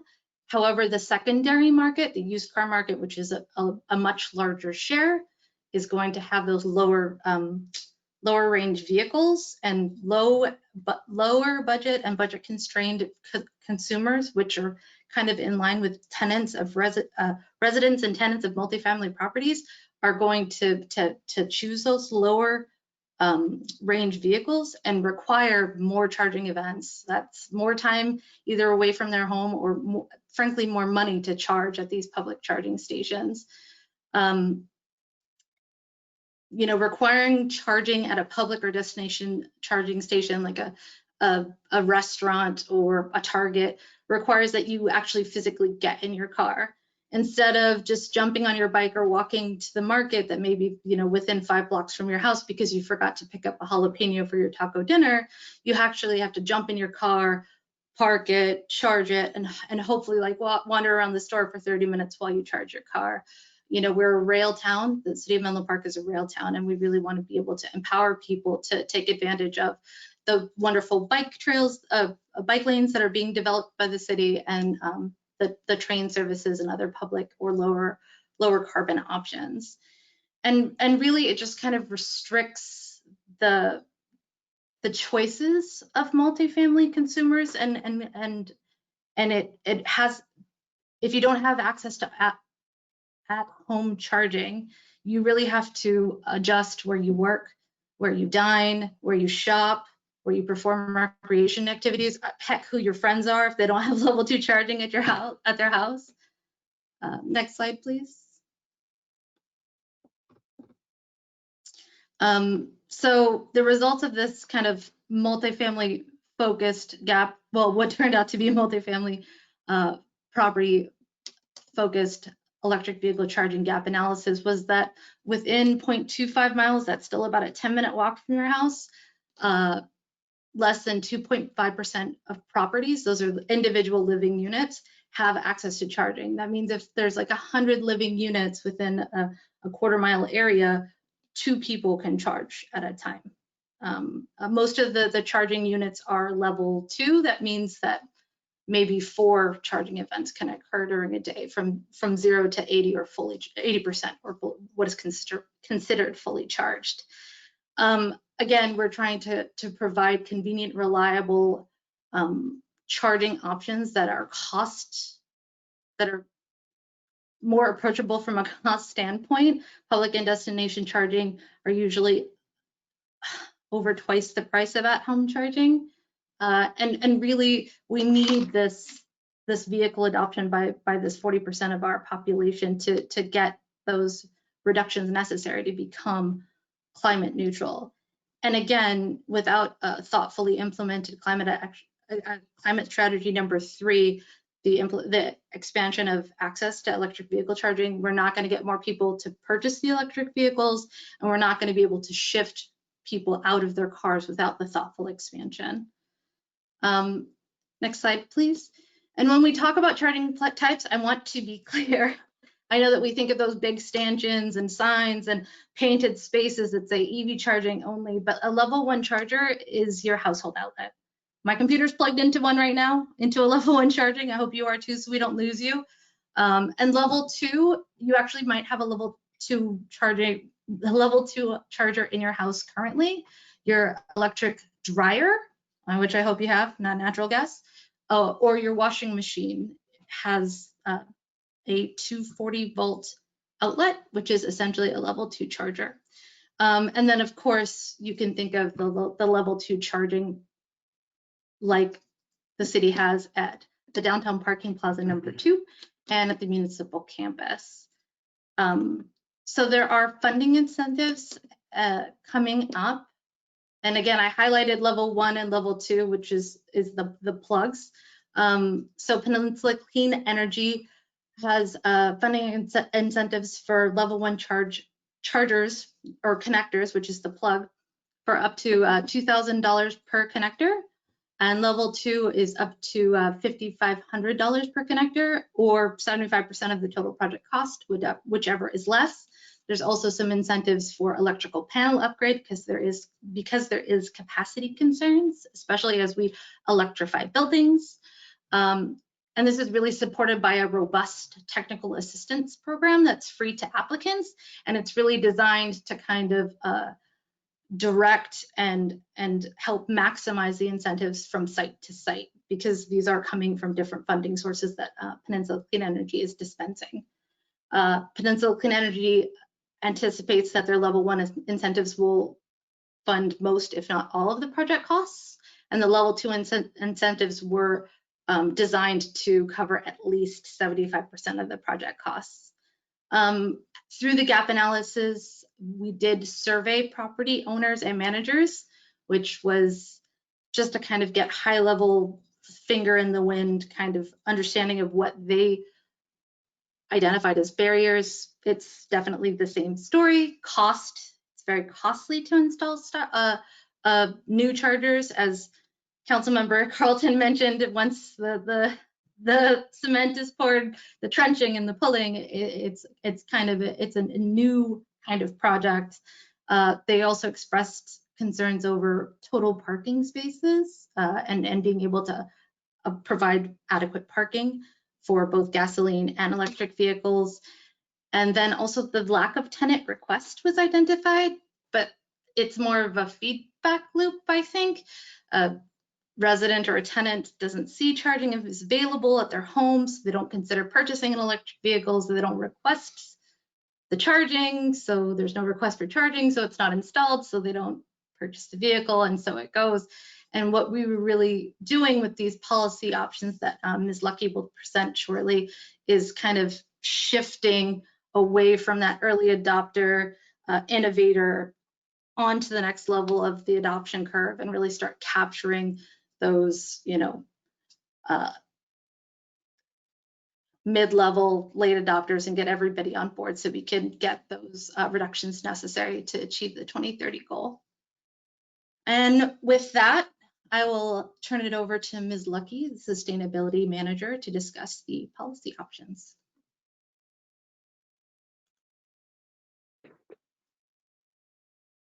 Thank you, Ms. Almendrell, for summarizing the results of the gap analysis. So this really lands us in the position of what can local government do in this space. So we know we've got great incentives. We know that the state is sending a strong signal to the vehicle market to stop producing gasoline vehicles by 2035. However, there just continues to be this lag in strategically placing infrastructure and also motivating and inspiring property owners to install charging capability on site for their tenants and residents.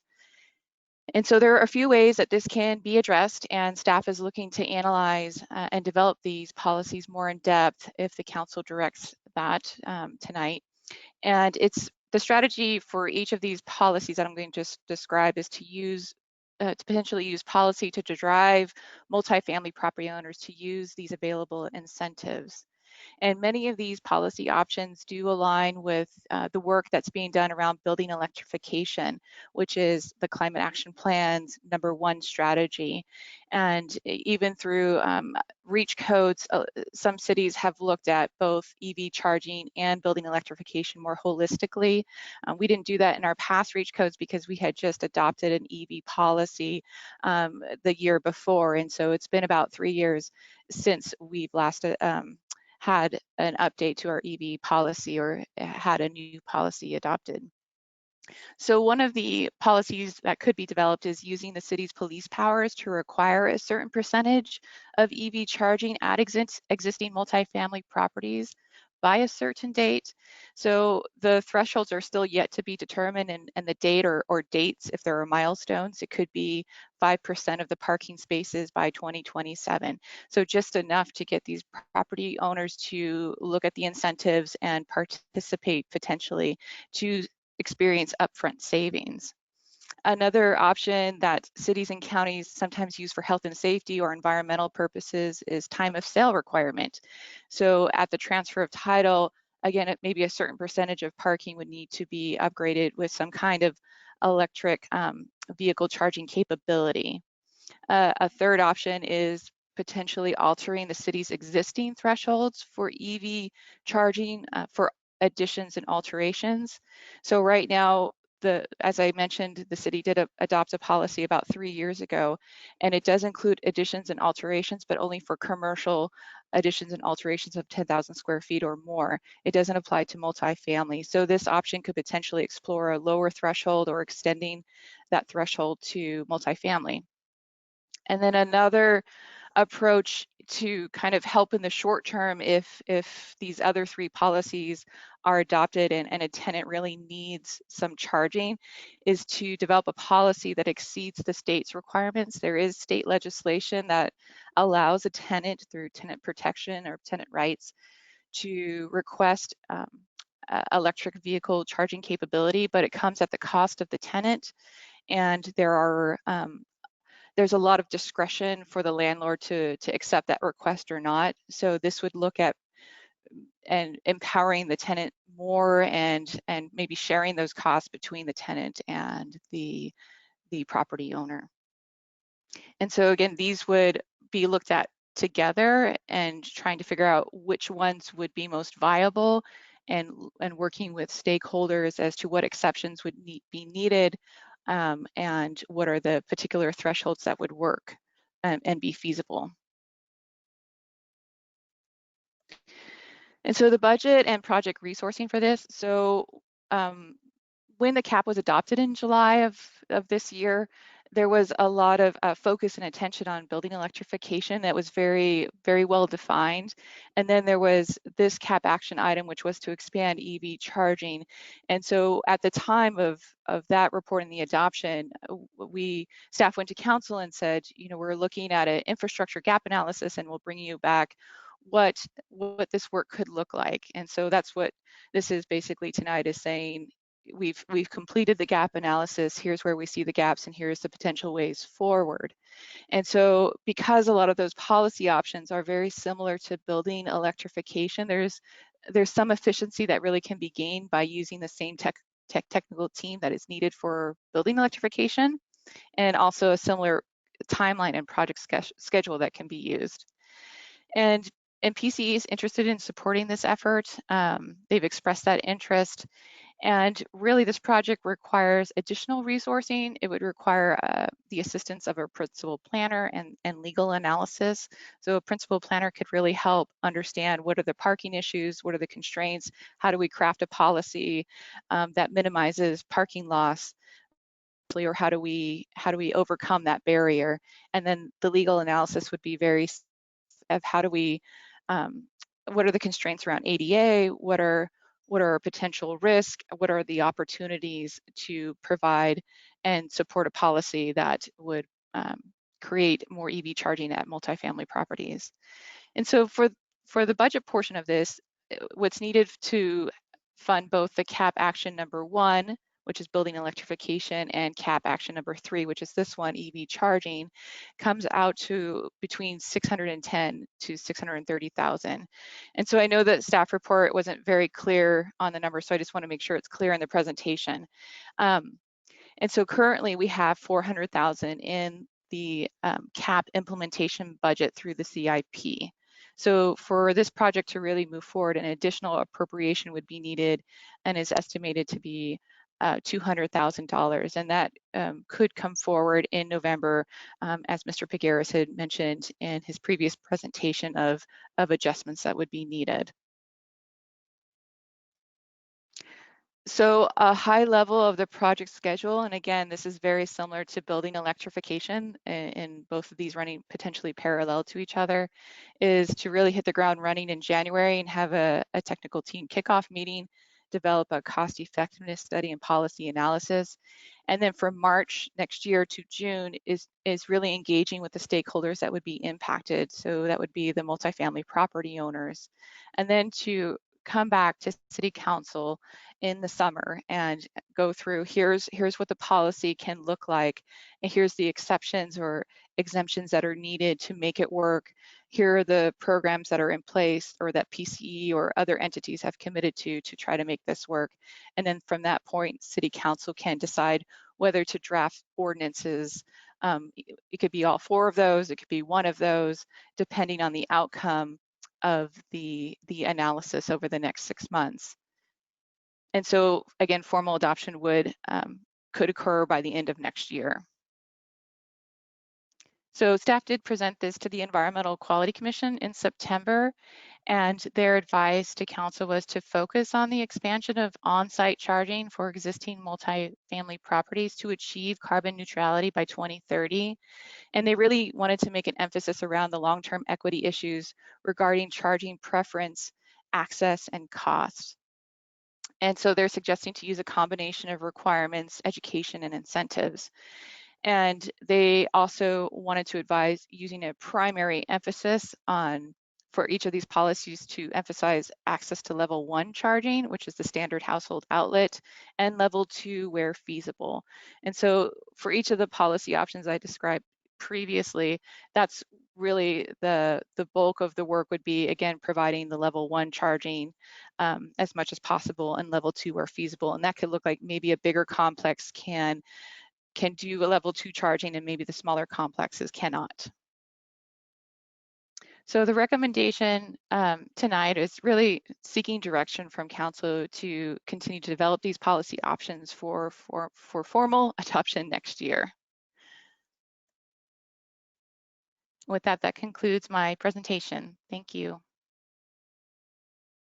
Thank you, Ms. Lucky. I appreciate all the information you have shared. And Ms. Candace, thank you for your presentation as well.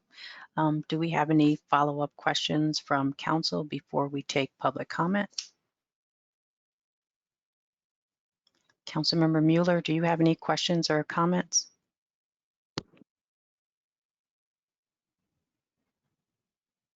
Not before public comment, no. Okay, thank you.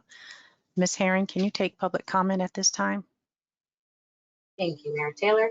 So at this time, if any member of the public wishes to comment on item G4, approve exploration and analysis of 4 potential policy options that would require a certain level of electric vehicle charging at existing multifamily properties to meet the city's 2030 carbon neutrality goal, please engage that hand feature in the top right side of your screen. I'll have the opportunity to open up your microphone and you can address the city council at this time.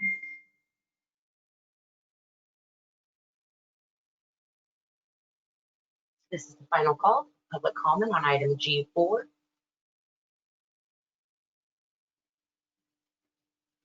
Seeing no hands raised, Mayor Taylor, you may continue. Thank you. Thank you, Ms. Herron. So bringing it back to the council, are there any clarifying questions for Ms. Lucky or comments? Councilmember Carlton? You knew I was going to comment on this one. I want to bring up a few points on this. Gas cars are 65% of Menlo Park's greenhouse gas emissions. We went through so much effort on the REACH codes for the house. This is going to impact 65%. So many people are saying that they want to buy an electric car, but they can't because they don't have a chance to charge their car where they live. And multifamily properties make up 40% of the existing house stock in Menlo Park. And tiny fraction have the ability to do it and to charge their cars. And this becomes a problem of equity because residents living in multifamily homes that can't charge at home have to pay more to go into the charging stations.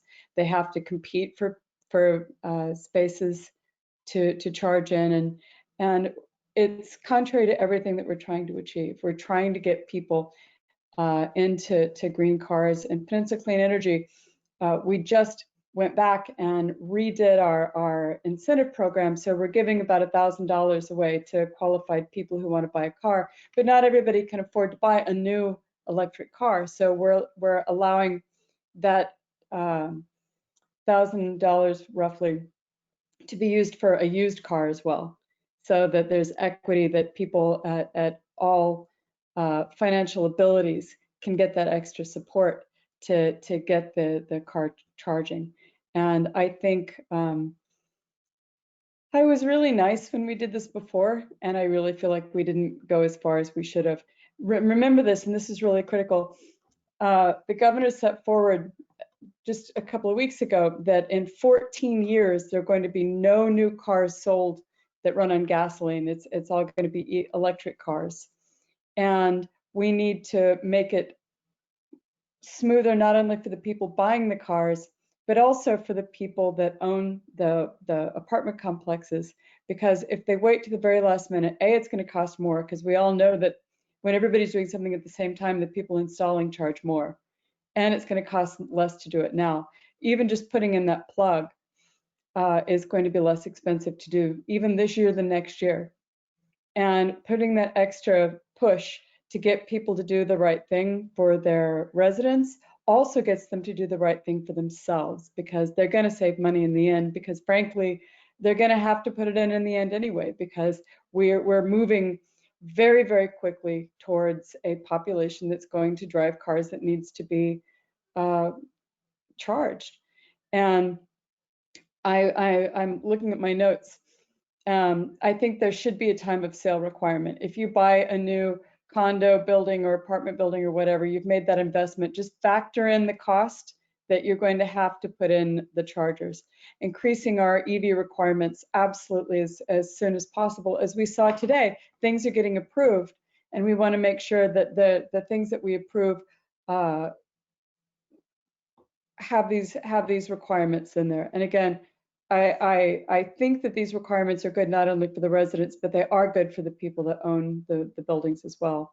Now, I would require, maybe we can step this up for them. So 20% by 2025, 35% by 2030, 50% by 2035. Having 50% by 2035 is probably not even enough, considering that the change that's happening in the cars being sold in the state of California.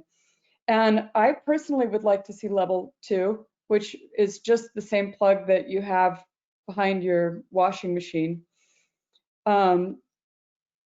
If not, maybe they can have fewer chargers per level 2 than level 1 so that people can change. But ideally, you want to be able to park your car, plug it in, and have it charge all night. And even if it's level 1, I think a minimum of 50% by 2035, just to prepare for all the cars coming in, and so that there isn't that crunch at the last minute. Because eventually it will be 100% or at least 75%. I like the idea of cost sharing for tenants. I bet there's some grant money or different things that we can get available, not only through organizations like Peninsula Clean Energy, but I bet there are other funds that are going to be coming available as we're hurling into this as a state. I would love to investigate that. So basically, I'm supportive of everything that's been proposed, and I would like to see us be more aggressive than less, because there is a huge fundamental shift in the automobiles that people are going to be driving, and it's coming in 14 years, and we have to start planning for this as soon as possible. And again, 65% of our greenhouse gas, if we're going to address that 65%, if we're going to meet our targets, we're going to have to get people into electric cars, whether they're used electric cars, new electric cars, what have you. We have to give them that option of being able to buy them. And that option in most cases is contingent upon their ability to charge at home. So I'll step off my soapbox, but I feel so passionately about this. It's absolutely the right thing to do. It's the right thing to do for the environment. It's the right thing to do for the consumers, for the residents, and for the people that are the owners of the land, the buildings. Thank you, Councilmember Carlton. I appreciate your perspective and your advocacy. And considering where we are and with the recent news of the governor, and we don't have a lot of time, realistically. So, so I appreciate everything that you said. At the moment, well, I'm just looking at the policies to be explored, using the city's police powers to require a certain percentage of EV charging at existing multifamily properties. Would we have to use the police powers in order to do that? Ms. Lucky? Thank you, Mayor Taylor. Yeah, thank you, Cara, for jumping on. This is something that I've been talking to our city attorney about, and there, again, it's something we need to explore more of whether that would be doable and whether that's feasible. But I'll defer to our city interim city attorney, Ms. Silver. Thank you. Thank you. So when we reference the term police powers, that is really just your ability to adopt ordinances and regulations. It doesn't refer to the use of policing authority. So I just wanted to make that clarification. And I think actually you raise a good point. The language is unclear. So we will use different language, I think, going forward. But it just means use your general regulatory authority to adopt an ordinance, and you have that inherent authority. Thank you. Does that answer the question? Yes, thank you. I appreciate the clarification. Vice Mayor Combs? Yeah, I was going to ask the city attorney, since she was on, do we have any other sort of ordinance or regulations tied to this sort of like point of sale, time of sale with regards to like sort of multifamily housing? I'm just sort of, is like, you know, is there a list of these things that come into play, a list of sort of requirements or regulations that come into play during these sort of transfers, or would this be the only thing? Right. We've been doing a little bit of research on that. There doesn't appear to be anything currently. However, you know, historically we've had certain things. For instance, when toilets were upgraded to, you know, low flow and faucets and that type of thing. So I think that it falls under that general category of types of upgrades.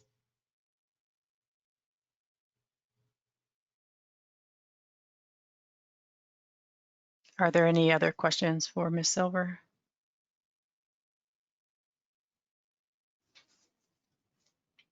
Councilmember Mueller, do you have any questions?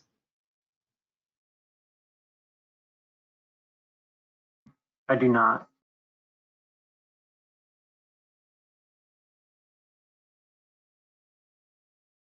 For myself, I was just going to say this is quite a bit of information.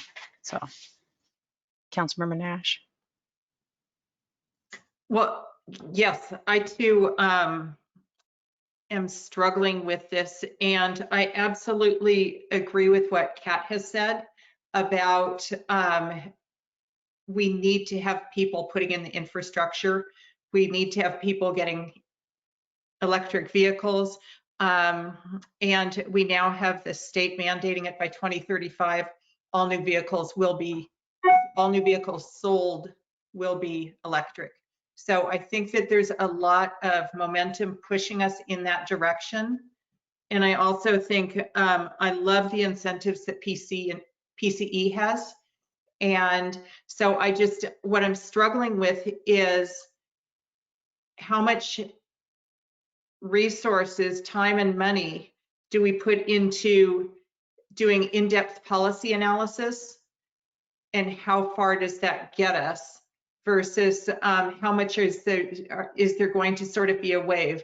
And then there's also I've heard from numerous people about concerns that costs will be passed on to renters and that this may discourage some development or redevelopment of properties. And so that's obviously a sensitivity that you don't want to, you want people to upgrade their property. You want them to be improving things, and you also want them to be providing more infrastructure for this. So just how do we go about doing it is what I'm struggling with right now. Before I go any further though, I want to bring us back to something that we discussed earlier today, and that's 201 El Camino Real. We now have about a 6-month window within which we need to decide if we're going to and actually implement and change to our ordinance as far as what pre-wiring we're going to require for EV. And I want to make sure that that's something that we don't miss this opportunity to do if that's what the direction we want to go, which I personally would love to believe that that's the right way to go. So this is where Steve Atkinson and the 201 El Camino property that we just approved in the public hearing will abide by whatever policy whatever ordinances we have for putting in the circuits for the to get ready for the EV chargers. Madam Mayor, may I speak? Yes, Councilmember Mueller. So tonight what's before us is to approve exploring the analysis. I think a discussion about what the impact of that analysis will be to multifamily units is something that comes at the end, not at the beginning. So whether or not that's going to affect turnover or affordability or any of all of those issues that people might raise as concerns, we won't know that until it's been explored. And then if those concerns are raised, we also won't know what the mitigations are that will be in response to them until they're explored. So I'm not concerned about what people might postulate as being the objection at the end of the exploration until we've gone down the path to actually look at it. The thing that I'm more interested in discussing is just how the timing of what we do tonight comports with the representation that we would be making the additional $200,000 allocation during the budget process. Because it was unclear to me if this is a first step and then the second step happens at the time of the budget approval, or what the timing of this is in relation to the secondary allocation for the budget. But since we've put aside 400,000 already for cap implementation, and this actually affects building up the infrastructure, I actually don't see this. I mean, I see this as cap implementation, but I actually see this as just necessary public planning now, given what the governor's timing is for the 2035 implementation. So I don't have any problem spending the $400,000 for that. It's the extra $200,000. I'm wondering, because we didn't budget it, how that works in terms of the timing. But I think the discussion that we're having now in light of the state's actions is something that if someone were to come to me in the city and say, are you doing this because of the cap or are you doing this because of the state? I'd say, well, both. Like, we have our cap plans, but also we're starting, like, if we're going to be ready and actually implement and give people the opportunity, we need to start building that infrastructure now for 2035. It's even if we were to, even on the timeline of 2 years of going through this process to get to the end of adoption of whatever analysis we look at, there's then going to be, depending upon what we choose, it's actually a pretty short timeline then to think that we're going to convert enough to meet 2035. So I don't have any problem doing that planning now. And I don't know, and to those who have objection to it, I don't know what the end of that planning will be when we get to it. So, but I think it's just prudent to move forward with it at this time. So I would like to explain a little bit better what the 1-2 dance step is with respect to the budget, but I'm perfectly fine saying let's go ahead and move forward with these 4 options tonight. Coming back to what Councilmember Nash was referring to with respect to the El Camino project, I'm a little concerned this evening about trying to sort of ad hoc construct that together this evening, just because I think that, and I see you shaking your head, Councilmember Nash, and so I think we're in agreement on that. I think what's important tonight is to instruct staff that we actually want to have something, our city attorney, that we want something brought back to us for consideration at a later time with that date. So with that, those are my comments. Thank you. Thank you, Councilmember Mueller. Councilmember Carlton. Sure, I'm very sensitive to adding on extra pressures to people that own buildings and having them then say, well, okay, so now I'm not going to upgrade or whatever. But I think this is a slightly different situation because pretty soon they won't have a choice. Market forces will make that decision for them, because if people can't charge their cars, eventually they won't want to live there because they're going to want to buy new cars eventually, and those will be phased out. And it will be in their best interest to do it sooner rather than later to make themselves more competitive in the market, as well as to keep those costs down. You know, as we put these things forward on electricity and utilities in the home, but no one's going to stop selling gas stoves. They're going to stop selling gas cars. And so it's a little bit of a different scenario in terms of it's not a matter of if, it's a matter of when they make these changes. So I feel a little bit more comfortable with this decision, and what you're saying is valid, and that's why what I've thought about and how I've come to be so comfortable with these, with being so aggressive on at least I think what we should do. So I'm in support, but I just wanted to address that concern. Thank you. Councilmember Nash. So what my concern is how can we do all of these different pieces that we've said we will do in order to achieve the 95% carbon free by 2030. Basically, do we have the bandwidth to be able to address this, which, yes, I agree, it's worthwhile, but also the building burnout, and also the sea level rise, which actually wasn't one of the pieces on it, but has been brought forward by the mayor, and I think is something that's becoming more and more urgent as we see more science information coming out, even since we adopted the climate action plan in July. And then also on the greening the city municipal operations. So just how do all these different pieces fit together? Can we move them all forward? If we can't move them all forward, I'd like to know a little bit more before I personally choose this one is the one that we're going to put all our eggs in this basket. So I guess I'm asking Ms. Lucky to give us a little bit more information as far as how all these play together, please. Yes, thank you, Councilmember Nash. So in regards to, so what was approved to work on this year, and just to reiterate, it's 1, 3, and 5. And so we've dedicated staff resources where, and then I'll talk about the even numbered cap action items separately. So for the odd numbers, we have staff resources. The one that was still outstanding from the July adoption of the cap was this particular cap action item for expansion of EV charging. And in the staff report, there's a lot of TBD from community development, from the city attorney's office, because we weren't quite sure about what the gap analysis would reveal, and then what policy options or programs we would potentially pursue to address those gaps. And to Councilmember Mueller's point on, how do we work within the budget of 400,000?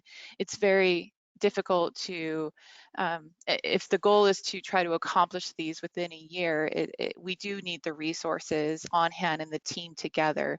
And right now, for this item, what's needed additionally that wasn't identified in July was that we do need a planner and we do need some legal analysis assistance on this. And that those folks really need to be on board from the beginning. And so they need to be part of the team, and that community development has a lot of projects and priorities that they're working through. And so this is really what is needed for them to participate in this project.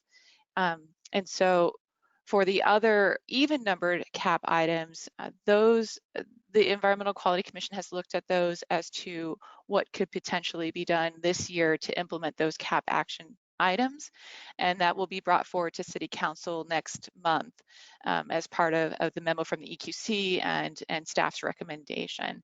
And so there will be those moving forward based on the Environmental Qualities Commission's recommendations. Madam Mayor, may I supplement Ms. Lucky's comments? Well, Councilmember Carlton had her hand up. So let me ask this question. Councilmember Carlton, I'm not sure if your comment had to do with what Ms. Lucky said. Just a really quick question for Ms. Lucky. Is there some of this that, I know that Peninsula Clean Energy is looking to Menlo Park again to be the leader to kind of draft these things that can be used by other cities. Is there any part on this that we could partner with Peninsula Clean Energy, or maybe apply for grant money, since what we're doing is something that other cities could use? Is there any part of that we could approach PCE about to partner with to make the financial impact less? I actually have information on this item that Ms. Lucky may not have. Okay. So I've been working with Supervisor Pine to put together something called a Climate Alliance, which would be 5 different cities in San Mateo County, which would be working together with the County of San Mateo, which would be jointly going in together for the county putting together EIRs. I believe 2 of the projects on the cap, one would be the burnout, and I believe another one will require EIRs. Those would be something that would be sponsored by the county. We would defray costs to the county and do that with multiple jurisdictions at one time. And so one of the things that I like about this item is that it's the item that we're looking at here with respect to the vehicle charging is really something discrete to our city. The burnout and other items involved in the cap that are something that could be done with EIRs, or something that could be done at the county level, and then there'd be cost sharing available to the city. We met with Jan Pepper this week, and there's some discussion of whether or not PCE is going to be involved in that planning. So that's being put together now, but it's our intention to bring the Climate Alliance proposals to the different cities who are interested in it before December, candidly, for everyone to take a look at. So share that information with you now, but so there are some items within our cap that there might be cost savings with by being a part of that group. Thank you, Councilmember Mueller. And then just to answer Councilmember Carlton's question, yes, PCE is expressing interest in supporting our building electrification policies, and they have expressed interest in this as well as bringing together their technical resources to help support this effort. And in these early conversations, that is a great partnership if it moves forward, and they're seeking to see what the City Council is thinking and moving forward on. But even with their support and technical assistance, we'll still need these other resources to really carry this project forward on an aggressive timeline. Yeah, I'm aware of the Peninsula Clean Energy helping with the other REACH codes, because I'm on the executive committee, and we voted on that in support, although it hasn't come to the general committee at this point. I was just wondering if this could be included in that, but since it is really REACH codes as well, if that could be included in that project that we've approved to put forward from the executive committee. And my understanding from their staff is that it is intended to be included if the council gives the direction tonight. So they'll be able to include that as part of their package. Great. So that has passed out of the executive committee, but it hasn't gone to the full committee yet for approval. That's where that is at this point with PCE. Thank you. Councilmember Nash. So am I understanding correctly, especially with the exciting news that Councilmember Mueller just presented, that we actually are moving ahead with 1, 3, and 5? Because I am fully in support if that's what we were doing. My concern is if we're doing 3 and we're doing them piecemeal, that I want to know how all of them line up. But if in fact you're saying that if we get this, if council gives this direction, all 3 of the 1, 3, and 5 will be moving together sort of in tandem, and that you've got those all of those under your wing, under control, then that's a different decision for me. Thank you, Councilmember Nash. So yes, they are all intended to move forward together.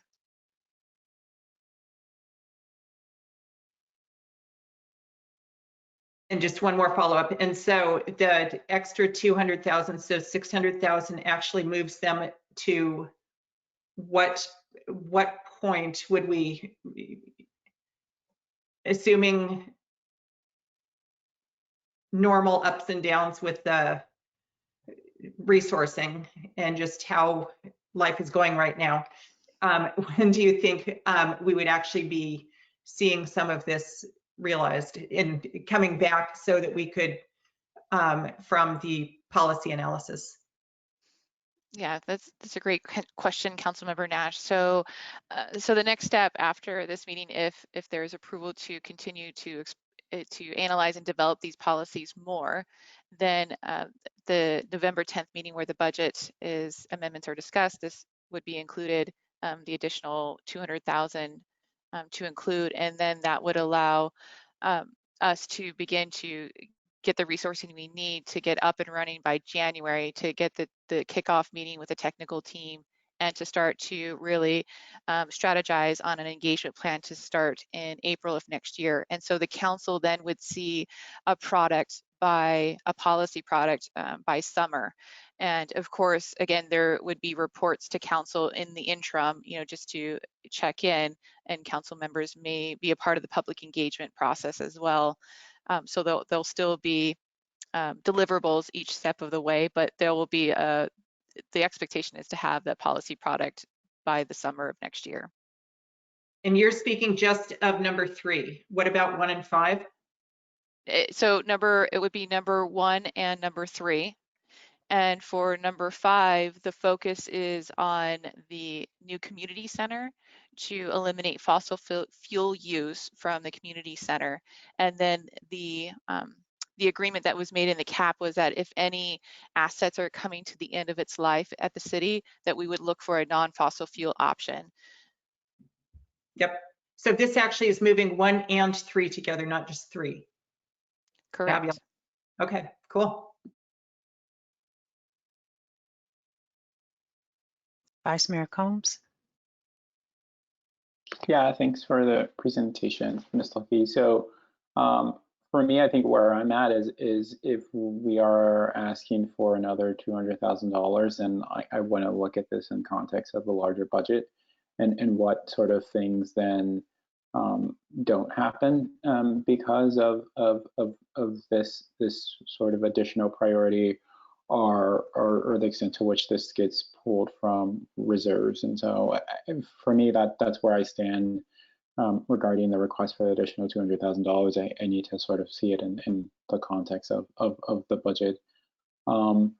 Additionally, I would say that I am, like, in theory, supportive. I do have some concerns about putting additional constraints on multifamily property owners and the sort of the impact that has during, like, a time of which for some period of time,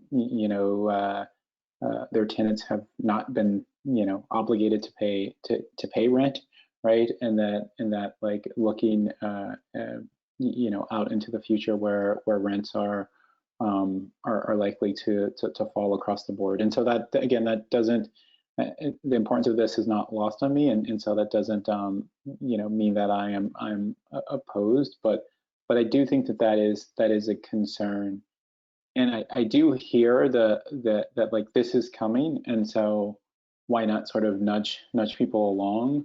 But I do think that there's a valid argument. I mean, this is where it comes to when people make the argument about nanny states, right? So if adults are going to make a decision to put off something that they know that they're going to have to do, then should we be pushing them along, right? I mean, we all can make sort of decisions, and so at a larger sort of theoretical level, I do think that comes into play.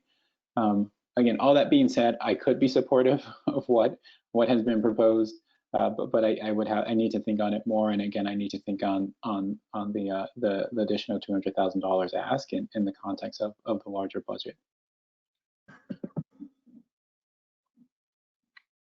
Madam Mayor, may I? Yes, Councilmember Mueller. Yeah, I'm fine with putting off the $200,000 until the context of a larger budget, as I think was what was indicated by professional staff this evening in the presentation. I do want to note that one of the big challenges that this all faces as we try to move forward and get ready is that it's not just cities, it's not just independent properties putting in EV chargers, or cities trying to figure out how to work with individual properties putting EV chargers, but as we've seen in different areas of the city when these chargers have gone in, it actually is going to require significant infrastructure improvement from PG&E and our energy providers once we see this shift. And so by a city doing something like what we're doing here, it's basically moving us to the front of the line with PG&E to say, okay, we need to have a very concentrated planning effort in how we're going to be doing this and implementing this in our city. So this is going to be, it's a lot. Once we do this on a large scale, it's going to be much more complicated than just, this development site putting in conduit. Because 40% of the properties in our city, and that's not, and then we discuss what happens with single family. The other thing I'd say is, again, to Councilmember Combs' point about whether or not this affects turnover and what the impact is, by doing this, we are not yet picking what option we will implement, nor what mitigation we will use. And so we may get down to the end of this process and say, we can't do this without this mitigation. You know, Senator Becker, we need your help with money from Sacramento for this portion of the implementation. But we can't problem solve those issues until we get to the end of that path. And so it's just, you know, trailblazing that path to figure out what those hurdles are going to be. So thank you all. Thank you, Councilmember Mueller. I'm on the same line as Vice Mayor Combs. I have a follow-up question for Ms. Lucky. And I know the gap analysis was very detailed. I don't have the chart in front of me. Since we're a city of districts now, so how is this going to positively impact District 1? Right now, we probably have, I don't know, I'd say less than 20 EV chargers here, not including the new development. But how is this going to be beneficial to District 1? Thank you, Mayor Taylor. I think probably Ms. Almendrell is probably the best person to answer this. She did do an analysis by district. So Ms. Almendrell, if you're able to join us, that'd be great. Hi there.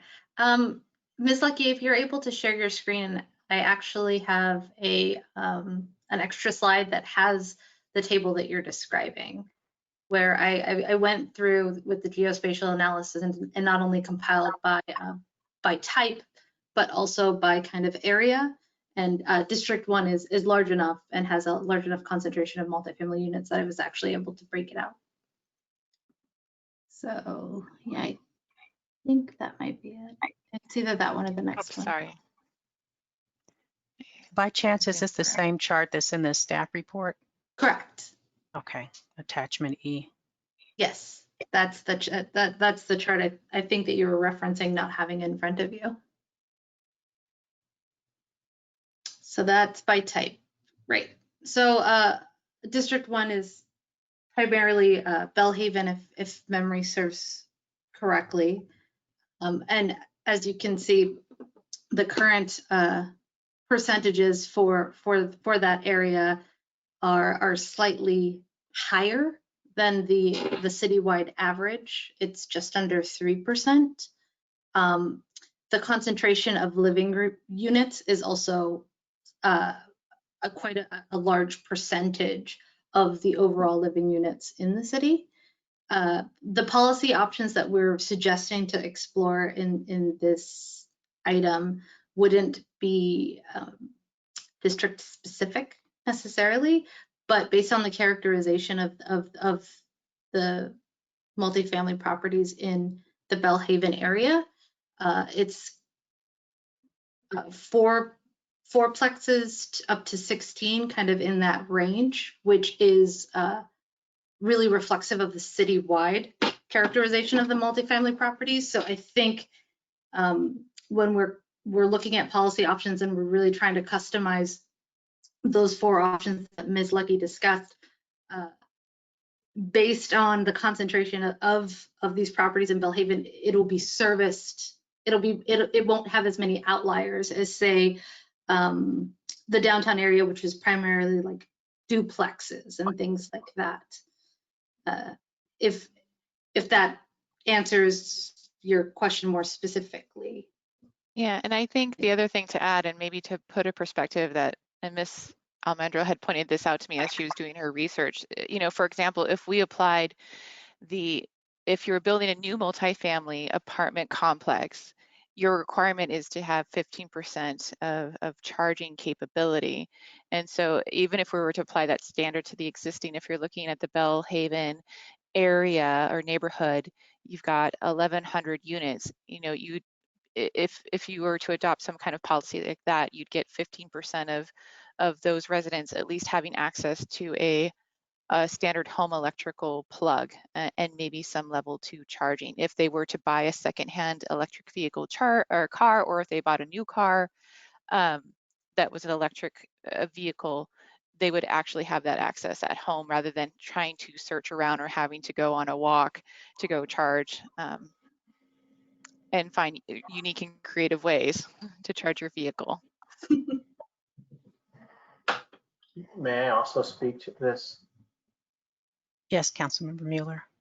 So there are a number of affordable options for electric vehicles through the state with leasing and whatnot. So I think it would be, I think that it would be an assumption to think that one part of the city may be more apt to want to drive an electric vehicle versus another. So I wouldn't want to fall into that.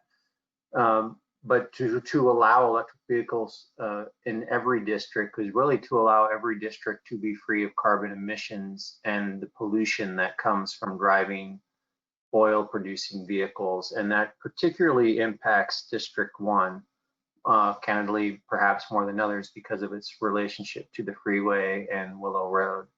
So I think there's a strong argument to be made with respect to the emissions that come from oil-producing vehicles that you want them to be included in this turnover as quickly as possible with the rest of the city as we move toward 2035. Thank you, Councilmember Mueller. And just as a follow-up, I do agree with that. However, we are, I don't know, it's maybe around 60% in the flood zone. So I'd rather see $200,000 going towards something that would deal with flooding, because regardless if we have electric vehicles or not, if we're flooded, if we're underwater, it won't matter. Councilmember Carlton? I don't think it's an either or, it's an and. Absolutely, we have to deal with flooding, and absolutely, we have to deal with the incoming issue of everyone driving electric cars.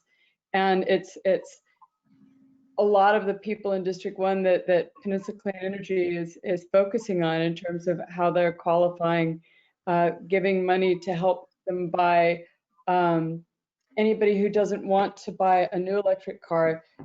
Right now, all of the financial aid is for the new cars, and that's why we're focusing on people who want to buy used electric cars as well, to make sure that it's an equity issue. Everyone should be able to drive clean cars, and where we can help them and where we can facilitate that, all the better. I think it's mandatory, both. Madam Mayor, may I speak to the flooding issue? Yes. So it's my understanding that there is a joint powers agency that's been created by the County of San Mateo to deal with the flooding issue, because it's an issue that's cost as it relates to the bay is too extensive for one city itself independently to manage. And so there is already a JPA that's been formed. Now, unfortunately, Menlo Park doesn't have any membership on that JPA board, which we need to change. But there is a JPA to address this issue because it's going to require significant funding from state and federal dollars in order to create the precautions necessary to deal with those flood impacts. And so I would suggest that for those things that we can focus on as a city, we focus in those areas, and that we not try to save money that candidly is going to be used in a more regional planning effort to be addressed. Thank you. Councilmember Nash? I just wanted to point out that number 6 on our climate action plan is actually develop a climate adaptation plan to protect the community from sea level rise and flooding, so that it is part of our climate action plan and is one of the issues that is being addressed, with a nod definitely to it's even on the plan, to the flood and sea level rise resiliency district leading, but there's an effort there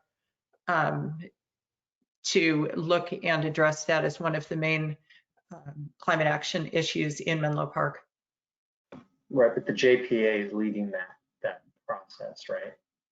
I mean, I don't think that, I mean, candidly, it's going to be hundreds of millions of dollars for the sea level rise issue to be addressed by that JPA, and it's going to require significant funding. So saving $200,000 on an EV charging plan for Menlo Park, I'm not sure is going to be a needle mover. That's true, but it may get things started. And if you look in our staff report under the informational items, you look at the flood map, and it's not just District 1, there's areas of District 2 that are in the flood zone as well. People going from a $500 a year flood insurance bill to $14,000 a year is going to be, I think, a more important item for a family than getting an EV charger. So I'm supportive of the project that on this for item G4. I'm not supportive of the $200,000 allocation until we see more information. Yeah, I'm in agreement with that. I would be in agreement that we would wait for the extra $200,000 allocation for the budget process as described by professional staff.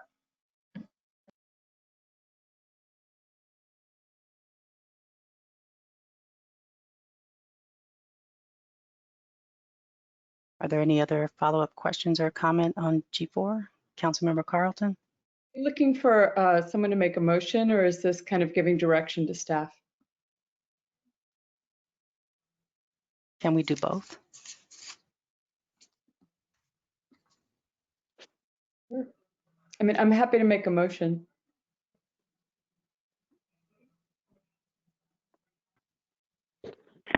Sorry, my light went out there. Good evening, council members. Right now, we were seeking the direction on the 4 policy options. We're not seeking approval or amendment of budget. That will come back on November 10 for your consideration. So I think we hear a consensus of the council that the 4 policy options are you'd like to move forward with those, with that analysis, and we will bring back the budget request. One change, though, I think Ms. Silver has it as far as taking the city's police powers out of the language on the first policy option. Yeah, that's a relatively straightforward amendment. It's just really adopt municipal code effectively is, I think, a suitable substitute for that. Thank you. Councilmember Nash? Thank you. And I would just like to make sure that we're seeing all of these different pieces in context with each other, so that even though I'd had discussions with Ms. Lucky and some EQC CAP members, I was not clear until tonight, and I'm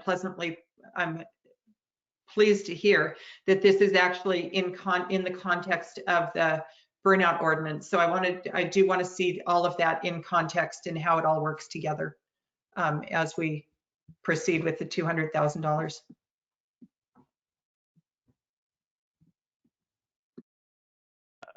Understood, and clearly staff will start work. And here's Ms. Lucky, but staff will start work on that as soon as possible here. Our November 10 staff report is due in a little more than a week, so we have a lot of work ahead of us. Madam Mayor, may I make just one point for the record? Yes. So just for those who are viewing this, nothing again is being approved tonight. We're just putting together the foundational pieces to study these items so that they can be, so we know how to balance approval at a later date.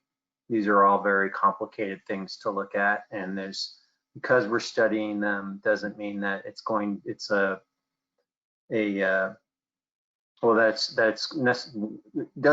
not indicative of what necessarily is going to happen. We have to study them in order to make the decisions.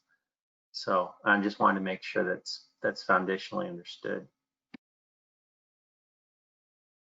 Thank you. Councilmember Nash? Thank you. And just one more piece of that is that there will likely be many different pieces, such as the number of units, the age of the building, various things. It's not that there's going to be, that we're proposing a blanket rule or looking at that.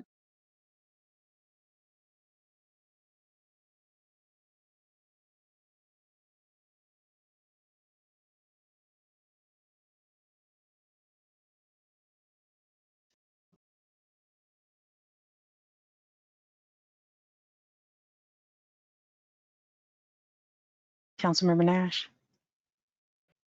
Thank you.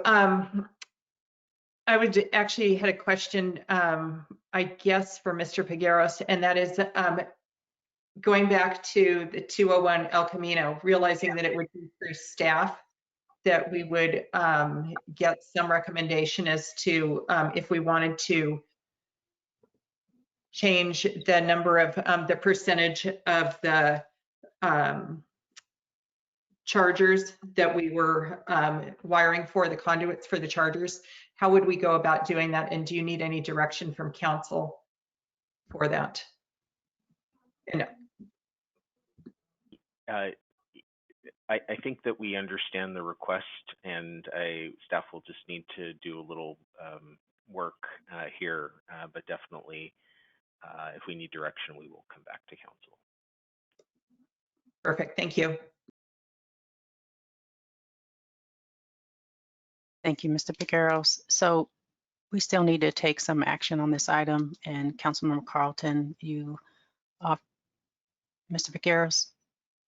No, Madam Mayor, there's, unless the council desires to take a motion on the consensus, we hear consensus to move forward with bringing this back on the 10th for a budget request, highlighting the comments raised by Councilmember Mueller and Councilmember Nash on we're beginning the policy exploration. We're not settling policy at this point. Thank you for the clarification. Okay, well, we can move on to item H. Informational items are transmitted to the City Council and staff's effort to provide an update on matters of importance to the City Council. Informational items are not action items. However, a City Council member, city staff member, or a member of the public may request to make a comment or ask a question on any of the informational items. And Ms. Herron has put them up on the screen. And at the beginning of the meeting, I asked if anyone wanted to pull any of these items. No one responded. I apologize, Madam Mayor. I actually do want to talk about H2. Okay. I can just, without a staff report, I can just raise what I wanted to, I can just talk about what I wanted to raise on it. Would that be okay? Yes. On item H2, there was an update on the draft changes to city council procedures, and I looked at them and I appreciate staff's what staff's putting together, what they've said in there. But there is one new city council procedure that I wanted to discuss with you all that I'll raise this evening with respect to our commissions, and that would be that we're spending a lot of time looking at transparency, sunshine ordinance for the city council, and transparency issues, and there is an issue that I think actually would be very helpful as we approach some of the new planning. We have a number of new planning items that are going to be coming before the city and our commissions in the next few years. And our planning commission and our city council both need to fill out Form 700s, but our other commissions don't fill out such forms that show transparently their interests in the city. No, I don't think that is required that they would do a full Form 700 of all of their interests. I do think that it would make sense for our commissioners, and specifically those that touch on land use issues, that they would provide a conflict form that would show what real property interests that they had in the city, both personally, individually, but also if they own property through a trust or a private entity. And so I think that given what we're going to be going through with our housing element and also changes to the discussed proposed changes to the general plan, specific plan, that it would make sense that we would have such a transparency item added to our commission, to our commissioners. And that way there's never will be a question of whether or not someone owns property in a specific area upon which that they're providing input on. Thank you, Councilmember Mueller. Would you be including advisory bodies as well? We can go over that. So it's not on our council agenda yet, so it probably needs to be brought back to us with the form, but it's something that I very much would like to look at doing. wanted to do step. So I would be interested in getting professional staff's recommendation for advisory body. Certainly our IPC is looking at that. Our Complete Streets Commission and our Housing Commission and others, that they would provide where they own real property so that people could see that. Yeah. So I think it's probably something to look at across our community. If there's anything that comes across on a land use issue, people can see what those interests are.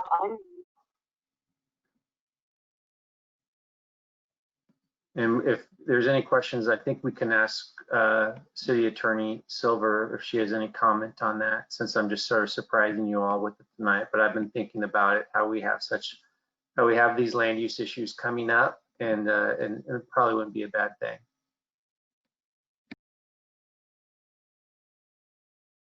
Thank you, Councilmember Mueller. It is fairly common to designate certain boards and commissions, fill out conflict of interest forms.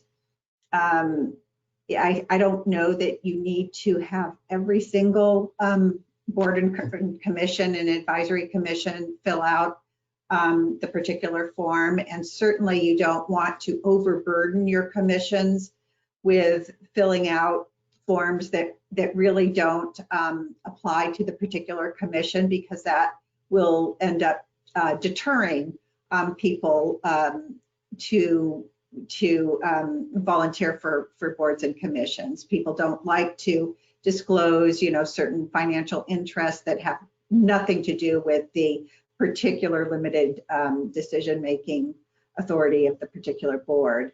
So the suggestion that Councilmember Mueller has is, I think, a good one, and it's a narrow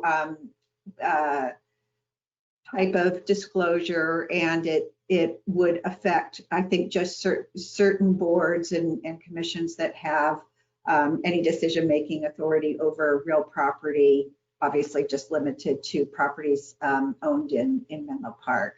And I think the way to do that would be through your biannual conflict of interest code, which you approve every 2 years. And it's common to have all different city employee positions listed on that conflict of interest code, and different employees who have different decision-making authority will have certain disclosure requirements.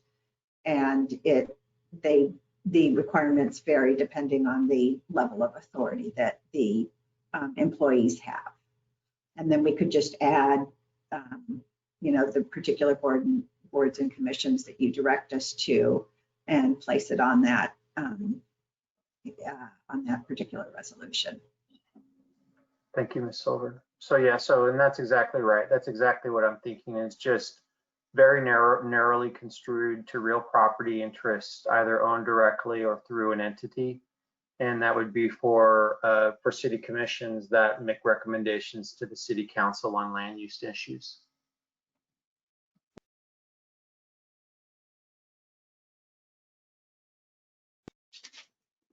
Would you guys have been seeing that brought back to us? I would like to, if we're going to go there, I would be supportive of it being brought back if it would include the advisory bodies as well. That's if there's an advisory body, say for instance, a general plan update, I would like to see it on there as well. That's great. I have no objection to that at all, because that's exactly in line of what I'm thinking in terms of if someone's making a recommendation to us on a land use issue, I think it's transparent to go ahead and see what real property interests they have in the city. Councilmember Combs, I see you shaking your head yes, so I think we have enough to to say please bring this back to us, to staff. And then Councilmember Carlton had her hand up, but now I think she's having some technical challenges. Madam Mayor, if I may. Thank you. We can definitely staff can definitely work with the city attorney's office on returning with that policy, with that procedure. what would be helpful to understand from the council is when you would like to see that. Right now, the informational item transmits the draft edits that staff has made, as well as some draft policy procedures that staff has created. And it's really open-ended as to when it would come back to the council. In part, given that we know that we'll have at least one new council, or we will have one new council member voted into office very soon. And it's just a question of when you would like as a body for to have that discussion, either on what is included in the informational item, or if you want to take this recommendation from Councilmember Mueller out of, ahead of time. That's the only direction we would need at this time. Ms. Silver said that this was that biannually you update it. So are we off the timeline for that, or is it coming up? We actually just approved it in September, so it's due back in 2022, September of 2022. But that it's a resolution, it's an ordinance, and it can be amended by the city council. Madam Mayor, may I? Yes. So I think that the update on draft changes in city council procedures, according to the staff report, it looks like it's going to be brought back to us after the new council member is seated early in the new year, was what was contemplated. And I'd love to see this procedure brought back to us at the same time. So I think we have a lot coming up on our place on land use issues, and this sort of transparency, I think, will help build public trust in those decisions. Can you hear me now? Yes. Sorry about that. My computer seems to have completely crashed and I had to call back in on my phone, so I can't see you. I didn't get to hear what the city attorney said, but I think it's a really good idea. I'm kind of surprised we don't already do that, especially with the planning commission. I'm shocked, and maybe she did say that we already have to do it, but I would be shocked if people aren't recused for making decisions on things that are close to their house. And I thought that regardless of what commission you were on, you still had the same rules about conflict of interest. Is that not the case? Yes, that is true, Councilmember Carlton. And thank you for raising that point. There is a distinction between disclosure requirements and recusal. So you still have to recuse if you have an actual conflict of interest, but you only need to disclose that your property interests if the city council adopts a resolution requiring individual committee members and advisory members to disclose. So there are two different issues. And then under state law, planning commissioners do have to file Form 700. So that law is already in effect, and we collect Form 700s from planning commissioners. Okay, I think it's a fine idea. I don't think there's never a problem with clarity on these things. Are you proposing that we have kind of a modified Form 700 that they fill out for the city and we make available, or logistically, how would it work?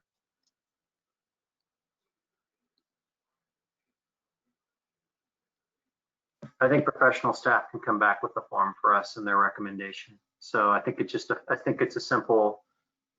be a simple modified Form 700 that just states identify all your real property interests in the city, whether or not owned individually or through an entity.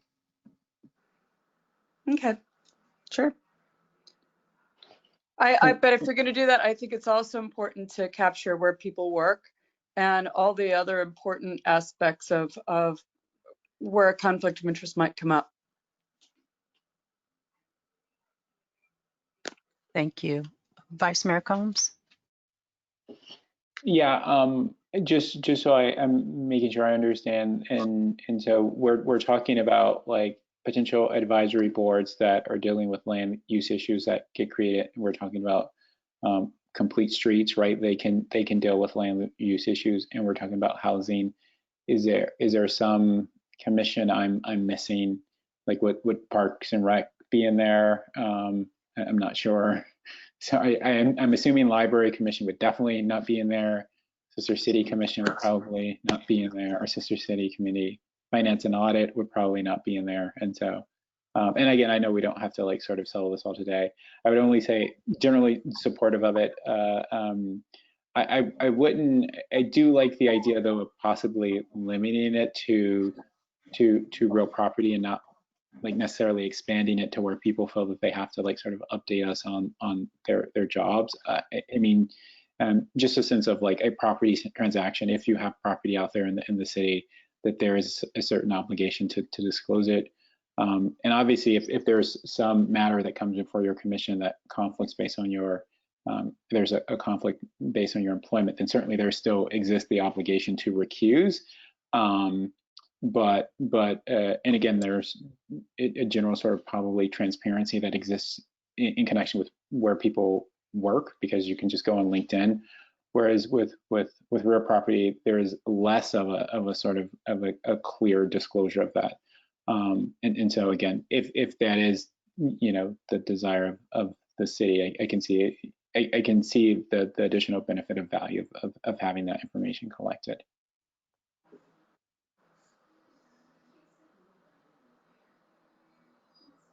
Thank you. Councilmember Nash, did you have a comment, question? I was just going to comment that we actually have city council procedures update on the suspended projects list for our priorities. So that was it.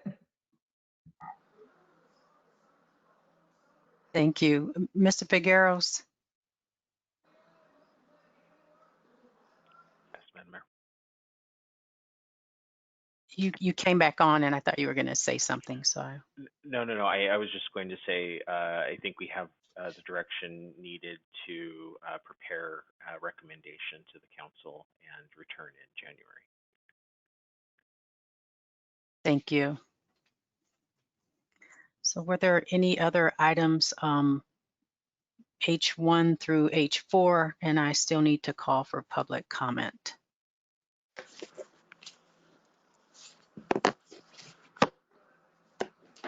Okay. Ms. Herron, can you call for public comment on this item? Yes, thank you, Mayor Taylor. So at this time, if any member of the public wishes to speak on items H1 through H4 regarding City Council agenda topics from November to December 2020, update on draft changes to City Council procedures, acceptance into the FEMA community rating system, and applications for community funding grants available November 13th, 2020, please engage that hand feature in the top right side of your screen. I'll have the opportunity to open up your microphone and you can address the City Council at this time. So this is going to be the final call for public comment on items H1 through H4. Seeing no hands raised, Mayor Taylor, we may continue. Just as a friendly reminder that we will have to do a vote if we go past 11. I know we're getting close to the end, just as a heads up. Thank you, Ms. Herron. That means we have about 7.5 minutes. So next item on the agenda is city manager reports. Good evening. I do have two quick reports. One, Councilmember Carlton mentioned earlier, and maybe another council member mentioned it, that San Mateo entered the orange zone today. So it's a whole new level of good for San Mateo County, but everybody stay safe and keep practicing those safe social distancing and hand washing, etc. The other announcement is regarding the playgrounds. Our playgrounds will reopen on Thursday. So for all those who've been waiting for that grand moment, take your kids out and play. But again, you know, there are a lot of rules and those rules will be posted at the playgrounds. And that's my report. Thank you. Thank you. The next item on the agenda is City Council member reports. Are there any report outs?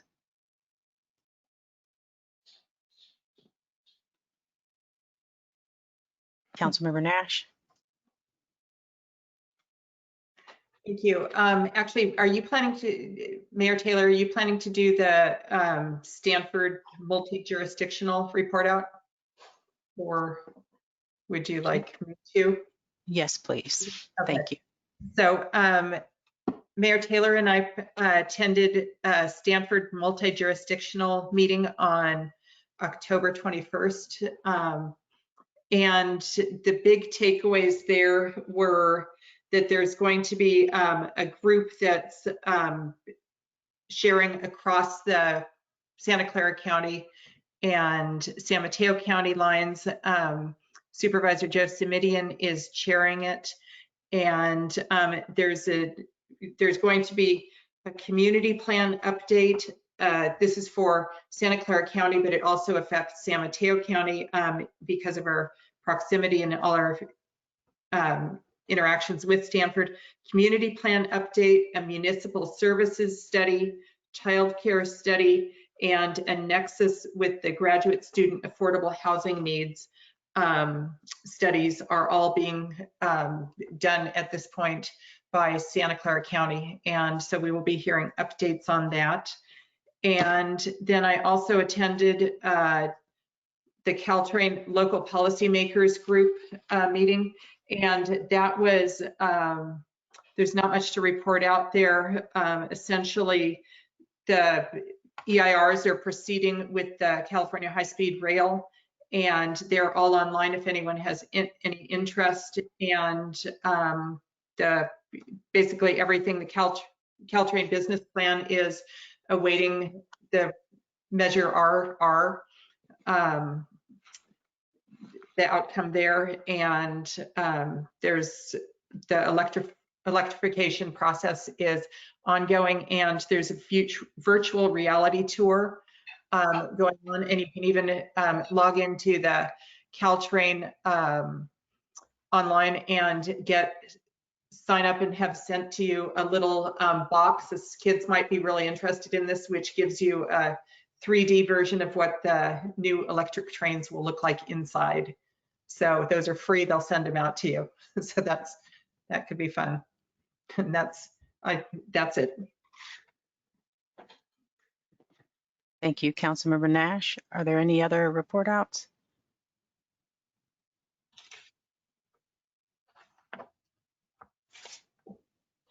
Okay, well, I have a report out, and that is from the SFO Roundtable, Community Roundtable that was on October 7th. The Roundtable has a new app for you to report any noise from any airplane. That's one part of it. The second part is that it's time for the SFO Roundtable to update its strategic plan. So I am on that strategic plan committee. We had one meeting already, and that's to decide what our scope is going to be. We have our second meeting, I believe, Monday morning. So I will be able to share with you what information we decided we wanted to work on and what recommendations we'll be making to the entire SFO Roundtable.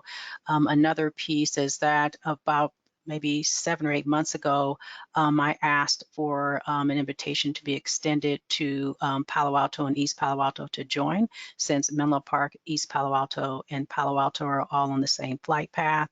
And so I'm not sure where we are in that, but the discussion was had.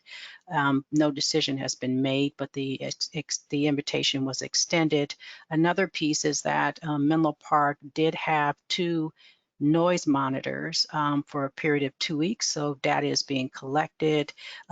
There is a link on the website, on the city's website, on how to get to the SFO website that has the place where you can actually report, and then also it tells you how many people from the city of Menlo Park have complained about noise.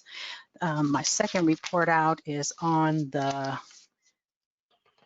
Office of Emergency Service Council, and that basically was on October 1st, and I cannot find my notes at the moment. But essentially there was an audit done on a grand jury report on SMC alert.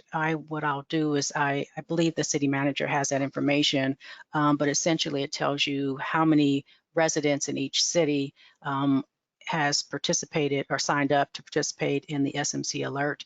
And we all have small numbers. And that can be a combination of just people not knowing about it and also the technology. But I'm sure that that'll improve. And that is my report out. And if no one else has any more report outs, we are just under a minute and a half. And this meeting is adjourned. Have a good night.